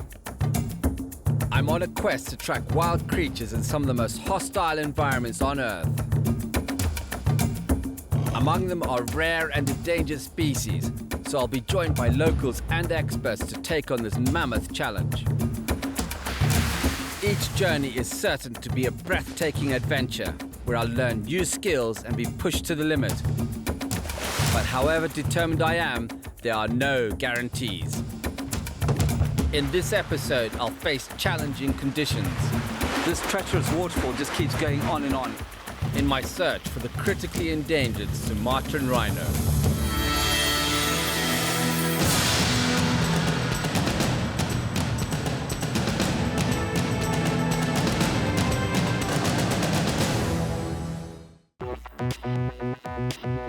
Growing up in Africa has given me the privilege of seeing and tracking some of the planet's most amazing animals. Among these are rhino. There are 5 species of this animal in the world, and 4 are seriously endangered. I've been lucky enough to track both the endangered black and the vulnerable white rhino in the African bush. But one I'm desperate to cross off my list is the critically endangered Sumatran rhino. There are fewer than 300 of them left in the wild. Nonetheless, I will try and make the flight as comfortable as possible. Well, I've traveled thousands of miles to be here, and I'm in Borneo. I might have bitten off more than I could chew because I'm just looking out the window. All I can see is cloud, and poking up through that is rainforest. And I'm sure it's a tough environment to track in. It's full of snakes, it's slippery, it's dangerous, just hard work. And sometimes you don't see daylight for days. Well, tracking is all about a challenge, and for me, the best result would be to find this animal so shy and so well concealed that a small amount of information might be vital to its conservation and future existence. So after arriving in the capital, Kota Kinabalu, or KK, I'll be heading east to Taban Wildlife Reserve, where I'll be looking for the rhino in Borneo's rainforest. It's ideal country for rhino, but a grueling challenge for humans. So to prepare for my trip, I'm first traveling 10 miles outside of KK to Lakawi Wildlife Park to see one of these rhino in the flesh. For a tracker, it's really important to get to know the animal that you're after, to get to know what its hoof prints are like and how it behaves in the jungle. And here at Lakawi Wildlife Park, I've got the rare opportunity to see one of the few Sumatran rhinos in captivity in the world. I'm really, really excited about it, to get up close and personal and to get into that pen. Just a few meters from here, I'm off. But first, a change of footwear is required. I've seen many rhinos before, but not once have I had to wear rubber boots. Sumatran rhino love mud, and it's an ominous sign for my trip. Ah, Dr. Sen, Max, good to meet you. Here to see the rhino? Fantastic. After caring for this rhino for the past 7 years, Dr. Sen is used to this muddy swamp. I could see this going horribly wrong. But this treacly sludge also has its advantages. I can't resist. Immediately I've come in here, I can see rhino tracks. You can see how 3-toed hoof print of the rhino is very similar to all rhinos. Mm-hmm. Shall we?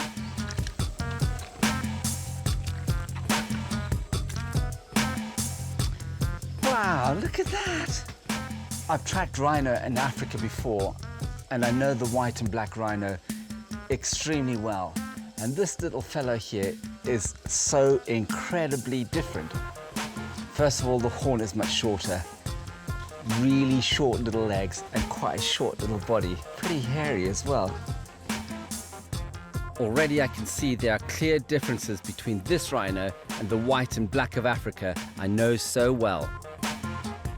At 700 kilos, they're about a quarter of the size of the African rhinos and seem far more docile, but some things about them are exactly the same.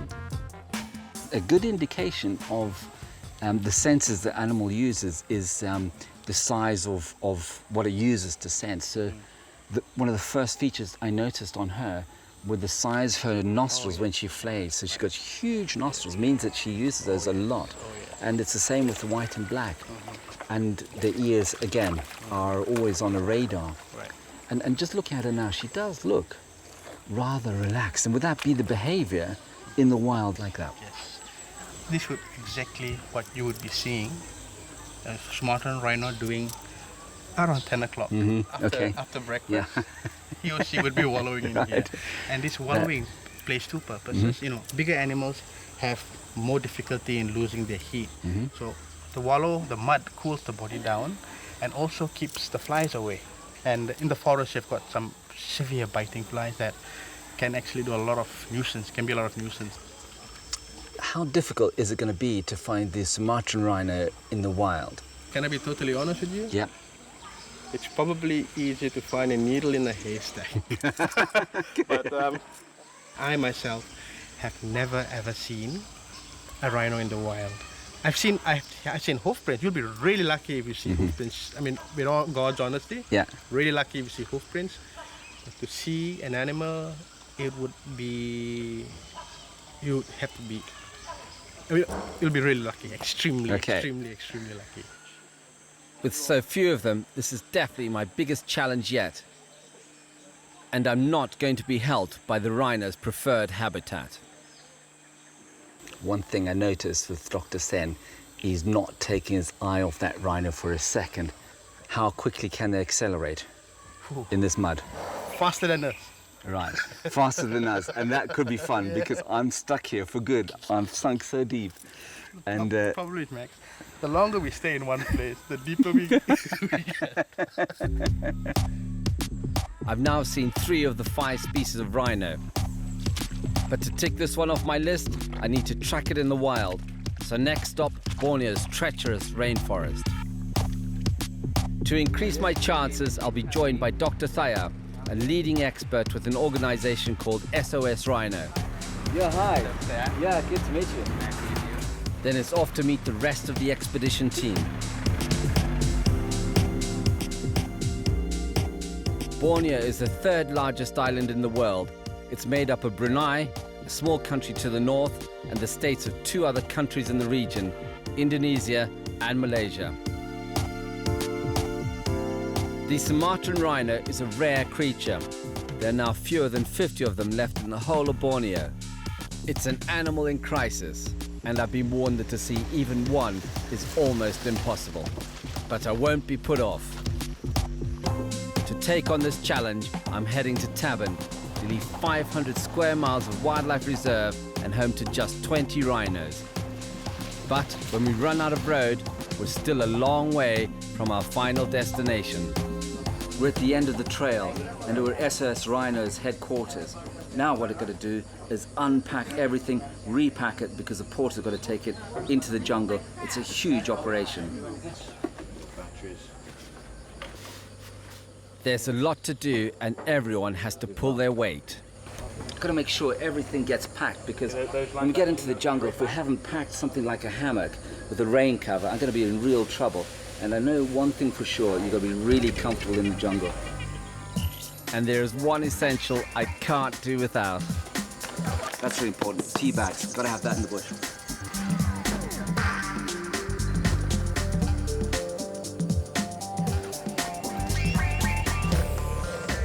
Got everything?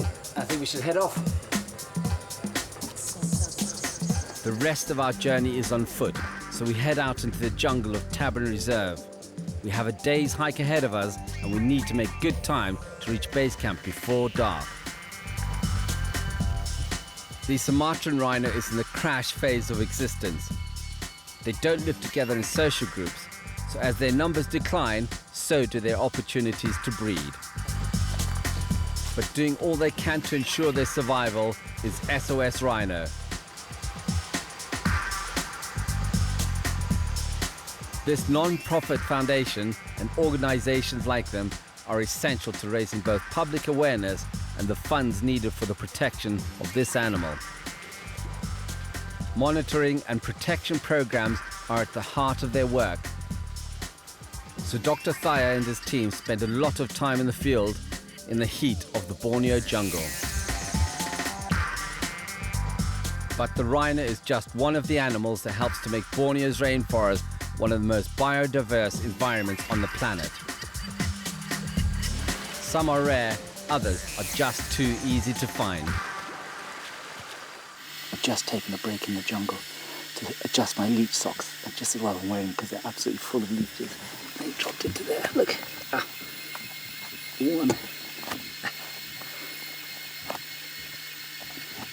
One. Two. Worth every single penny we paid for these leech socks. They're brilliant.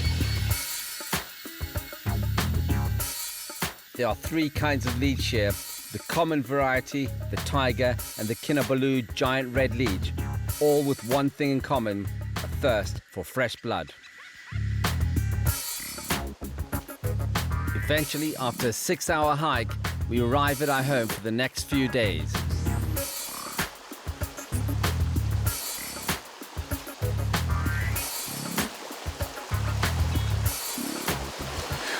That was hard work getting here. This is what we call base camp. We've been through the jungle for hours to get here. It's been really tough. I got bitten by some leeches. The blood is pouring out of them. So all I want to do now is settle down, have a cup of tea, and get ready to start tracking. Look at that. They're all over the place. Pull it off the sucker, roll it up, throw it into there. Dr. Thayer's team has used this location for the last 2 years. They return every month to look for evidence and record the movement of any rhino they find. And it's an ideal spot, close to fresh water and in striking distance of several mud wallows, the rhino's favorite place to hang out. But Dr. Thayer has worked out that only some are active. It's these that his team monitors at least once a month. We're going to hike to these wallows to see if any rhino are there. It's vital we can predict where they will be and how they'll move through this terrain.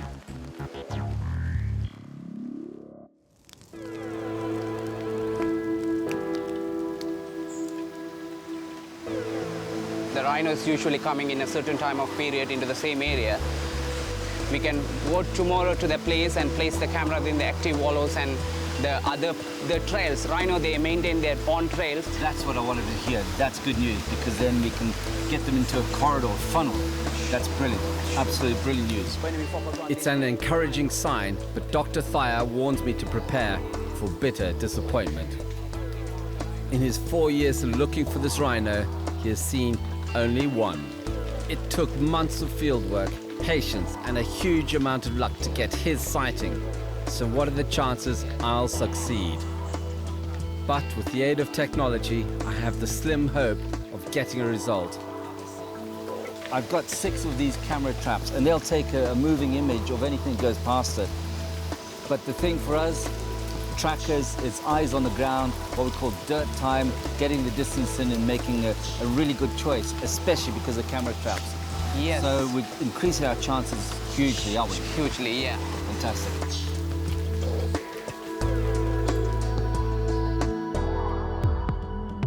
The next day, we head off to the first of the mud wallows to put our plan into action.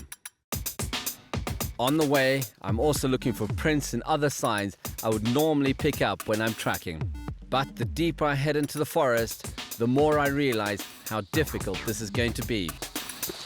From a tracker's point of view, being in the jungle is a nightmare. Often I can't see more than a few feet either side. It's just like some canyon walls.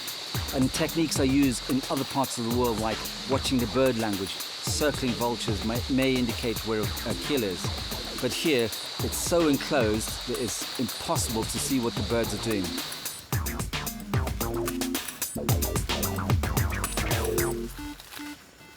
Because of the dense canopy, the techniques I find so useful in other parts of the world are not working so well here.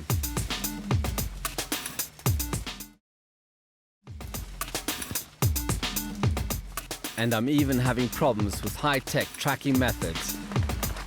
Now we're definitely off the trail and we're cutting through this vegetation. We've been following a GPS for a little while, but the GPS doesn't show contours, and it looks by the vegetation behind me that it drops off to a sudden valley. So We've had some debating. I'm going to have to make the hard decision to head back up, backtrack, and then maybe down. The more we track, the more the scale of this challenge is growing. We've been hiking for hours and we're still trying to reach just one of the wallows identified by Dr. Thaya. And then we find great evidence, a sign we're closing in. Sumatran rhino have the speciality that they will be chop the aging, so they eat these all plants in this area. This is very different to the black rhino, which feeds the same browsers off the top of the plants. The black rhino cuts things through really clearly, but this guy seems to almost chew away at the external bark, for example here. We're getting closer and closer to the first wallow. These rhinos are extremely sensitive to any disturbance, so Dr. Thaya and his team have developed a way to communicate non-verbally. One of them silently pushes onto the wallow to see if any rhinos are there, while Dr. Thaya waits for news. I have to be patient at this crucial moment. But no rhino this time, so we make our way onwards to the first wallow. It's like a cave-like feature. What's happening? Why is that there? Okay, what rhino do that they will be make a wallow under the trees, so they want the shade actually to spend. Then using their horn, they will be make it like a cave, and that usually they will be stay inside the cave under the mud, so it's more cooling place for them. No wonder these rhinos are so hard to find. Not only are they in the rainforest to hide away from the sun, but they also dig caves in the mud. This is a perfect place for a camera trap. All I've got to do now is set up the angle and see what happens. There we go. I think that's perfect, Doc. Bang on. Fingers crossed. We reached the wallow and have set up our first camera trap, but it's taken us all day to get here. The conditions have been a real struggle for us all. It's clear we need a change of strategy to make the best use of our time and resources. When we finally return to base camp, it's a welcome relief from the relentless hiking. Well, this is home from home. This is where I sleep, and it's just absolutely covered with water. Got my hammock here with mosquito nets to keep the bugs out at night, but the mud is just absolutely everywhere. Look at that, my shoes. And I've had to build a special little tray to stand on. But moving over here, we've got the ranger's accommodation, which is just a tarpaulin over some beds. Now, as we move down through the camp, just be really careful here. It's so slippy and so muddy. This is where we keep all the kit. We've had to build this up just to keep it dry. But just look at the floor here, how muddy that is. And we put leaves down to kind of bind it all in, but it doesn't keep the leeches away. Right, let's go down here. This is our canteen where all the cooking is done for all of the crew and the support crew, the whole lot. The guy's putting the kettle on. Now down here, this is really interesting. Whoops. Just check that mud, absolutely everywhere. And here's the crew. Simon, busily cleaning out a camera. How's it going, guys? One down, two going. One down. And Simon's just showing some scars from a leech bite. Let's have a look, Simon. Yeah. Thanks for calling. But I've got to say, these guys do a brilliant job. Without them, the Rangers, life would be absolutely horrible here.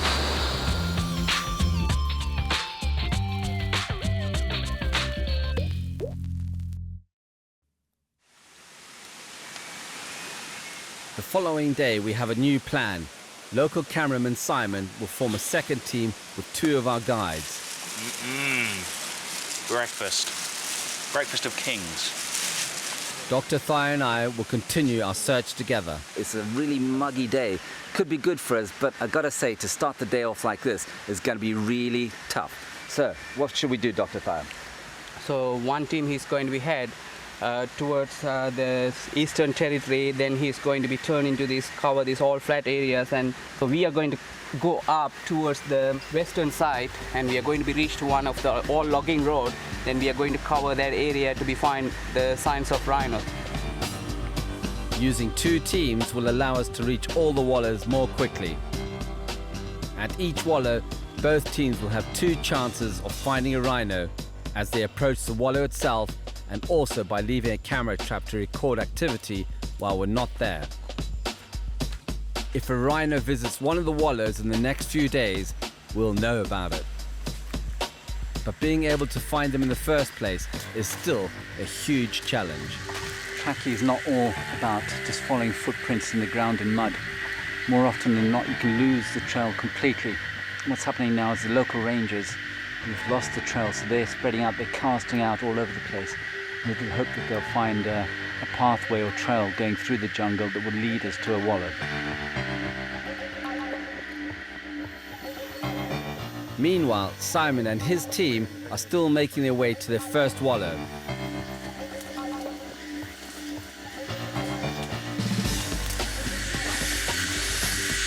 Well, it's tough work today. I feel the rangers broke us in generally yesterday.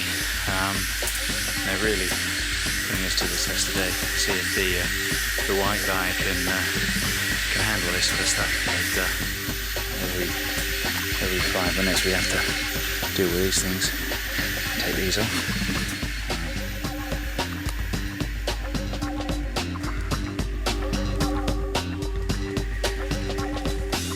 This expedition is hard going for us all. We've been tracking for several hours and feeling exhausted. Then suddenly, the mood of my team changes.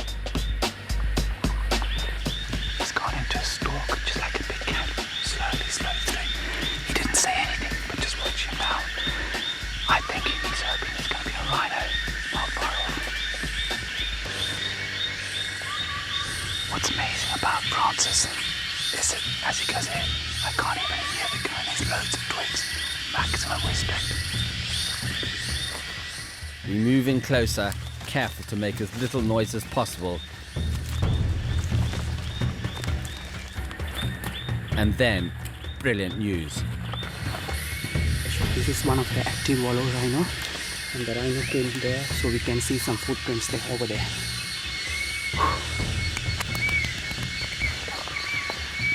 This is quite fresh. It's nearly 1 or 2 days. Most probably there's 1 day before the rain. So the rhino is moving up towards some other wallows. Okay, Dr. Thai said that this trail is maybe 2 days old because of the rains, but that doesn't mean that the rhino is 2 days away. It could be really close. But what's really important to me now is that this trail is shared by everything. It's coming through a narrow point here. I can see that the deer are also here, the sambar and the rhino sharing the same trail. Yes, please, more. Let's go.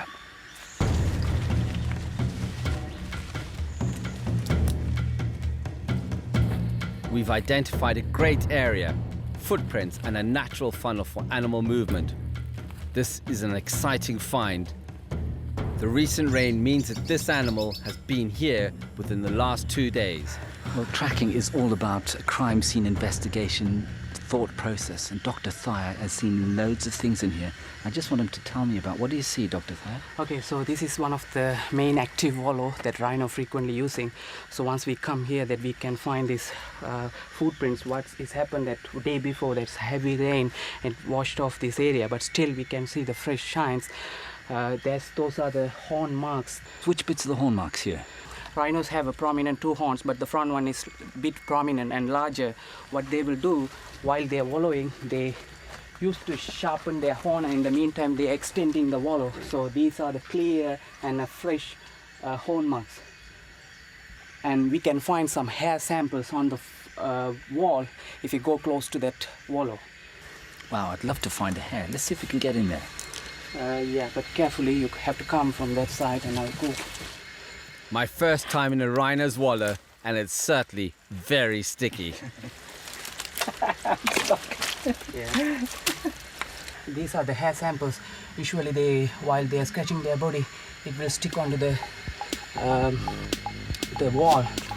This is the only hairy rhino in the world, and they have a hair on their ears and then top of their body and then the legs. So wherever that we find the wallows, so we usually finding the hairs. Hair is not just evidence that a rhino has been here. With a follicle attached, it can be used to DNA fingerprint the animal it came from. This helps to assess population numbers and is a vital part of Dr. Thaya's research. I really feel I'm getting to know the Sumatran rhino much better. First of all, it's tracks. Now it's a wallow, and now I've got a hair and some horn marks. Absolutely brilliant.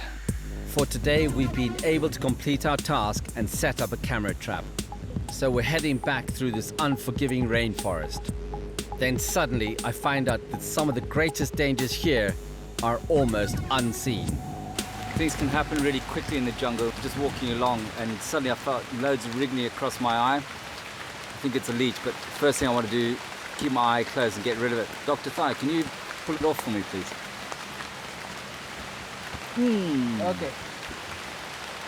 It's inside there, okay. Okay, now you can open there. It's funny, you know, in the anticoagulant has made it slightly numb. It's a very interesting feeling. Is that it? No, there's another one. Yeah, it's really dangerous. Usually they will be catching to your cornea, so it can damage your cornea, but it's lucky it's on the eyebrow. So you save your eyes really today. Right. Emergency over, we continue to head back to camp. Meanwhile, Simon and his team are still hacking their way towards their wallow. And then they come across an encouraging sign. This one is the footprint of the rhino, or badak, as they call it here. Yeah. Okay, so it's going down the trail that we're following down now. So maybe we're in the right direction. A good clue, but when they reach the wallow, there is no sign of a rhino.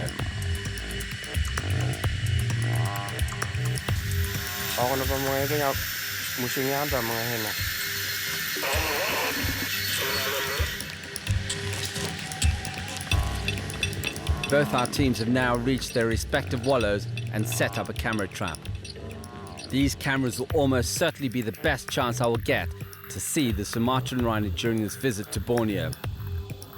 It really is proving to be every bit as elusive as Dr. Thaya warned. But back at base camp, we discover that other animals are far easier to find. Just had dinner and it's way too early to go to bed. I've heard loads of frogs the last few nights. And just on our doorstep, right next to the camp, is a beautiful river. Borneo is famous for its frogs. So let's go and have a look.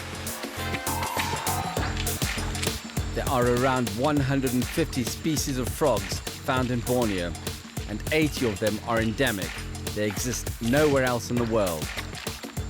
So what better place for a frog safari? There's something on that branch over there. Who's that? Yeah, there's frog.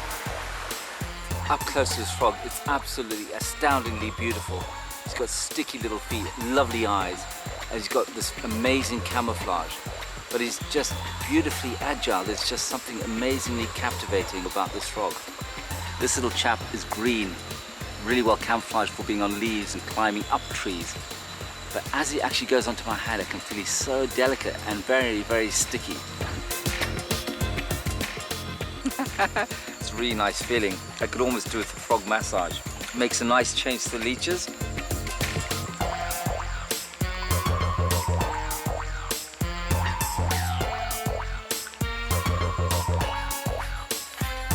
The life cycle of frogs, like other amphibians, consists of 4 main stages: egg, tadpole, metamorphosis, and adult. A female usually lays frog spawn in water, but these eggs and the parents themselves are extremely vulnerable to predators. So to protect themselves, the flesh of many frogs contain mild toxins that make them unpalatable. Oh yeah, there's the poison one, huh? Oh, look, whoa. Usually these kind of frogs, they have a glands on their skin they secrete to protect them. And so it's really a bitter taste. So that is the reason the snake cannot attack this kind of frog. If I touch that frog, what would happen to me? You will get some kind of problems, but I never touched this one. In the natural world, new species are discovered as well as lost all the time. And the dense environment of the Borneo jungle is a rich hunting ground. In 2007, a completely unique species of frog was discovered here. Unlike all other frogs, it doesn't need lungs. Instead, it absorbs oxygen through its skin. These rainforests are truly amazing. It was a great evening's entertainment. Tomorrow I've got much bigger things to find, so now it's time to hit my hammock. But before I can do that, I have to deal with a different and more worrying nocturnal creature that lives here. Crikey, we're just getting ready to go to bed, and look at the size of that spider. It's good. Oh my God, look at the size of its fangs. If it jumps, I'm out of here. This huntsman spider may not be a danger to humans, but that doesn't mean I want to share my tent with it. Come on, big guy, out. The next day, both teams again head out in opposite directions. Accompanied by Dr. Thayer, I'm heading to the west of the rhino's territory, while Simon makes his way to the east. We've been tracking for several hours through this unforgiving rainforest. It's tough going, some of the hardest conditions I've tracked in. It's slippery, humid, it often rains, and there are few pathways. And it's also proving a challenge for Simon and his team. Certainly hard going through this ginger, so especially in today's heat, but hopefully that means that it's all good news for us with the Rhino, that it's going to slow it down and make it want to cool down. But here, weather conditions quickly change, and because rhinos use wallows to cool down, rain is not good news for us. But with a stroke of luck, Simon's team find evidence of rhino that's far easier to spot than prints. So we just followed the track through the pouring rain, and just as we thought we were all giving up, we found the fresh tracks leading all the way up to this little special area. And here we have the fresh rhino dung. The boys say it's 3 days old, maybe 4 days old tops.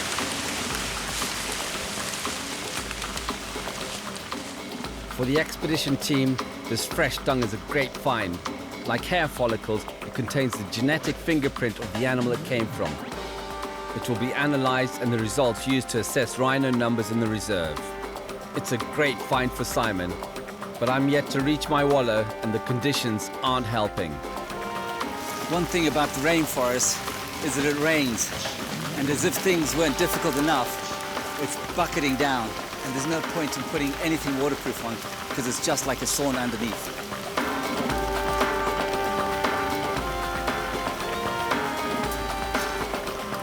But as the weather lets up, Dr. Thayer and I finally reach our destination. The tension's just electrifying every time we come up to a wallow. The local tracker Francis goes ahead and he creeps up to it, checks it out, and then we know if it's there or not. But it's one of these really high points, and every time I listen to him, I think he's going to go rhino, but this time, no luck. So the location is there, so we can fix the camera. So usually rhino is coming from that place. They spend there and then used to go to this trail. So this is a nice place to fix the cameras. Brilliant, good idea.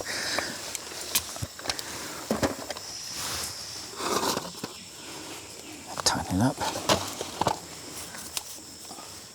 Well, this is where it's really all good stuff because we've put the camera traps up, and now the doctor's going to mark it on the GPS.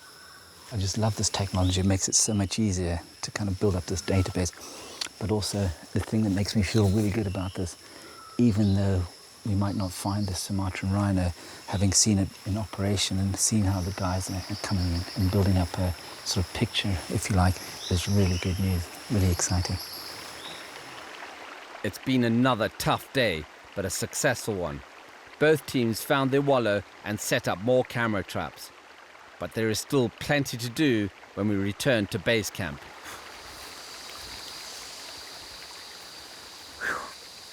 It's been a long day, traipsing through the jungle all day long.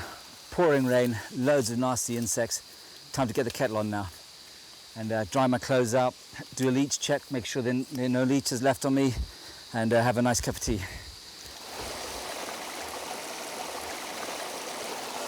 Part of the camp routine is get back, wash your leech socks, because at the moment I've just got 20 or 30 leeches on my socks. But all I can say is look at that, they're all over the place. I'm really grateful for that.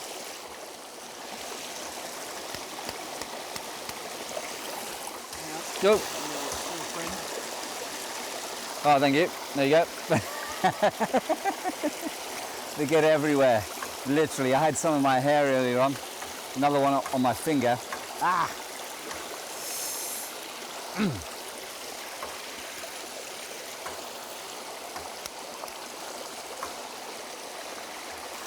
One of the other problems being in the jungle is you get really damp feet. And they go like what we call hippopotamus feet or wrinkly. So I'm going to wash these off and dry them off as quickly as possible. Otherwise you get trench foot, you get foot rot.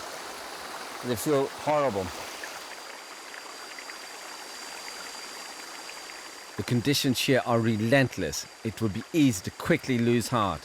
So it's important to dig deep and learn from past experience. There's mud everywhere and there's rain. It reminds me of like a rock festival 4 days in where it's just a quagmire all over the place. But on top of that, we've got leeches, we've got all sorts of other stinging bugs, big spiders and snakes. And just getting into tune with this area is a skill all of its own to get into the heartbeat.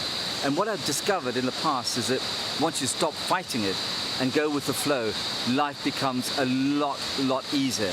You don't have to worry about struggling against it.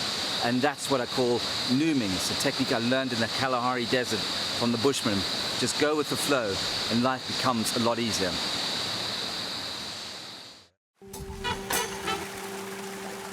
We have now checked all of the wallows to the east and to the west. We've found recent prints and dung, but so far, no rhino. So, as a last resort, Dr. Thayer knows of one final area that may be worth checking. The only thing is, it's the most dangerous of all to get to. We're moving really quickly now. What's the reason for that?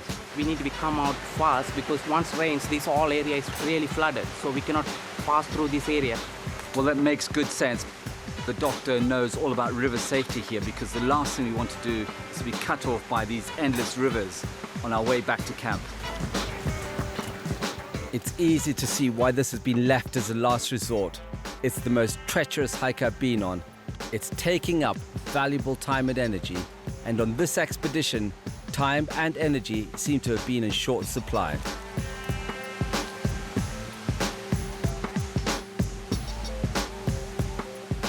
And then it gets even more hazardous. What we're going to have to do now is scale up these slippery boulders as far as we can see.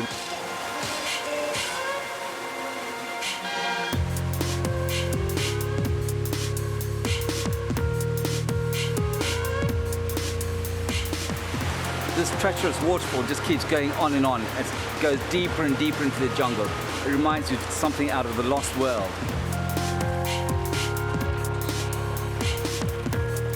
Continue to push on higher and higher. This waterfall seems to be without end.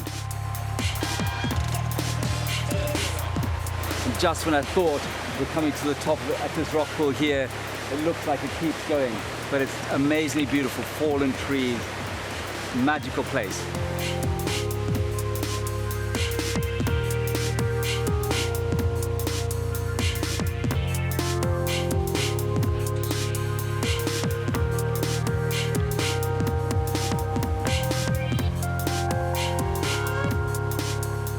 After a grueling slog through the jungle and up this cascade, we finally reach our destination.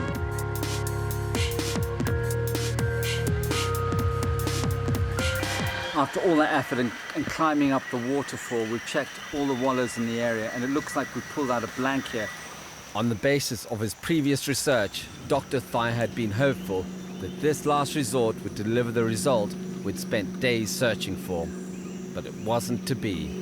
I'm really confused that where this rhino, because 6 days before only we found the fish signs in the eastern part, and there's only the chance that rhino could be here, but we couldn't find any signs now with any fish. So I'm really blank. It's a huge disappointment to us all. It had been the final place left for us to search, but in the end, we were no closer to this elusive animal. Well, the Sumatran rhino is playing cat and mouse with us all of the time. One thing for sure I know is bucketing down a tropical rainstorm. We've got to get back to camp before that waterfall fills up and we're cut off. This was our last chance to see a rhino in the flesh. All hopes are now pinned on the camera traps left at the other wallows.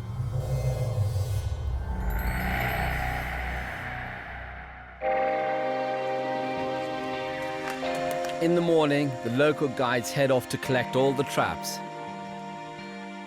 The suspense is nerve-wracking, so to pass the time, Dr. Thai and I head out to look for some other animals that share this rainforest with the rhino.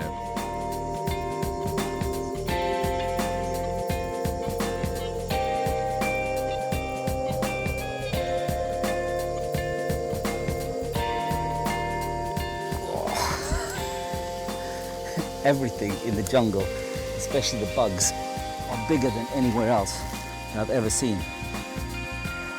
What is that? It's a wood lice. Once anyone touch this one for their safety, they will be covered themselves. If you keep this for a while, then they will be open. Your usual wood louse is about the size of my little finger, maybe half of that. This thing, look at the size in Dr. Thai's hand, it's just half the size of his palm. It's got to be at least 100, maybe 1,000 times bigger than the average wood louse I'm used to seeing. The rainforests of Borneo are some of the most biodiverse on the planet. It's estimated there are over 200 species of mammals here, over 400 of bird, 100 of amphibians, and around 15,000 species of plants. In the last 10 years, 360 new animal species have been discovered, most of which were insects. No wonder we've seen lots of bugs on this expedition, but the well-concealed stick insects haven't been so easy to spot until now. This is the first time I'm seeing this color. So I saw some other colors as green and the brown colors, but this is with multiple colors, and this is the first time I'm seeing.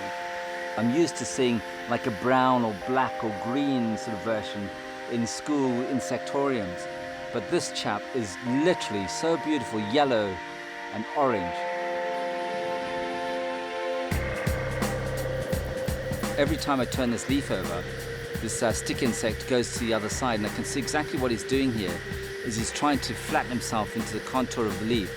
But I can also see that his body looks like part of the stem of the leaf, and his legs here look like the other parts that come out, the sort of veins into the leaf.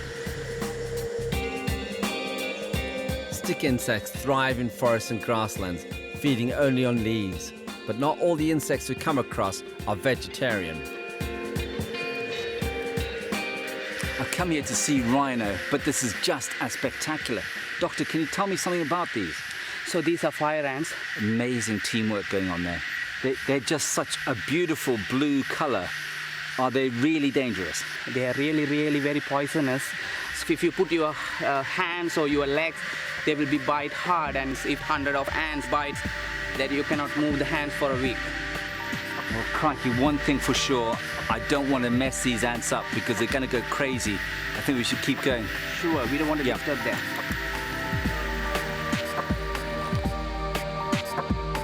These bugs have been a great distraction, but we've been waiting all day for the rangers to pick up the cameras. And I'm really anxious to see if we've managed to capture a rhino on them. On the way back, I'm rewarded with the sight of one of Borneo's other endangered animals. It's just such a result. Up in the trees, there's some orangutans. Perfect. Just heading back to camp, and as usual, you get really lucky with something like that. I've always wanted to see an orangutan in the wild.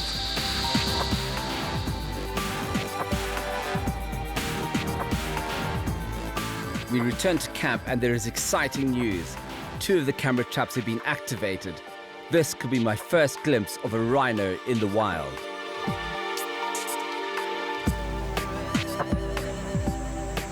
The next this rhino is going to come across on this view. Honestly.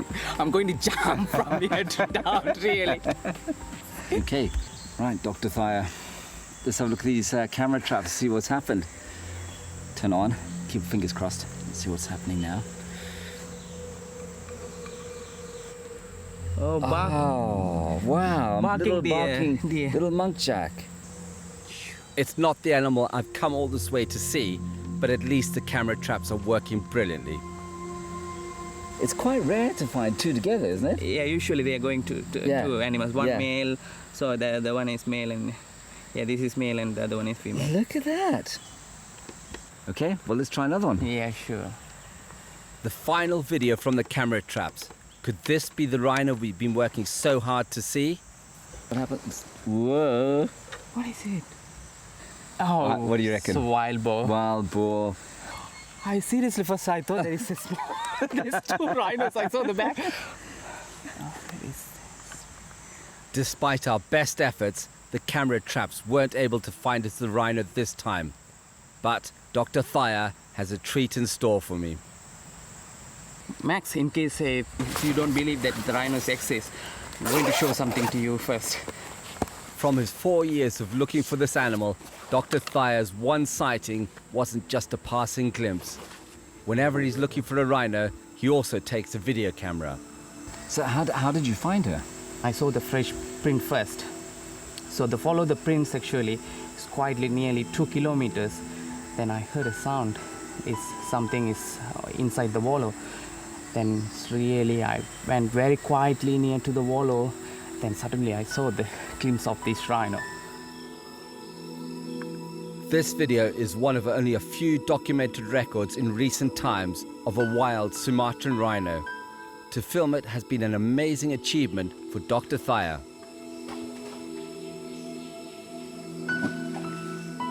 It's so happy, and I really achieved something in my lifetime.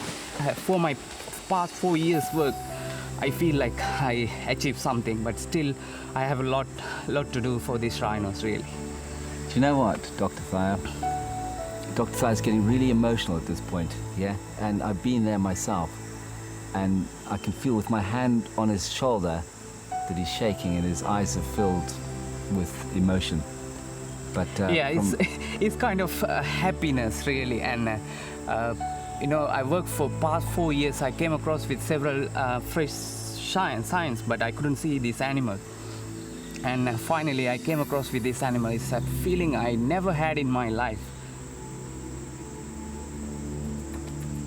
this has been my toughest quest yet. The elements were against us all of the time, and I hoped with the camera traps would be our last chance to catch some pictures. But who knows, with the work going on from SOS Rhino here, I might be able to come back one day and see a thriving population of the Sumatran rhino.